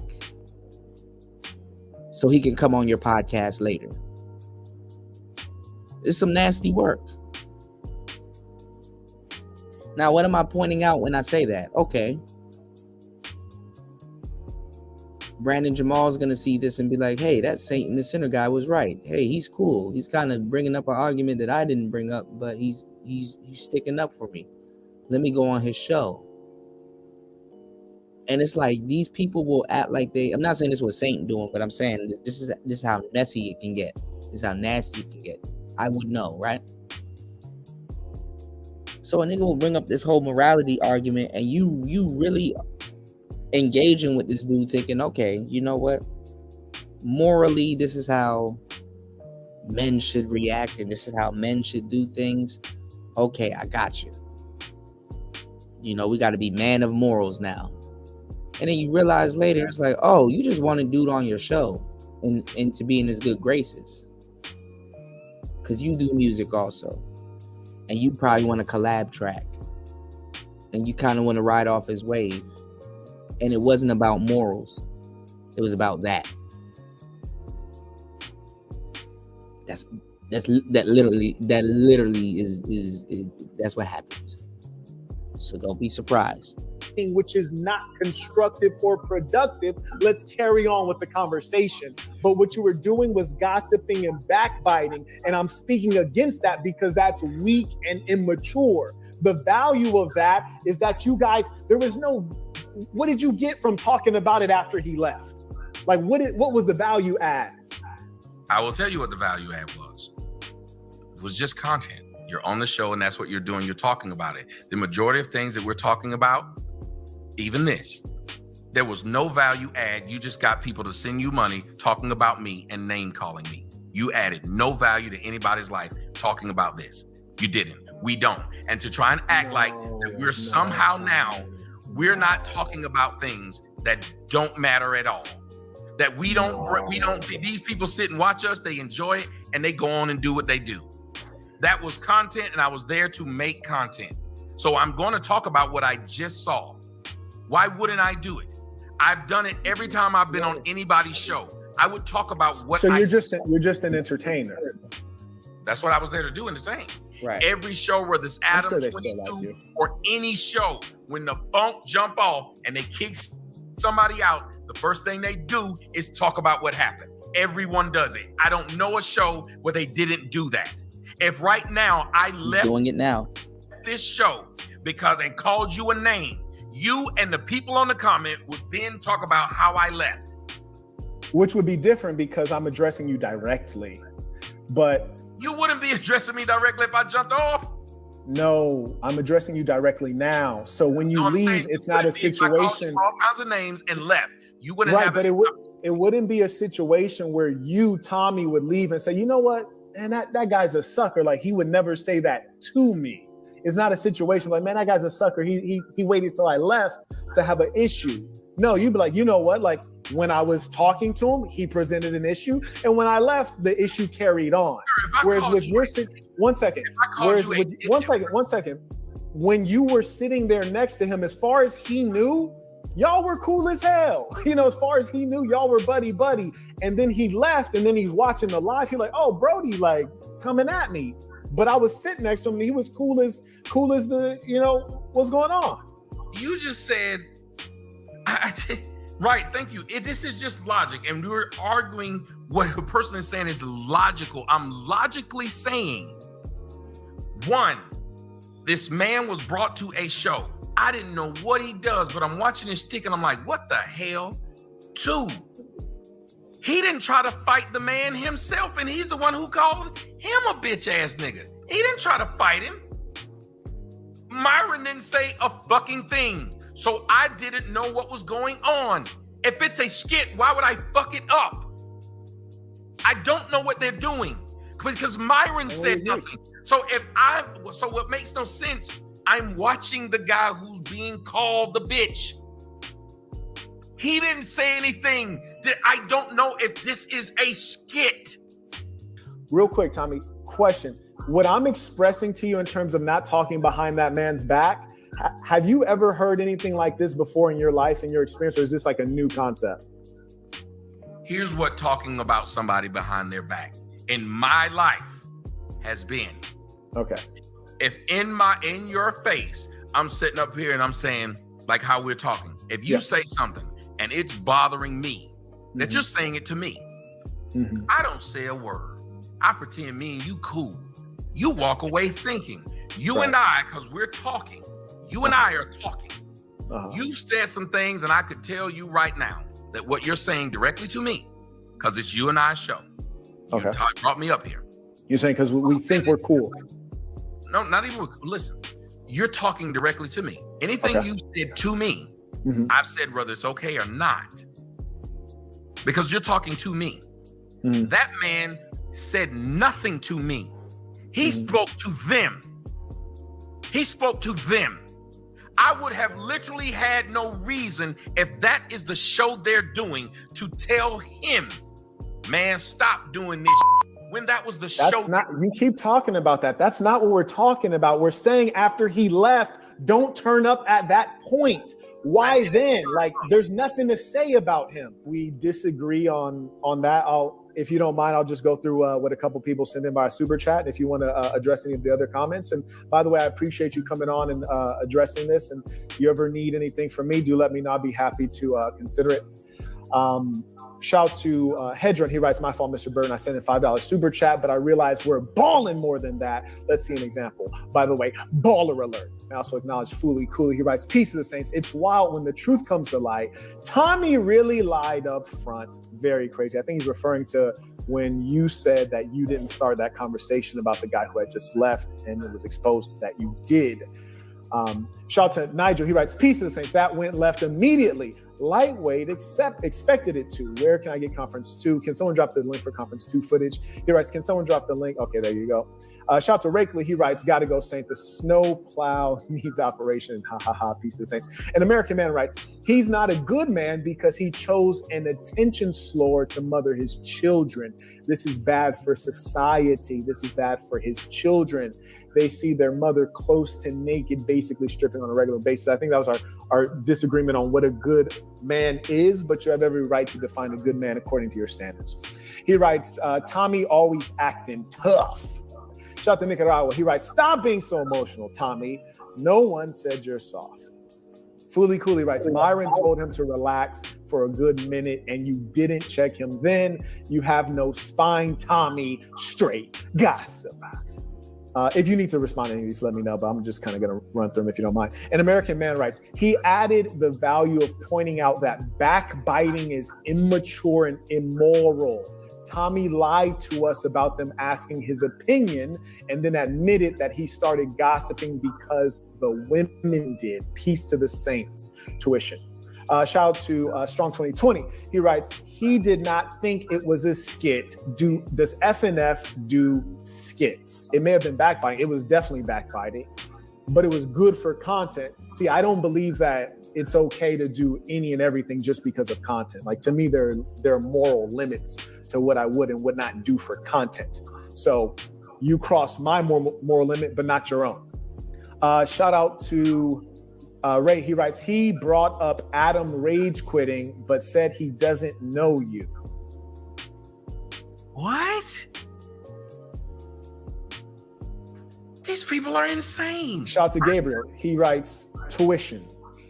May I also acknowledge Justin writes, peace to the Saints, tuition. May I also acknowledge Justino. He writes, you not like us, Tom. I think we're, okay. So I think someone sent, saying, is this the video after Myron told Brandon to leave Castle Cam? Thank you for putting Tommy in his place. He's annoying. And mind you, like, I'm gonna just pull this up right here. I don't know what this video is, but mind you, Tommy, I've never spoken about you negatively before. Of course, I've seen some of your clips because you've been in this in a while and you've had great humor and insights. And so you're not a person that I've ever had any issue with or beef with. I disagreed staunchly on the comforting you did with the chick in the white. I disagree staunchly on the what I consider backbiting, talking behind another man's back. And aside from that, I don't think you're a bad person. I don't think you're unintelligent. You're not someone I would try to, put down or cast in a negative light. And I think we're having a reasonably civil discussion. So I do want to let everyone know that, I don't wish you any ill will. I wish you continued success, and we can have disagreements without, hating and despising each other. When you are surrounded by a group of people who, before I even came up here, it's how zesty and gay and cooked. The whole conversation. And a simp, because I told a woman and gave a straight response as was asked here. If this woman, at any point in time, is pretty enough, a man will look past what this woman has done and then gave examples of this actually happening. Now then y'all can decide that's a good man or not. But many of y'all mamas got a man to get with them after they done had several kids. And in my world, I would never do that. But your mama got one. Somehow she did. And that to me is the equivalent of an OnlyFans girl, because ain't no damn way I'd be with a woman and this woman got kids by somebody else, multiple, who didn't want to be there. And yet there's several men who've done it. And that was all I was saying. Tommy about to cry. Damn. Shit that y'all say, y'all are grown ass people. Hey, Tommy, you know what the internet is like, bruh. Come on, man. Talk about what's manly and then crispy, zesty. But but the conversation is about a man, but they can do that. And that's supposed to be manly. He's gonna cry in the car. What is he even talking about? He's using all the same points as 304s. Ain't nobody trying to have no conversation. Not at all. Ain't nobody trying to be adults. I don't see how Crispy is adult. But it's okay, because when y'all ain't adult, it's hilarious. But I was supposed to somehow argue with a man that I don't even know. And since I didn't, my manhood is being questioned. That makes sense. Goofy ass shirt he's wearing. Emotional. Stop crying, Tammy. Tommy about to crash out. Relax, Tammy. Man. Now that's adult though. You giggling about that? That's some manly stuff. No, your reaction. No, just so y'all know, they do what they do when they get paid. They don't call. You want to talk about calling out? He can call his own fans and say, "Well, hold on. No, listen. If I told him this, then I don't think it would be cool with y'all doing." I'm laughing because you funny as hell. Because number one, I know you know what the internet is like. And I know you know what the internet is like, and I'm shocked. Honestly, say that about what I did. Honestly, I'm shocked that you, as an OG on the internet, you're getting hurt. About what I did. That's what the internet is like. One second, Tommy. I'm shocked that you, as an OG on the internet, you're seeing the comments and you're getting emotional about it. And I don't think it's necessarily because of the comments. I think that what happened is you came on the live stream, we had a disagreement. I don't think you feel like you got the better of the disagreement, so it kind of turned your emotions up a little bit. And then the comments are kind of like poking at you, and it's scary. You're reacting to that. So frankly, I don't think the comments should matter that much. I'm surprised that you're like reading them. They're holding someone accountable. It would be the same way if you tried to say that Myra and them was holding someone accountable, but then their fans was allowing them to. You know what I'm noticing too? What's going on, Cry Reese? Shout outs to Average Philosopher in the building. What's going on, player? You know what I'm noticing too?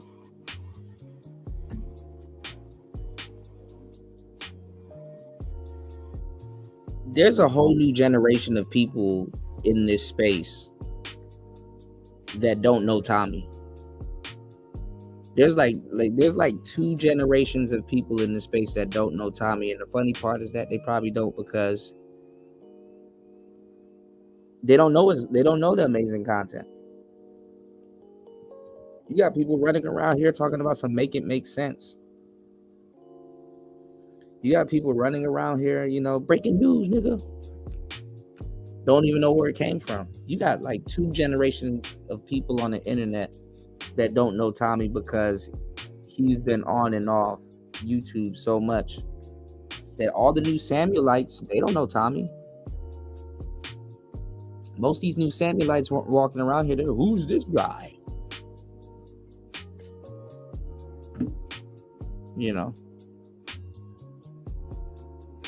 Who's this guy? So you got a lot of new people on here. You got like 2 generations of people on here that's like, oh, I just want to see this guy react. You know what I'm saying? So that's interesting. Yeah. Hair hat hooligan about to act a hooligan. Hair hatted hooligan about to act a hooligan. Do something that looked like they weren't holding people accountable or themselves accountable. You would say, just like people tried to bring up when they said, well, Fresh, if he got a 304 pregnant, that goes against what his message was. Didn't they say that? Of course. They didn't say, but it all for entertainment. And I tried to give you some grace. I said, hey, we disagreed on 2 things. I've never, said anything negative about you. I've seen your work in the past, and we have a difference opinion on 2 principal things. And I let everyone know I don't consider you to be an enemy, and I want you to continue being successful. Do you feel like you're continuously being attacked? When I was laughing because you're reading the comments in a funny ass manner. Like you don't think that could be funny at all? I thought it was hilarious. Listen. I thought it was hilarious. I can understand all that. Like, I'm not trying to hurt your feelings or anything. Even when you do that, I said the words. I can understand all that. Yeah. But You're being emotional. I'm not trying to hurt your feelings. You'll keep doing that. No. Right now, when I said I'm not trying to hurt your feelings, no, really. When I said that before you even said it, but I'm saying sincerely. I understand that. Sincerely, I'm not trying to. I understood it. When you said it, I said that I understand. Okay. You said I said it in a funny way, but I'm pointing out that you have people, your audience, who was trying to hold me, a person who was on a show, at something that just happened, to tell me what's manly or not about the way I acted. And yet, these same people who were sitting in judgment of what I did on the show and trying to make it way bigger than it is are now sitting here, and that's them. Break that down again. Like, break that down again. I'm a fossil. I look sick. My shirt's ugly. These are the same ones that's saying the way I acted on the show was not manly. It doesn't make sense. Yeah, I don't see how they flipped that, because they were just saying the same way Brandon Jamal acted on the show wasn't manly. So they flipping it, you know. You said, I thought Saint was a goofy when he interviewed CGA and was talking about building businesses with women. I mean, I think he had an assistant at that time. I mean, I think women make really good assistants. And then honestly, I'm gonna tell you the truth. You do got some women that make really good bosses. You know, there are types of women. You know, you got some women that really do good work. You know, you put her on something, she gonna make sure it's done. You know, like I said, one of the most gangster things I've seen Donovan Sharp do was ask his wife, his now wife, you know, how much they paying you? All right, come work for me. I'm gonna pay you more. You know what I'm saying? But I'm gonna tell you the truth. The majority of black men, they can't and they wouldn't hire their girl. Their girl wouldn't even drop their job for them. But you know, anyway. And it doesn't make sense that grown ass people are just sitting up here. When you have a discussion with somebody, if y'all were adults and y'all were actually talking to someone, why would you talk to anyone who, it don't matter what they say, I'm gonna talk shit. BBL Tammy, BBL Tammy. It don't matter what they say. Come on, I'm gonna Tommy. listen to hear they say anything that's logical. Tommy, you and I are having a conversation. Tommy, you and I are having a conversation. I mean, respectfully, I know that, you know, you just hopped on. You just hopped on. Listen, you just hopped on a live session. So I don't know what you were doing before this. Like you probably weren't like prepared to go into a live session, to an argument or a debate. You just hopped on a random live session. I get that. I just feel like right now you're a little off track in terms of what, because I know you're an intelligent guy. We're having a conversation, you and I. The comments are going to be. You started off the conversation feeding them. Tommy, the comments don't matter. How we started. You did not talk to me respectfully or as a man or even as somebody who was trying to get to the root of what they saw. Because most people who are interviewing someone, and I've never sat there and done that, when I interview someone. You weren't being interviewed. You weren't being interviewed. What I'm telling you right now, before you went into this speech, is that I'm reminding you that the conversations between you and I and the comments don't matter. People are going to say wild things in the comments.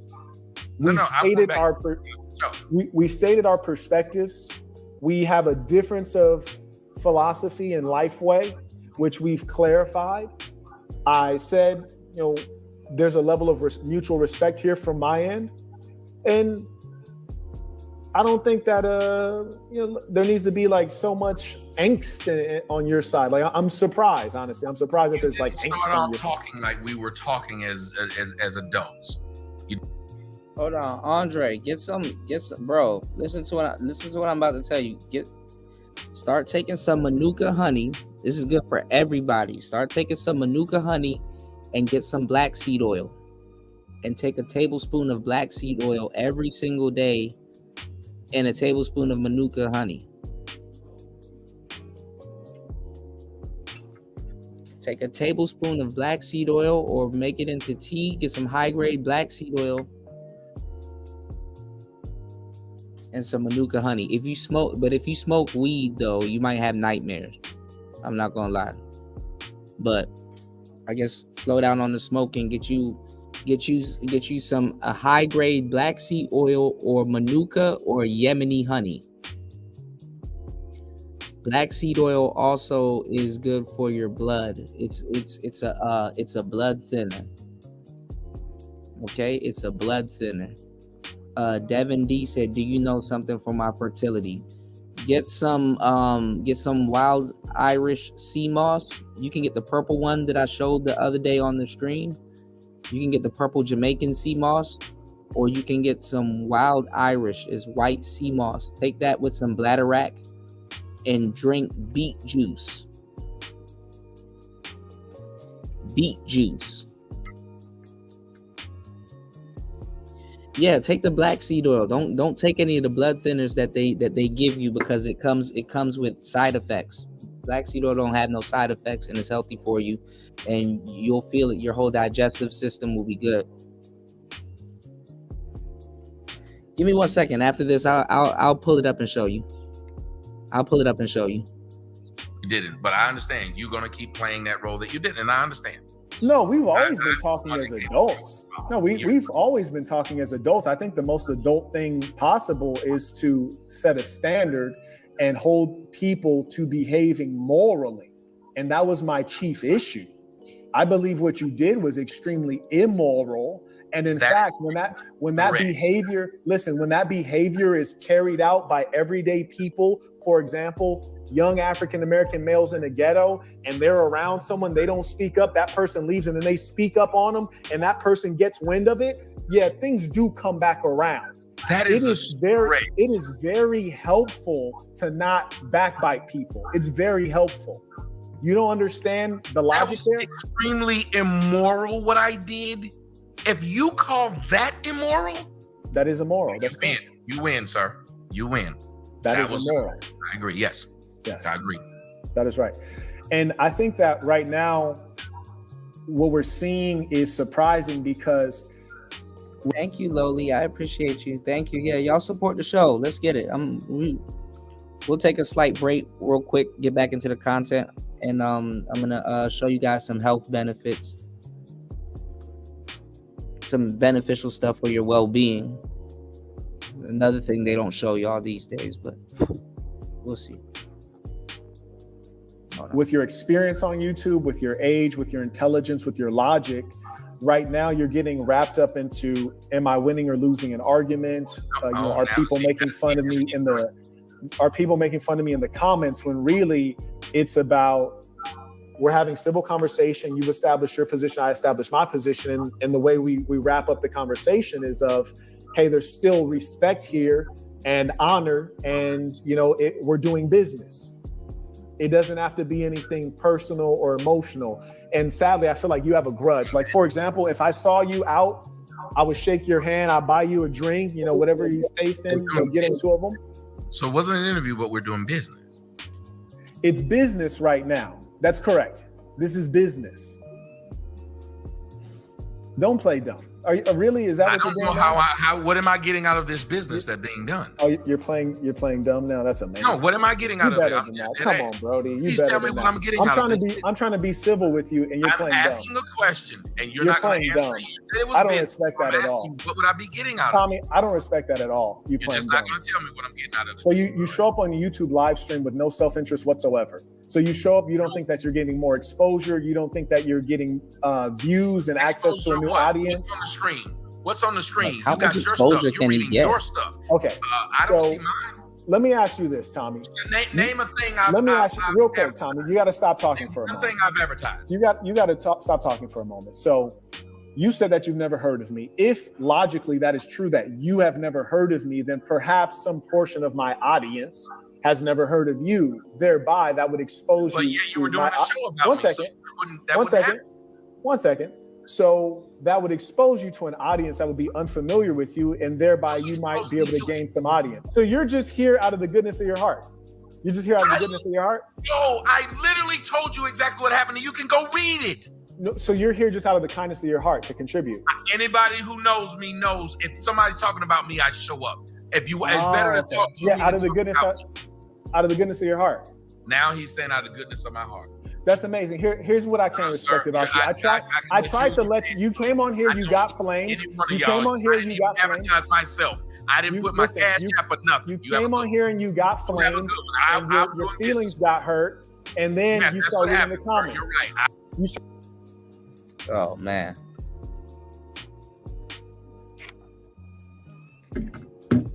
Well, shout outs to Tommy. Right, Lowly Soto Nation. Shout outs to Tommy.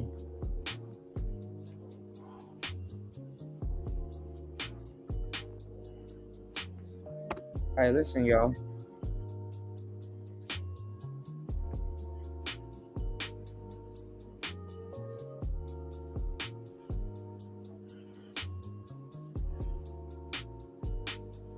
Y'all hit the like button, support the show.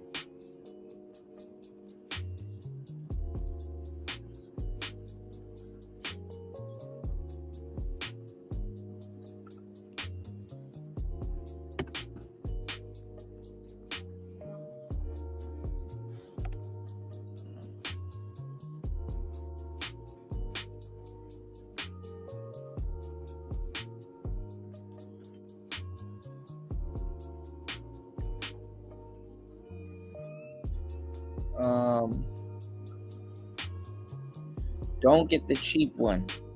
You want to get the most expensive one. You want to put quality products in your system. These can get expensive, but there's another one I can show you that's actually pretty good and is in higher quantity. But you want to get this. You want to get this Perfect Press black seed oil. And you can take it topically, like you can take it, you can put it on your skin like lotion, and you can take it internally. It's really good. It cures everything but death. Or you can do, I think it's called Star West. Oh, it is Star West. This is a really good one. This is the one that I like to take. But this one is you want this one. You want the black seed oil. This is the one you want.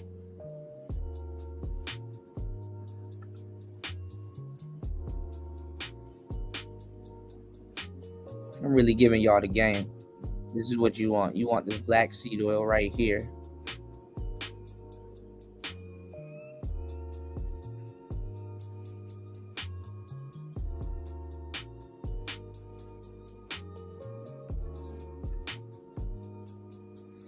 And then you want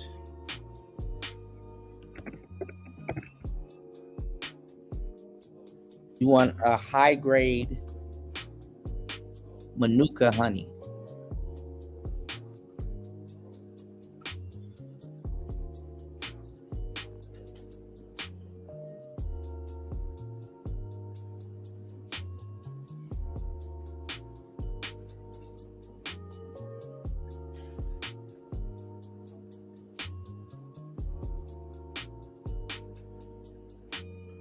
You said Nato Kenasi. I don't know what that is, but hey, throw it in there.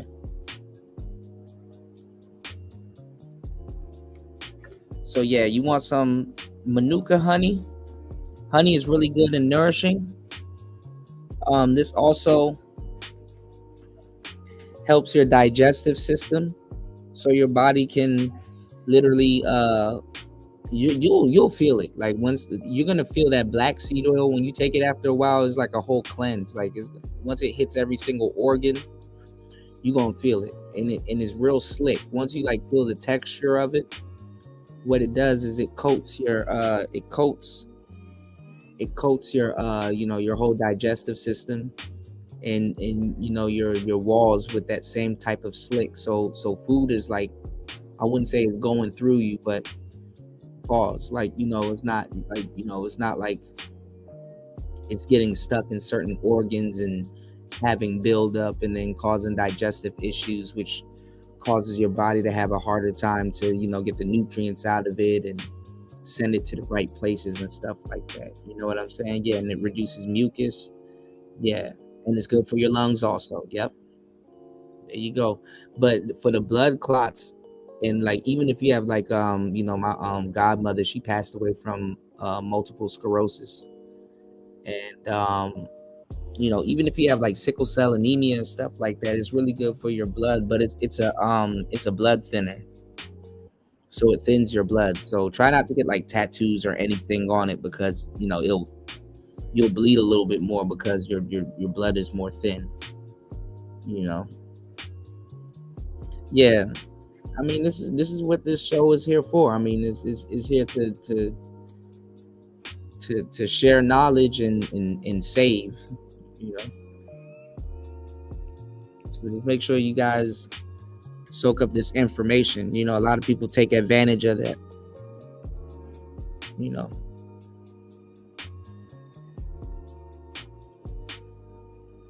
So yeah, get you some black seed oil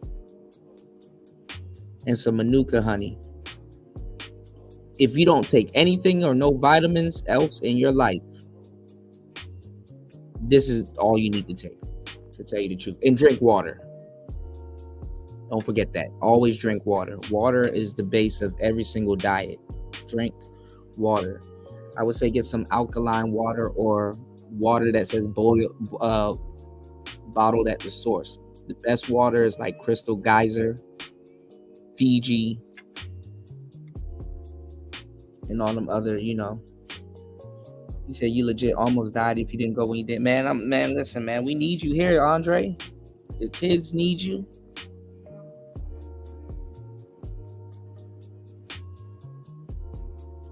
So definitely just take heed to what I'm saying and just you know, relax. Take it easy on yourself. You know, don't beat yourself up, man. You know, we getting up there in age, and you know, honestly, you know, our habits, they come with a price. You know, we might not pay for it today, but you know, I'm glad that you caught it and glad that everything is great, you know. So I appreciate you, man. Make sure you write this down. Don't tell your doctor, because they're going to try to talk you out of naturally healing yourself. You know, you can fix anything with eating right and working out, you know, but just start off eating right before you put any type of stress or strain on your body. So, you know what I'm saying? Get you some honey daily. Take a teaspoon, right? Take them at the same time, you know. You just have them sitting right beside each other on the counter. You take a tablespoon of black seed oil, because it's really, you're supposed to take like a teaspoon in the morning and a teaspoon at night, but just take 1 tablespoon a day and you'll be okay.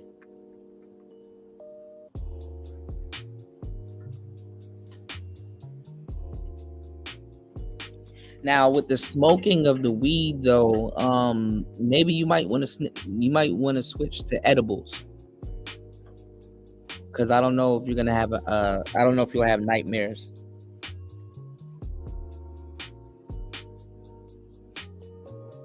So you might want to switch to edibles. Right, Devin. But see, that's the thing too. Like, the doctor will never tell you about no goddamn mucus. You know what I'm saying? And how to get rid of it. The doctors, they got to keep prescribing you medicine. And the medicine, the side effects contribute to the mucus, so that you have to keep taking the medicine. Like I said, the health is not in the cure. Well, the money's not in the cure.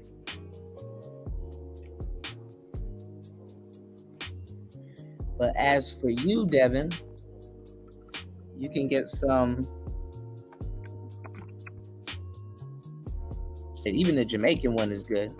I used to drink this drink. If you can't find it, this drink right here, this is an actual drink, which is actually pretty good. You can get you some Irish sea moss that looks like this, and you can do it yourself if you want to. Get a blender, but I think it's good to just, honestly, I'll just get the drink. But if you're gonna get it like this and you're gonna do this, you want to mix it with bladder wrap.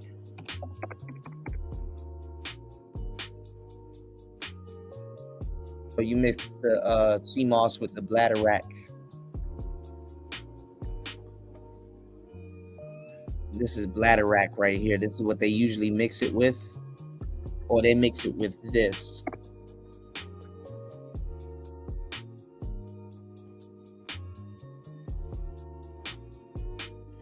They mix it with yellow dock. Yellow dock is pretty good.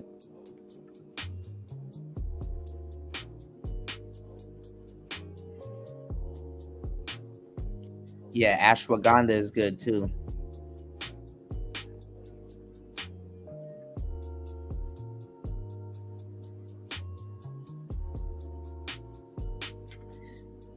So yeah, you definitely do that, and then you want to mix it with this.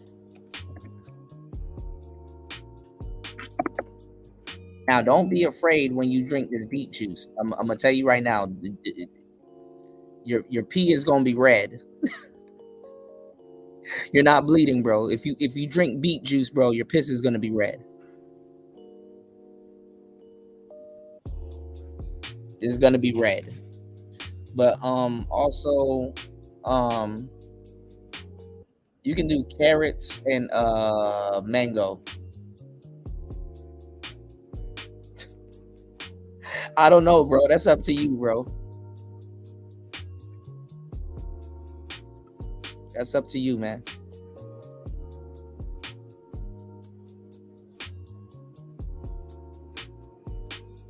Just don't get her pregnant. That's all I'm gonna say. You said I take COQ10, but when I'm not smoking. Okay. You know what I haven't dived into? I've always seen it, but I haven't dived into it. Maybe somebody in the chat may know about it. They got like these vitamins, like multivitamins for men called Centrum. I never took Centrum before. I heard Centrum is pretty good for men and just stabilizing all of the minerals and metals and nutrients in your body.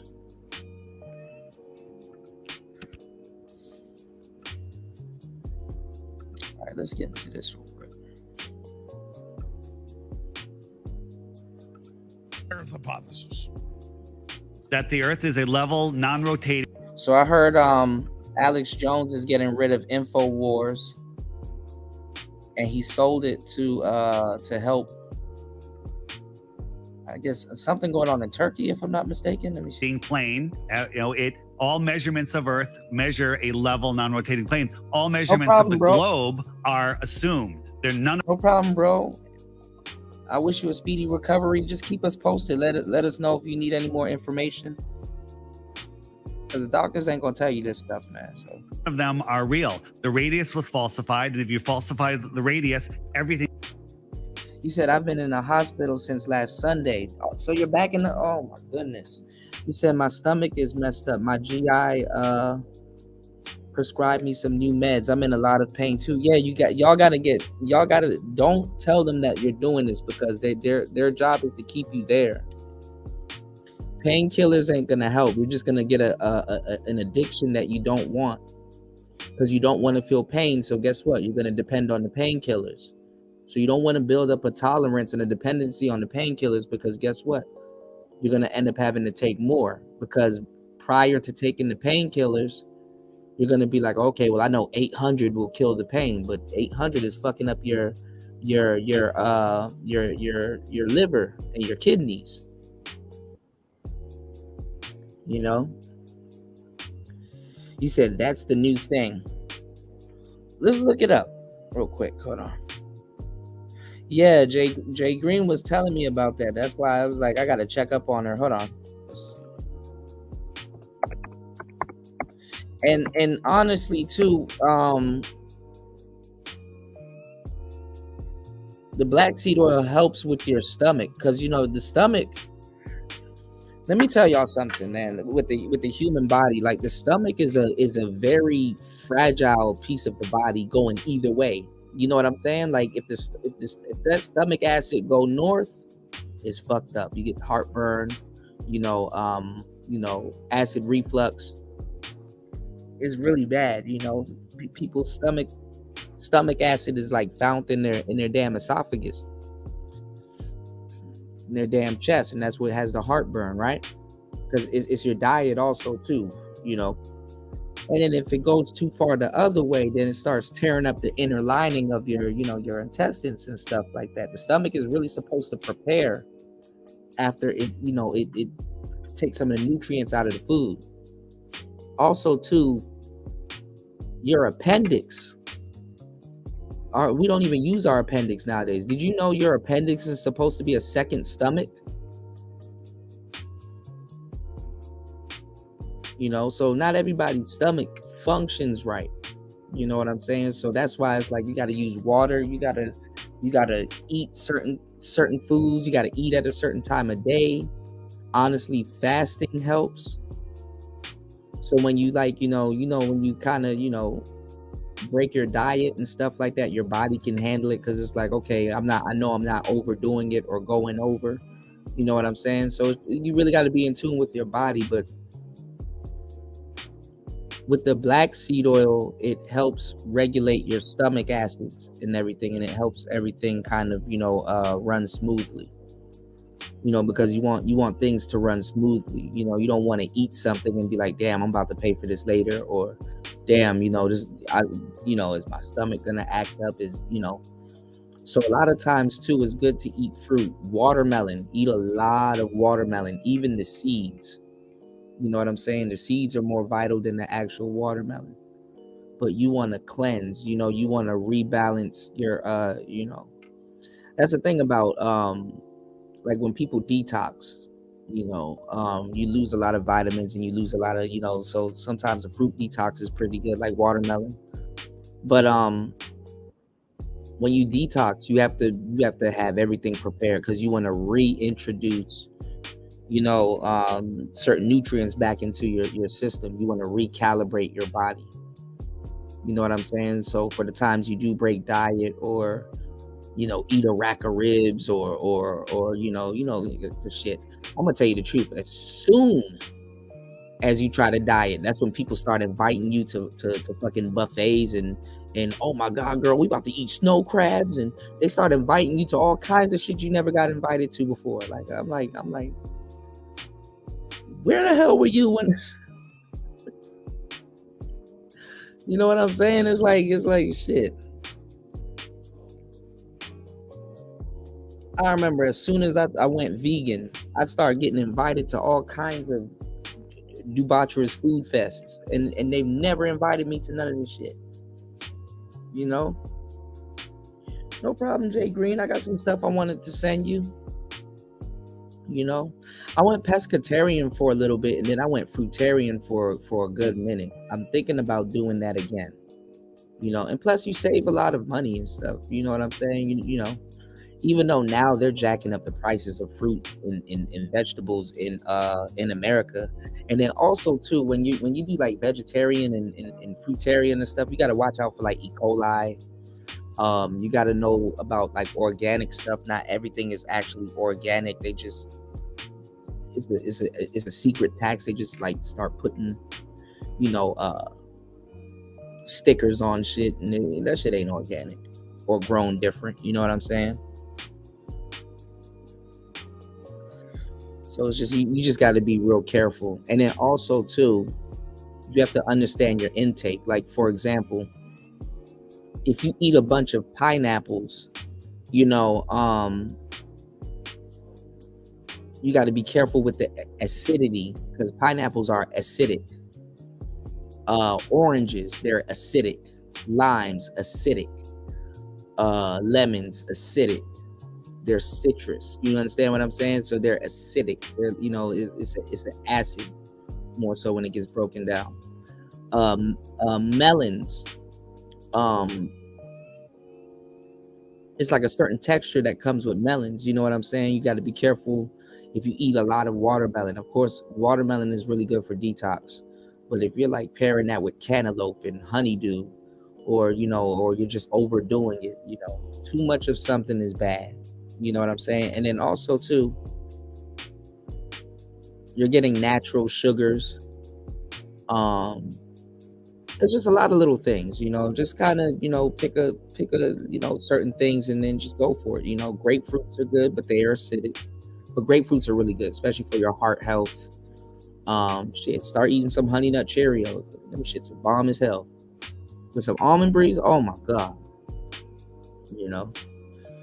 So, you know, you just gotta cleanse, you know what I'm saying? You know, you gotta take it easy, you know. Yeah, like if you've been smoking for a long time, you know, sometimes you gotta, you know, switch over to edibles. Thank God they're, you know, they exist. You know, switch over to edibles for a little bit and just cleanse your lungs, you know.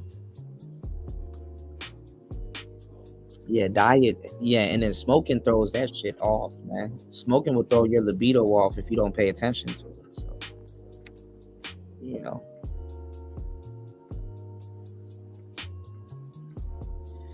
And then you can't really tell your doctor the truth because they gonna lie to you. You know, you can't tell your doctor, look, I smoke a pound a week. I'm on some Bob Marley shit. Your doctor will be like, well, you need to stop stressing. Yeah, it's easier said than done. When I see that bill, I'm gonna need another J.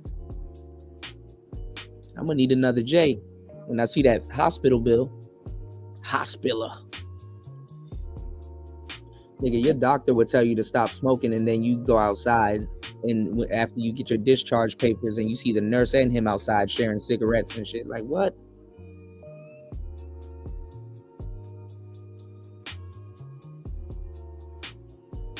Nah, man. If it's a lung issue, bro, I just go straight to edibles, bro. I know it's a different high, and you might be high as shit, but that's even better. You know, you get your ass in the gym, do some cardio, light cardio, so you can breathe better. Get a little bit of muscle tone. And then you know what I'm saying? You take the edible after the gym. So when your muscles are sore and stuff like that, the edible will help act as a painkiller. You know, get you some protein shakes.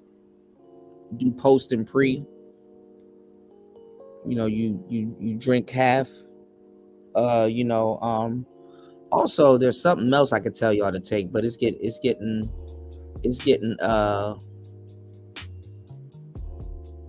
trivialized in America. I can tell you something that they have out here that's freely, that's actually pretty good. I know it don't hit the same. I mean, it's a body high, but I mean, when you smoke it, it's a body high also. I mean, if you're using like a bong or a pipe or some shit like that, it's a head high. Some people like the head high, but get you some sativa, man, and go running, you know. But the thing is that if you smoke or do dabs, you know, something light, you know what I'm saying? Y'all niggas be rolling that shit up. Y'all be doing sheets and funnels. Y'all be adding tobacco and all kinds of shit, man. Y'all gotta take it easy on yourselves, man. Y'all be facing, you know, J's with tobacco and all kinds of shit in it. Y'all be freaking them Black and Milds or Newports or the backwoods and shit like that. Y'all go get the leaf, the fronto leaf that's hard, and then crush that shit up and put it in there. I know what y'all be doing. Y'all ain't getting past nobody. Y'all got dreads. These are real. Like, I know what the fuck I'm talking about. You gotta take it easy on yourself, man. You dig? I'm not saying cold turkey. I mean, you can smoke like once or twice a week, but like, you know, y'all be doing that shit every day, man.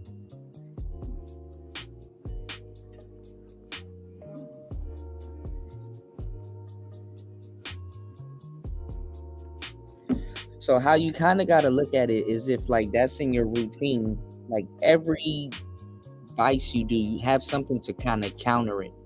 But the counter got to be slightly better. You know what I'm saying? It's like, okay. That's why I was like, you can use your vice as a form of reward. So that's why I say, if you go to the gym and you tear a little bit of muscle, or you do a certain workout or something like that, you know, you can reward yourself with a J at the end of the day. It's like, okay, yeah, you have a calm down. You know, you have a calm down. At least you got something out the way. You did, you know, you can mentally feel good about yourself, and you can, you know, yeah, soursop is good. I'm trying to find it out here. I gotta go to the morning market. You said the soursop leaf is supposed to have healing anti-cancer properties, so it's not just a fruit. I'm sure you can find it. Yeah, you can get soursop. You can get there's a lot of stuff. I mean, the soursop though is an anti-inflammatory. It's anti-inflammation. Yeah. Oh, also, black seed oil cures cancer before stages 3 and 4. So you wanna, if you wanna take a lot of black seed oil, it'll cure cancer literally. Yeah, you want to mix it with the sea moss gel. Yep. Yeah, take that black seed oil, man. I'm not telling y'all the wrong thing. And then also too, it's out here, but they're trivializing it. In America, they have something called kratom or kratom. It's really called kratom. It's called kratom. Kratom in smaller doses is really good for you. But also, let me tell you what to take. If y'all really want to diversify your bonds, if y'all really want to diversify your eating, y'all want to know why I eat a lot of Indian food sometimes and Ethiopian food? Well, I eat some Ethiopian food. If you eat some injera,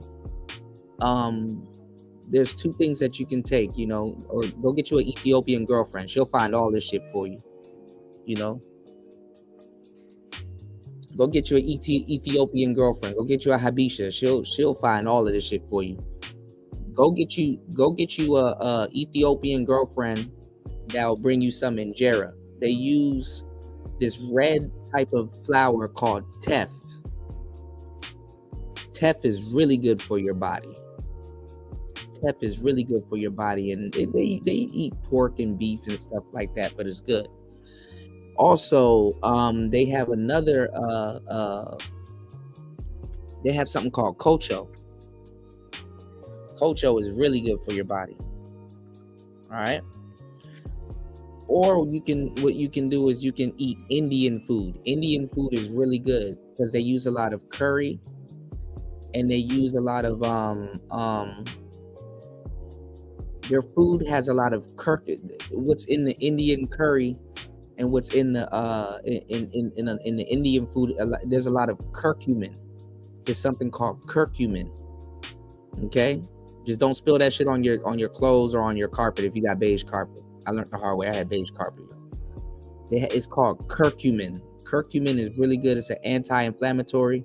You can get large doses of it by just eating Indian food, you know, and Middle Eastern food. You know what I'm saying? Replace rice with bulgur wheat, or what you call it, pearl couscous. Eat some couscous or couscous, whatever you want to call it. That's good also. There's so much I can just. I'm giving y'all the game. You know what I'm saying? Yeah, kratom is expensive, but I mean it's good for you. You know, it's that's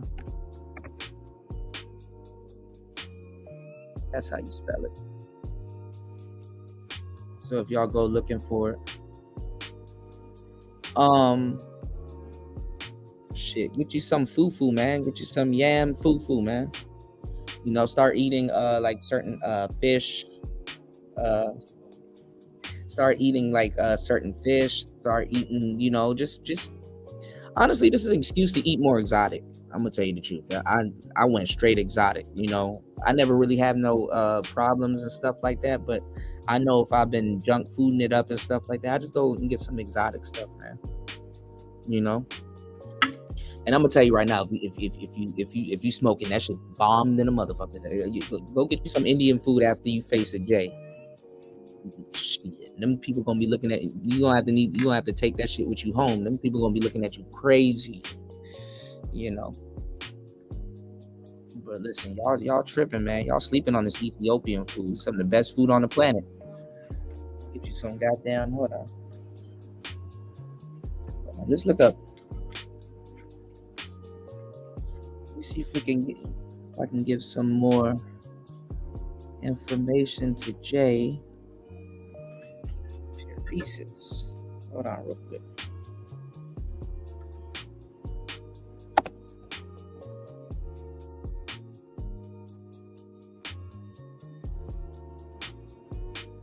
Okay, so look at what's happening right here. Okay. So remember before the BBLs,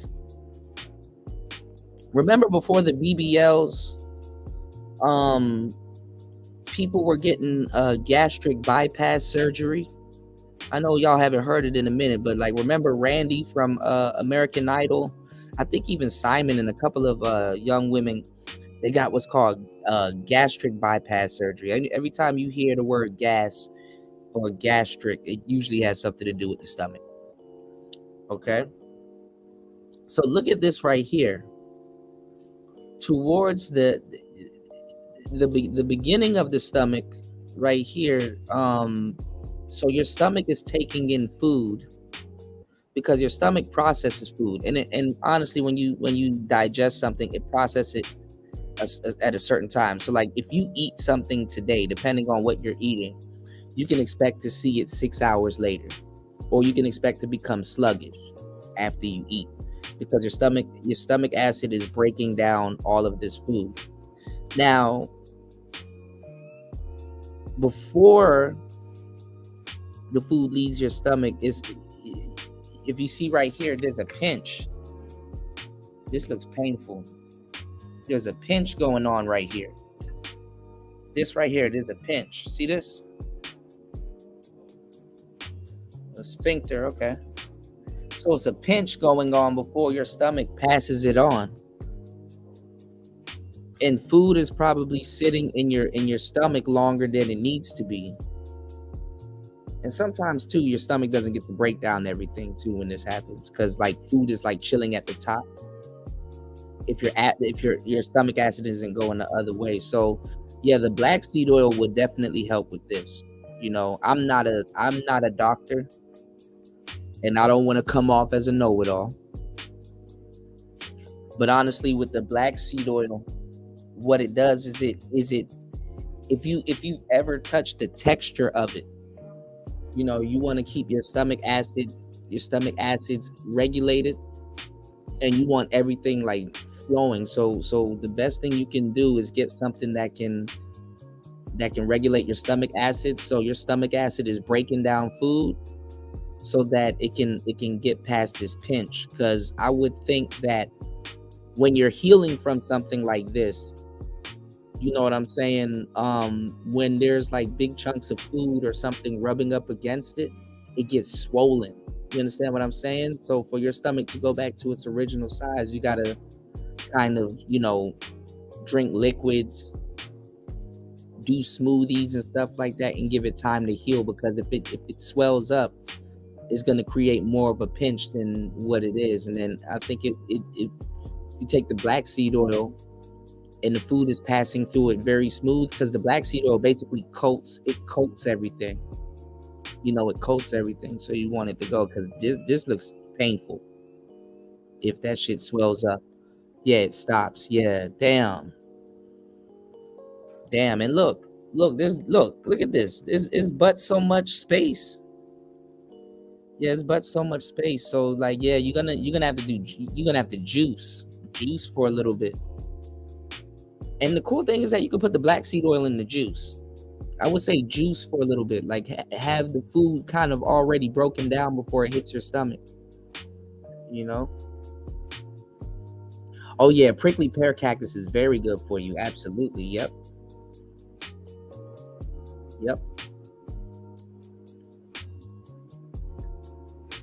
Kiwi is good for you also, but the best part of the kiwi is actually the skin. You know what I'm saying? So the kiwi skin is good too. Yeah, blackberries are good. Elderberries are good. Blueberries, they're antioxidants. Yeah. But the black seed oil is pretty good. The black seed oil makes sure that your digestive system is on point. Let me see if I can find something on it.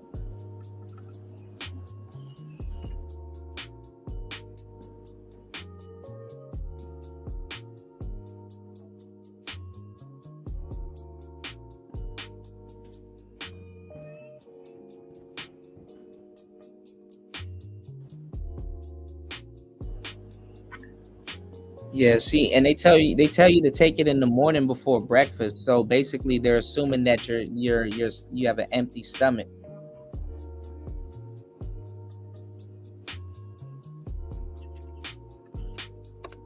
And all of this stuff that I'm telling you guys to take, basically do your research on it. You know what I'm saying? Hold on, hold on.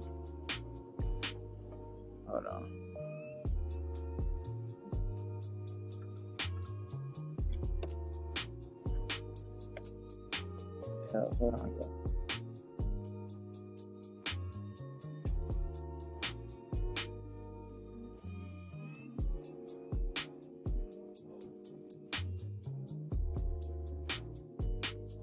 Damn it.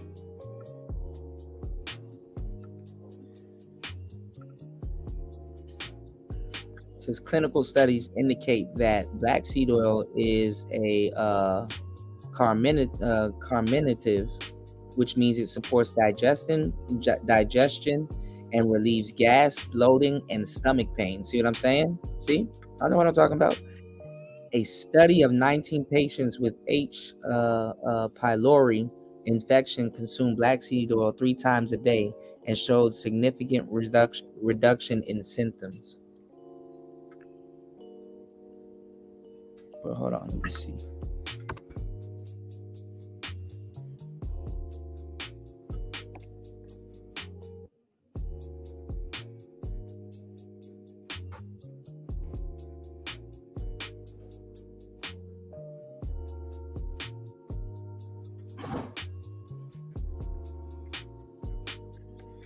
Look at all these new people coming in 4 months ago, 5 months ago. These people are just now getting. Don't take this one though. This one is bad. Don't take that. Take the perfect press. This one is not the best one.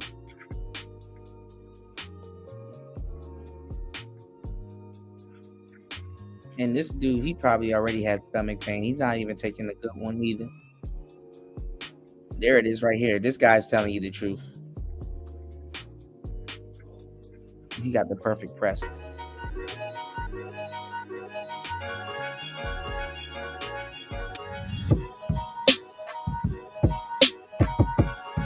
Another 11.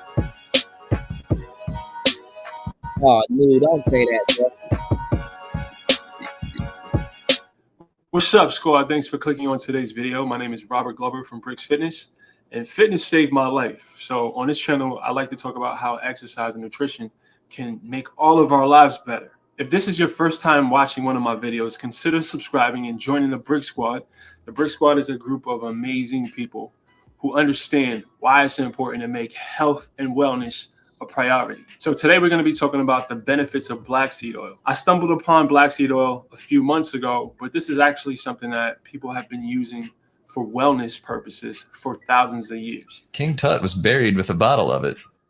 Ancient Arabic people said it cured all diseases except death. Black seed oil is basically oil that is extracted from the seeds of the black cumin flower. So that what they do is they take this little seed, they press it, and the oil that is extracted from the seed has so many health benefits. It fights bacterial infections. It reduces scars. It relieves allergies.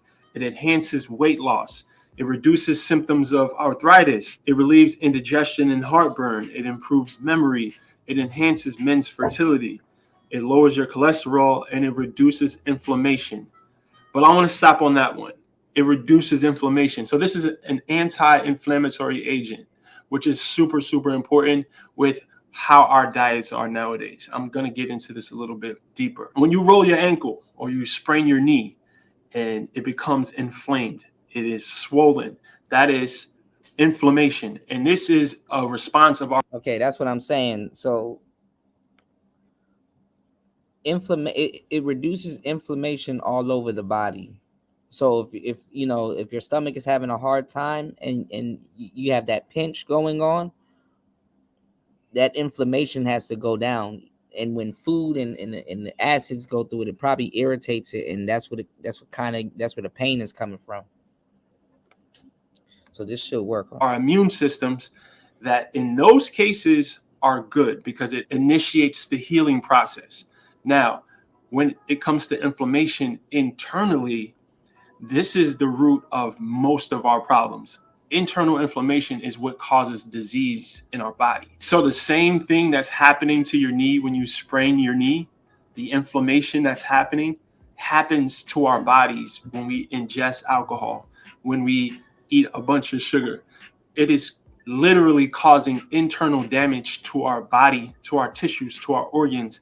And this is the root of most of our disease, as I mentioned. If for no other reason than just to control the inflammation, taking 1 teaspoon of black seed oil a day will increase. Yeah, avocado is good. I didn't know until I really till I started selling them. There's like 3 different types of avocado actually. Your wellness significantly. So now let's talk about my personal experience. It's like what, alkaloid C? It's like a different type of alkaloid that avocado delivers. So I've been taking 1 to 2 tablespoons a day for about 5 weeks now.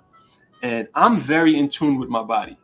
I've paid attention to my body very closely over the last 6 years. I know that supplements are trash. They don't work for me. I don't take multivitamin. I don't take any supplement except protein. But anyway, I say all that to say, I know what affects my body in a positive way and what affects my body in a negative way. I'm a very good test of this sort of thing. I've been recently turning towards more natural, holistic approaches when it comes to taking care of my body, and taking black seed oil every day was the first step in that journey for me. The thing that I noticed most is an overall increase of my wellness. Now, let me explain what that means. I just feel better. I sleep better. I have better energy. I'm in a better mood. I perform better in the gym. I perform better in the bedroom. The first time I took a run after maybe 5 days of taking black seed oil, I noticed a significant increase in my endurance. I knocked about a minute off of my mile time. And for me, that was a great indication that this thing is really doing some powerful work internally and increasing, like I said, my overall wellness. I'm not going to endorse which product that I personally use, but just make sure it's organic. It's from black cumin, because there's different types of black seed oils on the market. So the person you guys can talk to in this space about this, I'm actually one of them, but I did a live stream showing y'all everything. The person that y'all can talk to in the space about this, aside from me, I'm one of the people that y'all can talk to in this space about this. But also fasting. I'm surprised he's not around, because fasting, he knows all the compounds. Fasting is life. He's one of the people that you can talk to. And OGJ Speed. OGJ Speed actually sells these products, and he has a whole store.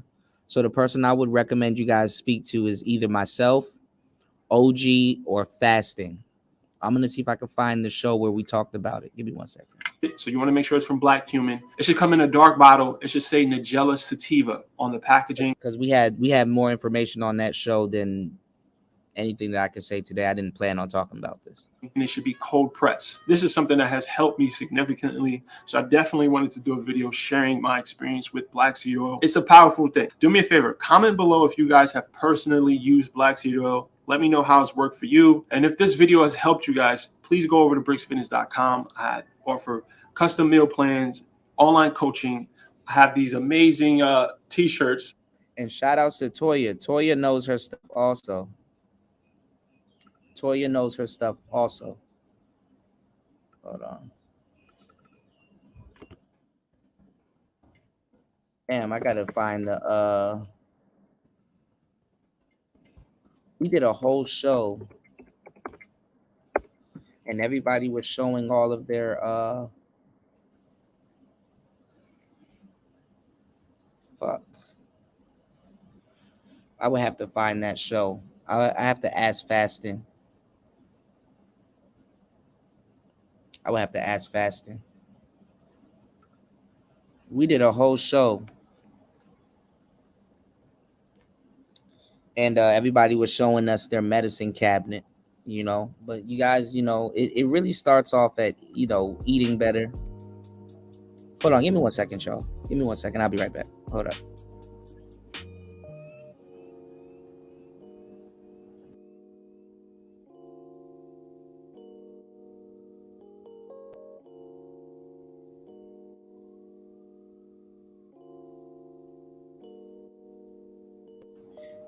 All right, I'm back. Yeah, we were gonna do a stream, but I couldn't do it on here.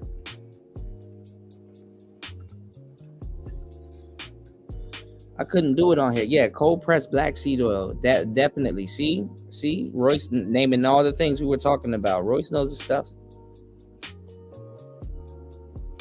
Yeah, you got to find you a guy from the islands. You know, they already know. You know what I'm saying? Shit.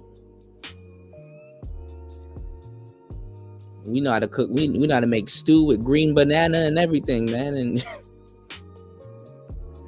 shit, COVID, what? Yeah. Y'all notice in the Caribbean, they wasn't tripping about no COVID. They're like, nigga, we got a stew to knock that shit out.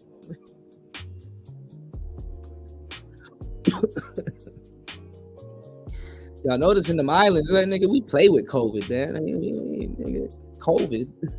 That's what y'all call it?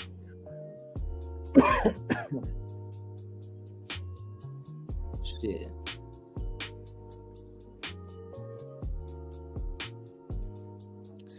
But nah, man, you just need to find the proper compound, you know, for your body.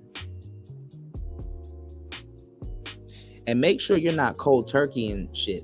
Make sure you don't cold turkey shit.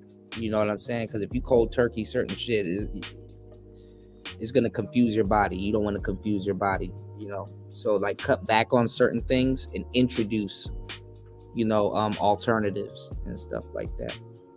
Yeah, we were going to do a food stream. I think they took that stream down. One of my streams they did take down. I don't know if it's the same thing, but YouTube will come back later, or they'll just knock your whole stream down because they're like, they don't want you to really talk about positive stuff. And they will say that you're giving off, you know, fake medical advice or bad medical advice. You know what I'm saying? Also, y'all, do not wear white shirts. Start eating pomegranates. Pomegranates are really good. Learn how to open one up, cut it in half if you can, and just start eating them little seeds. Like, start eating pomegranates. Start doing smoothie too. Get a little ninja, get one of the little ninjas off of Amazon and just start juicing, you know? Juicing is really good because it breaks down the nutrients and it helps your body really, you know. You said to help with your hairline, I just learned about mixing castor oil. Yeah, castor oil and pumpkin seed oil. Yeah, I heard about that. Yep.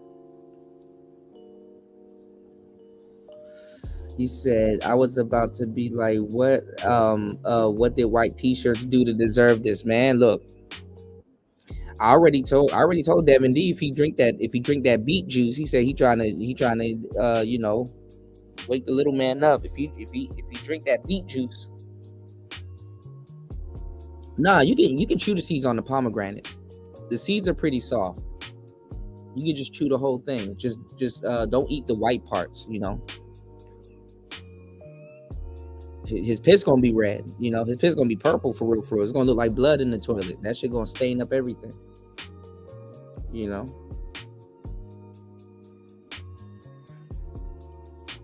But that beet juice is good. Like you know. This is what you do, Devin D. If you know you about to be nasty, if you know you about to be like if you about to be on a nasty sexcapade, start eating a bunch of pineapples. Thank me later. Start eating a bunch of pineapples.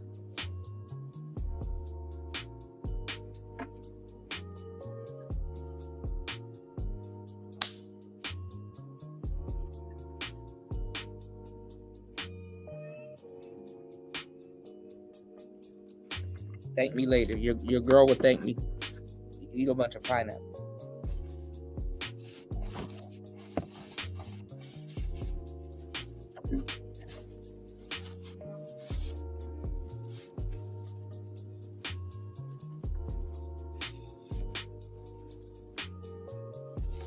Hold on, yo. You said Jamaican rum and honey. Yeah, those are good. So look. Oh, then that's perfect. Yeah, man. That's perfect. You said, yeah, beet juice will show up in your urine and fecal matter. Yeah, that shit. Hey, look. Don't say I didn't warn you, bro. That shit gonna catch you by surprise, though. You're gonna be like, oh damn, I did eat some beets earlier.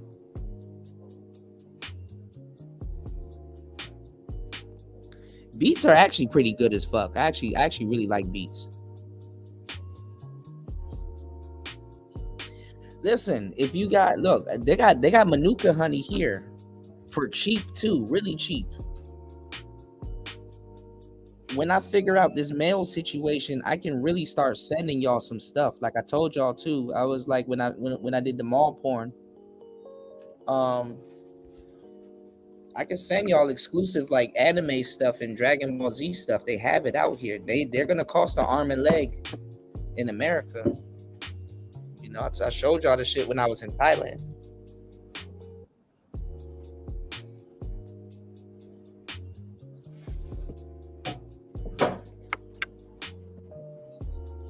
That shit cost an arm and a leg out there.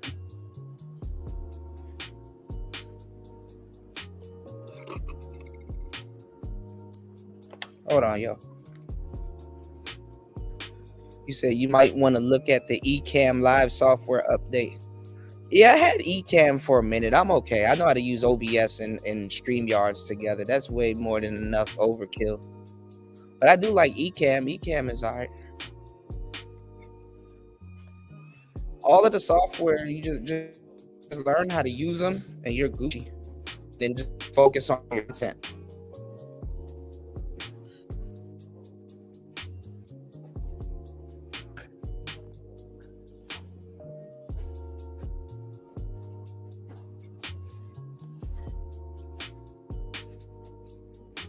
That's really what it's for.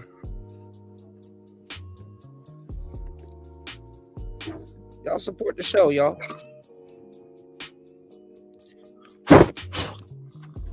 Let's get some new supporters, y'all.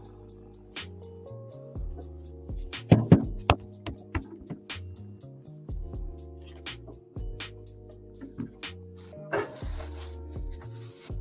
see some of y'all too came from Sly's channel. I see some of y'all came from Sly's channel. That nigga be sitting over there talking about nothing, but want to talk about others all day.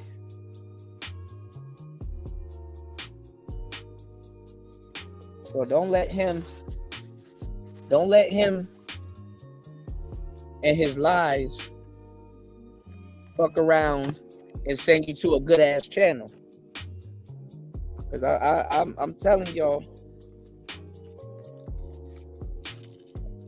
I appreciate everybody, but I cannot tell you the countless times how much times I've heard, oh Kuda, you ended up beefing with such and such, and I ended up coming over to your channel to say, I ended up coming over to your channel.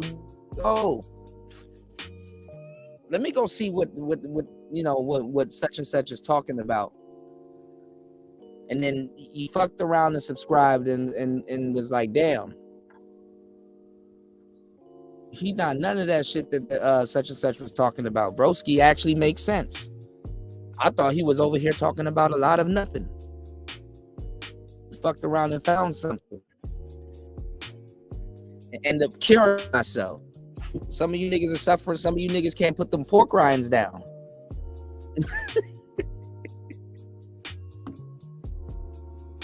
Some of y'all niggas had no problem. Some of y'all niggas had no business laughing at him telling me he wanted to see me eat bugs on a stick. Yeah, keep bullshitting if you want to, nigga. The shit that'll cure your ass is over here. Talk to me nice.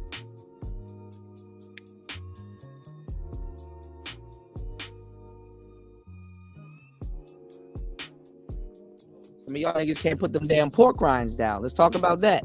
You know, y'all be on the internet talking about everything else. Let's talk about how you can't put them pork rinds down. Telling God it's gonna be what it's gonna be. Okay.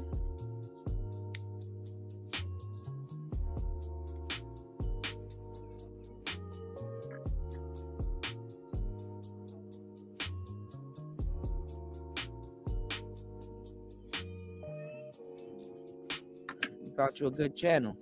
Put a one in the chat if you guys can hear me, because this shit acting up. Hold on, y'all.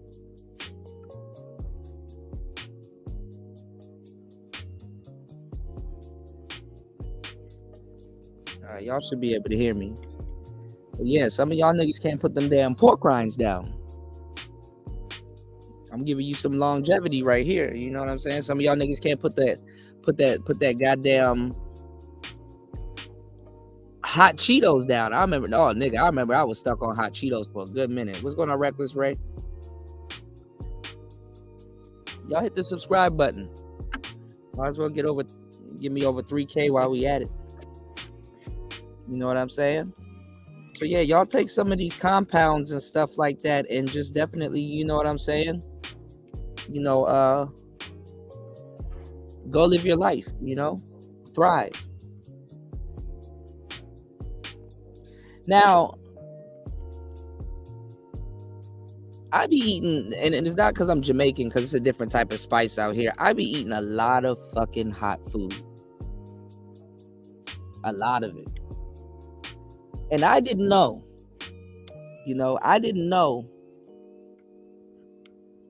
that that peppers and hot foods are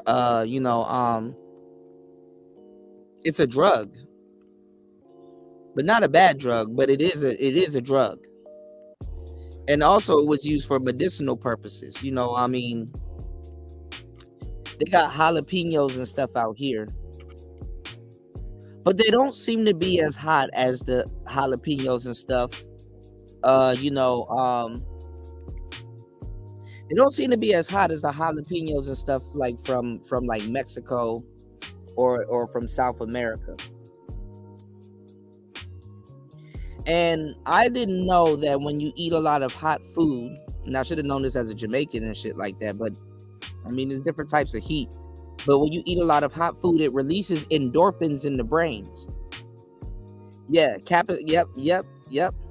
That's exactly what's in the peppers, yeah. And in a weird way, too, that's an anti-inflammatory.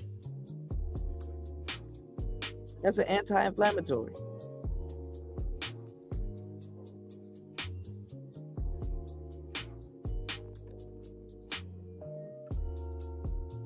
And also, too, y'all, have y'all noticed when you eat hot food, it clears up your nose. You know, you got a little bit of tears going.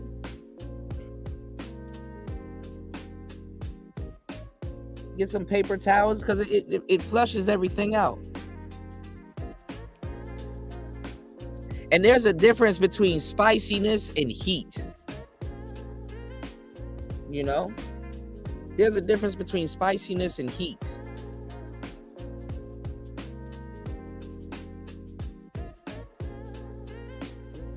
So it's like, it's pretty interesting.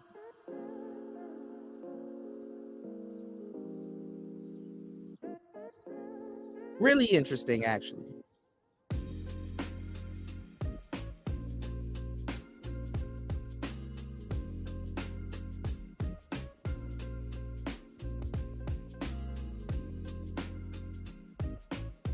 Hold on, y'all.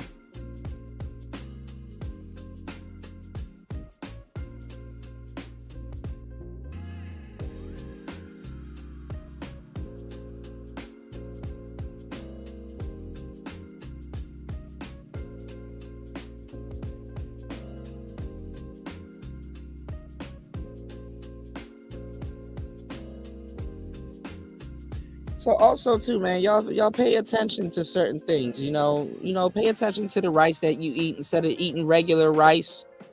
Don't eat that 3-minute stuff. Get you some jasmine rice or quinoa. You can get you some quinoa. You can get you some. There's a lot of stuff that you can get, man. I mean, food is one of the most funnest things to explore aside from that bill, though. I ain't gonna lie. I'm not gonna say food is a waste of money, but food is like a secret investment. If you read like Robert Kiyosaki, if you read Cash Quadrant and stuff like that, it's like how they tell you to look at money, and it's like, you want your money to work for you. Warren Buffett says if you go to sleep, if you haven't figured out how to make money in your sleep, you're gonna forever be broke. And then remember that saying that I told you, Mace was like, if money hasn't changed you, you haven't made enough yet. And then remember that other saying that I told you guys, like, if you went to sleep broke, you had no business going to sleep.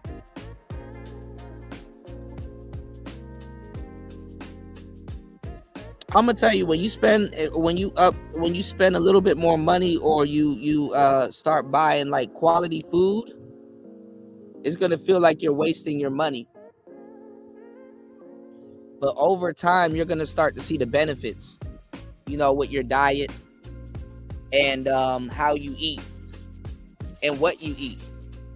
You know what I'm saying? So sometimes when you go see that price of that Manuka honey, you got to remember your health. Your overall health. You got to be like, look. You got some people that's like, look, I've been stuffing McDonald's in my body for the majority of my life. So sometimes you got to look at it like you know what I'm saying? Like you owe it to yourself, to eat healthy. You know what I'm saying? But I ain't gonna lie, know your prices though, because I'm gonna tell you the truth. Sometimes sometimes the secret's out. Okay, some people know. If you know, you know. So sometimes they just be straight up dickheads and charging you a lot for certain foods. You know what I'm saying? But make sure you go for quality. Because at the end of the day, I mean, you got to eat it. So if you're gonna complain about eating collard greens and shit like that, at least get you some good, expensive, good tasting collard greens.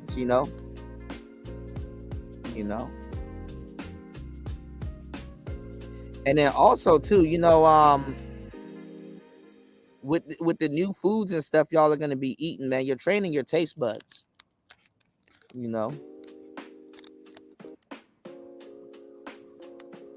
said, I want spicy food favorite, like some good jerk chicken, wasabi. Yeah, wasabi is tricky though. Wasabi is actually pretty good, but people think it's gonna be spicy in my mouth. Hell no, when that shit go right through your nose, that shit fucked up. Especially if you had like a nice little whiff, like a nice big ass spoon or wasabi. Oh man, you gonna be fucked up in the game for like the next 30 seconds. You're gonna feel like SpaceX that landed in your nose. Elon and everybody finna be there.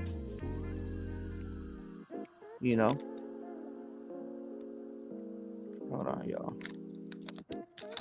I'm up here doing something real quick. This is tedious.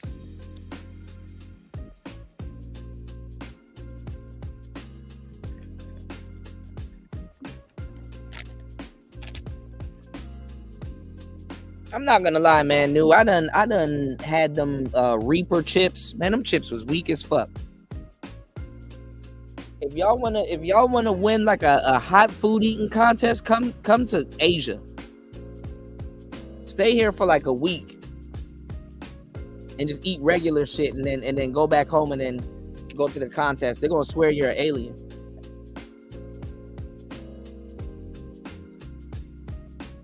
They're gonna swear you're an alien. Also, too, if you guys are picking up vitamins and stuff like that, get some ginkgo biloba. It's good for your brain and your thought process.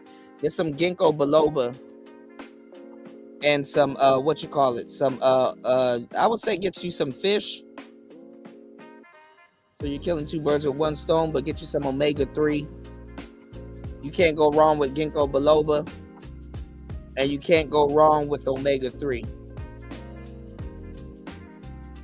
Yeah, them shits was weak. I was like, man, what the hell? I'm thinking I got water on side and shit. I ain't gonna lie, I didn't have water. I had a beer on side, but I'm like, man, these little chips. Let me see what these joints hitting on. Them Ghost Reaper pepper, them Reaper chips. Man, them chips was weak as hell.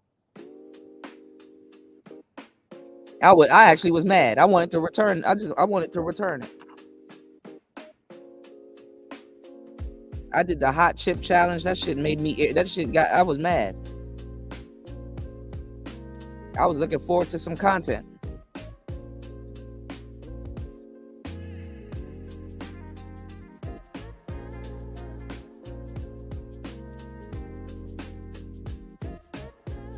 Almost turned into Gray Fox. Hurt me more. But there was no hurt. You said I need to get more. I ran out of ginkgo biloba during the lockdown. Yeah. They got some weird stuff that they're doing with the ginkgo biloba now. Out here they got like orange tabs. They got like orange tabs and stuff like that. So like you could basically like kind of put it in your drink, kind of like a Gatorade tab. And I was like, oh, this is interesting. You just think more clear. Like I'm not gonna lie, like my thoughts on ginkgo biloba is a lot more clear. Like, you know.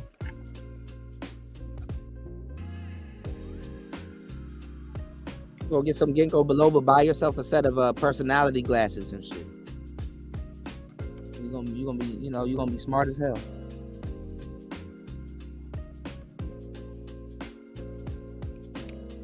All right, I was gonna go further, but I'm gonna stick a pin in it right here. It's Player Talk Radio. You dig? We're gonna come back with another show. We got Deontay Wilder, man. His wife is claiming that he had he's doing some domestic violence BS. Watch Super Sly weird ass jump on that shit. Oh my God, Deontay Wilder. See, I keep telling you guys. Oh, shut up. Oh, shut up. I can't wait, man. I can't wait till more women start picking up these mics, man. Y'all gossip tea channels are gonna be over with, man. Y'all gossip tea channels are gonna be over with because women do gossip content better than men. Especially when they thorough. You know what I'm saying? When you be getting them little Tasha K types. Especially when they thorough. Oh man.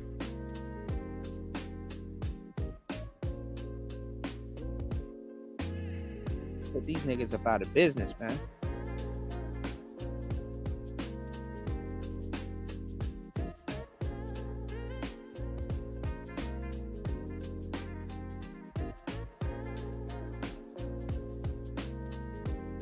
His wife strategically did that shit. She made sure the goddamn ink on that check didn't even dry yet. Like she made sure. She made sure that check cleared.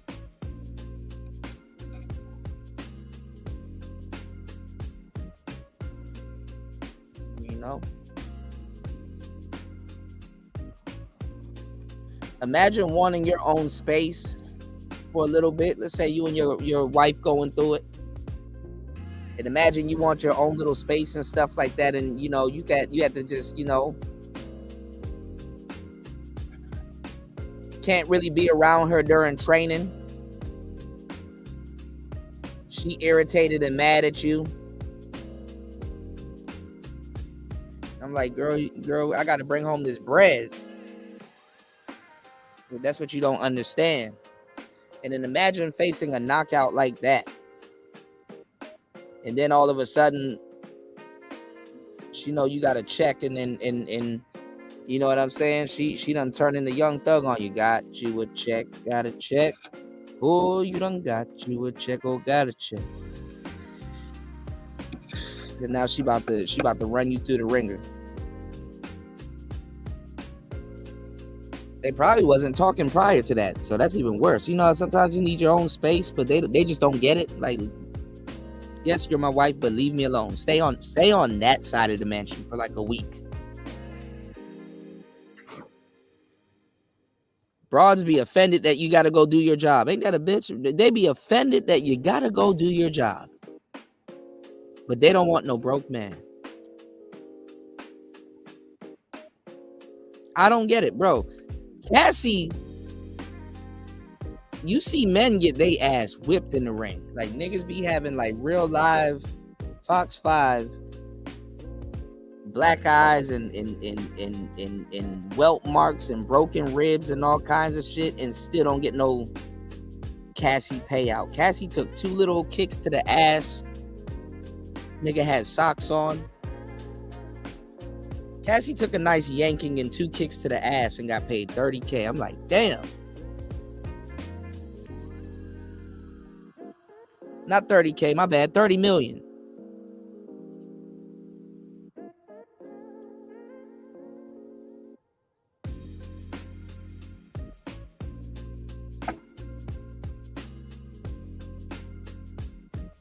She got her a goddamn Anthony Joshua, Javante Davis payday.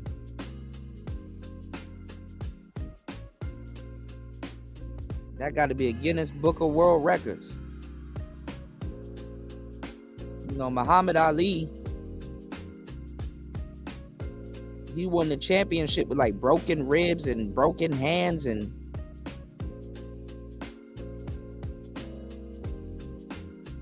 you know, at the end of the day, you don't know how much damage people done. Niggas damn near be catching thousands of hits that land, you know. Yeah, sunken forehead, bleeding and all kinds of shit, internal bleeding.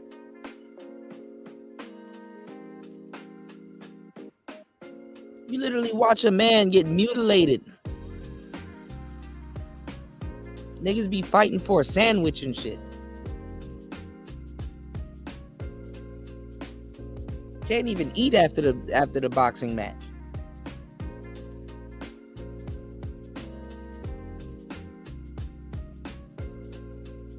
You know, I know Diddy tried to cheer Cassie up. He tried to bribe her with food. She got the adult Happy Meal. Like that shit came with some purses.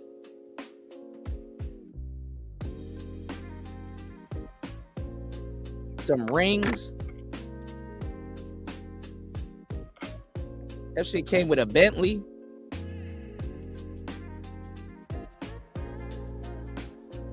I know he talked to her ass. I know shit start making sense. He's like, listen, I don't know why you gonna sue me for this money.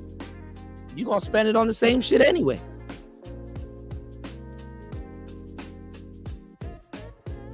Go ahead, you sue me and make this money. You still gonna buy the Bentley. You still gonna buy the rings.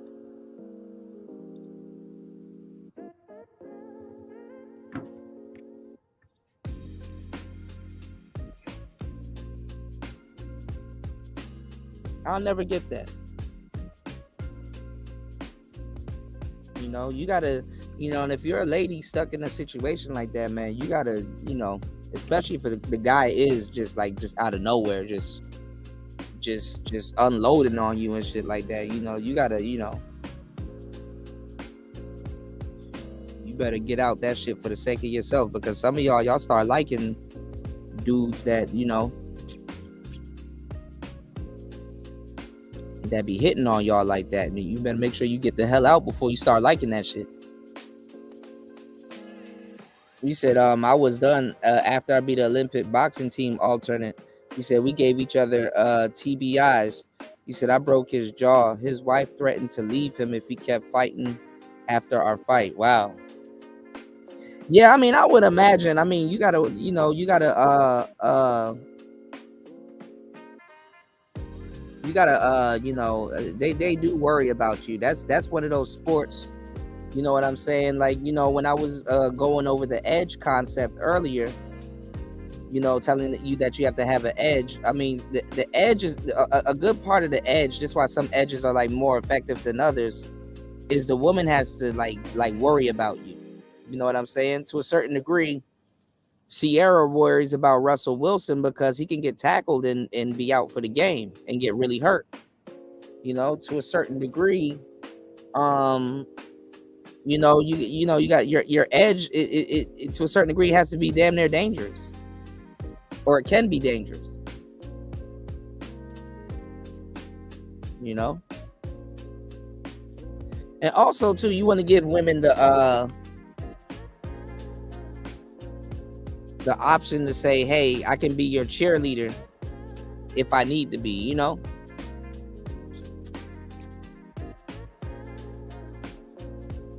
But yeah, you can get hurt. You can get injured, you know? So, you know,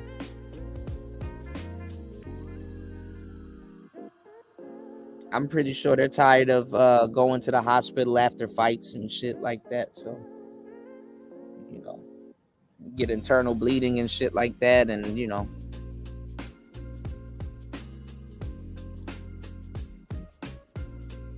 but that's how he makes his paper. That's you know, that's what they sign up for.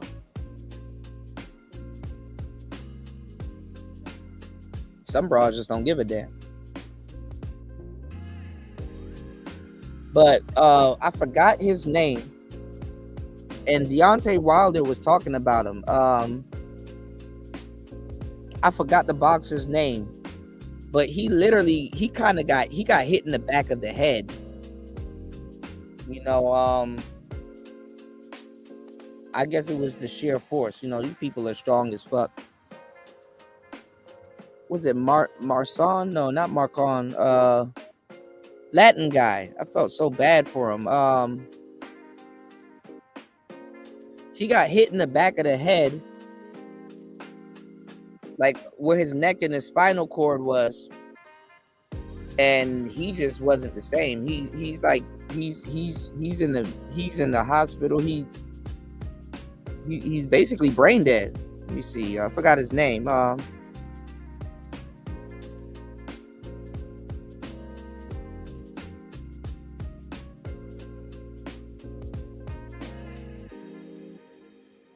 No, not Pritchard. Oh, yeah, Cologne. Pritchard Cologne. I didn't know his first name was Pritchard. Pritchard Cologne. Y'all go look up Cologne. That nigga got hit in the back of the head, and even Deontay was crying about that. He's like, because that's the reality of having. I mean, it's a brutal sport, you know.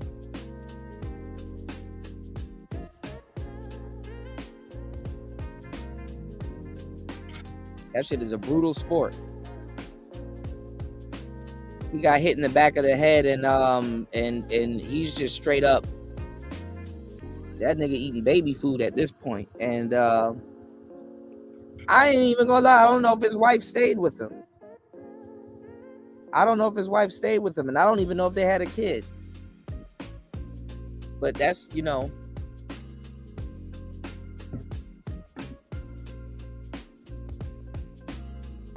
she probably got a new dude. You know who's actually been very respectful? You don't see her running around here with a new dude left and right.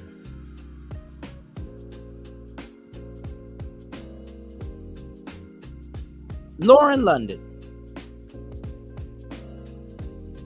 You don't see Lauren London running around here with like a new nigga 24/7 at all, actually. Lauren London.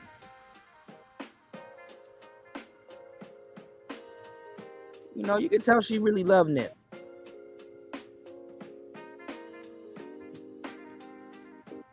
And it's really crazy now, like what's going on. You know,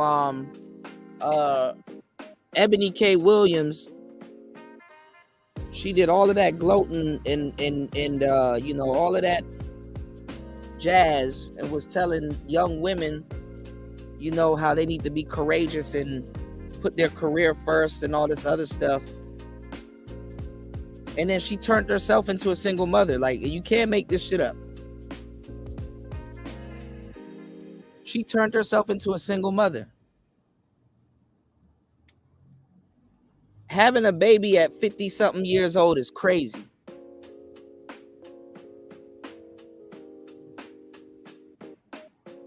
And Kendra G, she's trying to force the guy that she's dealing with to get her pregnant because she got her eggs frozen. And her clock is ticking. Being pregnant at 53 is crazy work.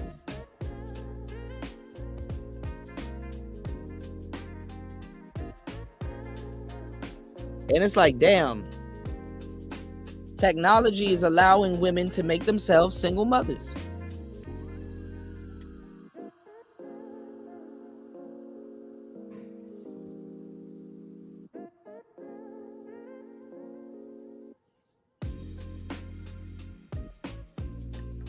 That shit is crazy.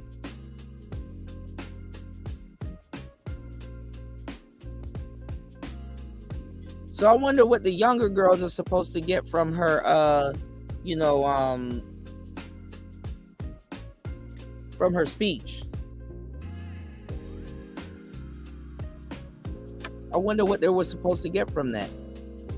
Because if they were listening to her and they found her through the manosphere, and let's say they followed her, what's she supposed to tell them now?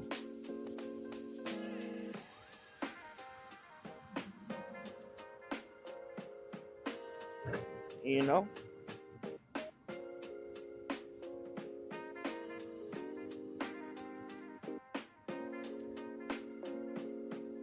That shit is crazy. Oh yeah, the Golden Crust beef patties are on point. They actually, and I was watching a story, they actually got them in my neighborhood. They actually there's a Jamaican place at PG Plaza, or the mall at Prince George's. You know what I'm saying? They call it the mall at Prince George's now. But there's actually a Jamaican place there, a Golden Crust Jamaican place, and their food is bomb as hell.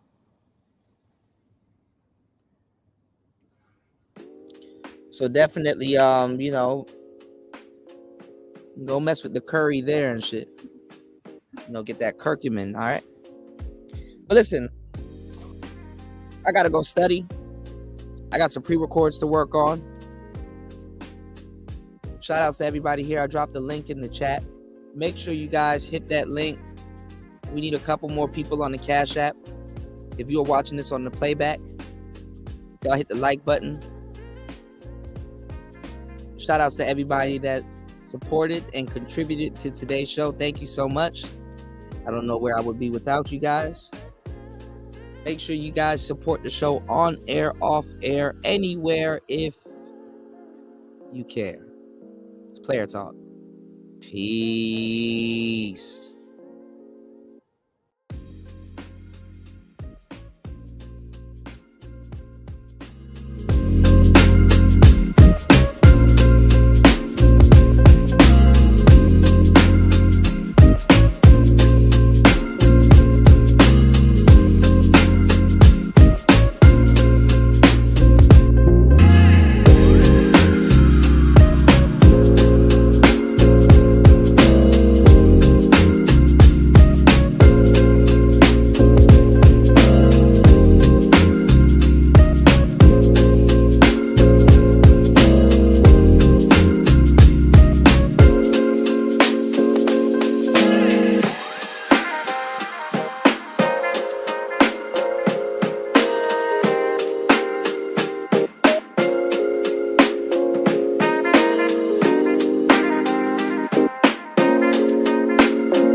turn water to wine.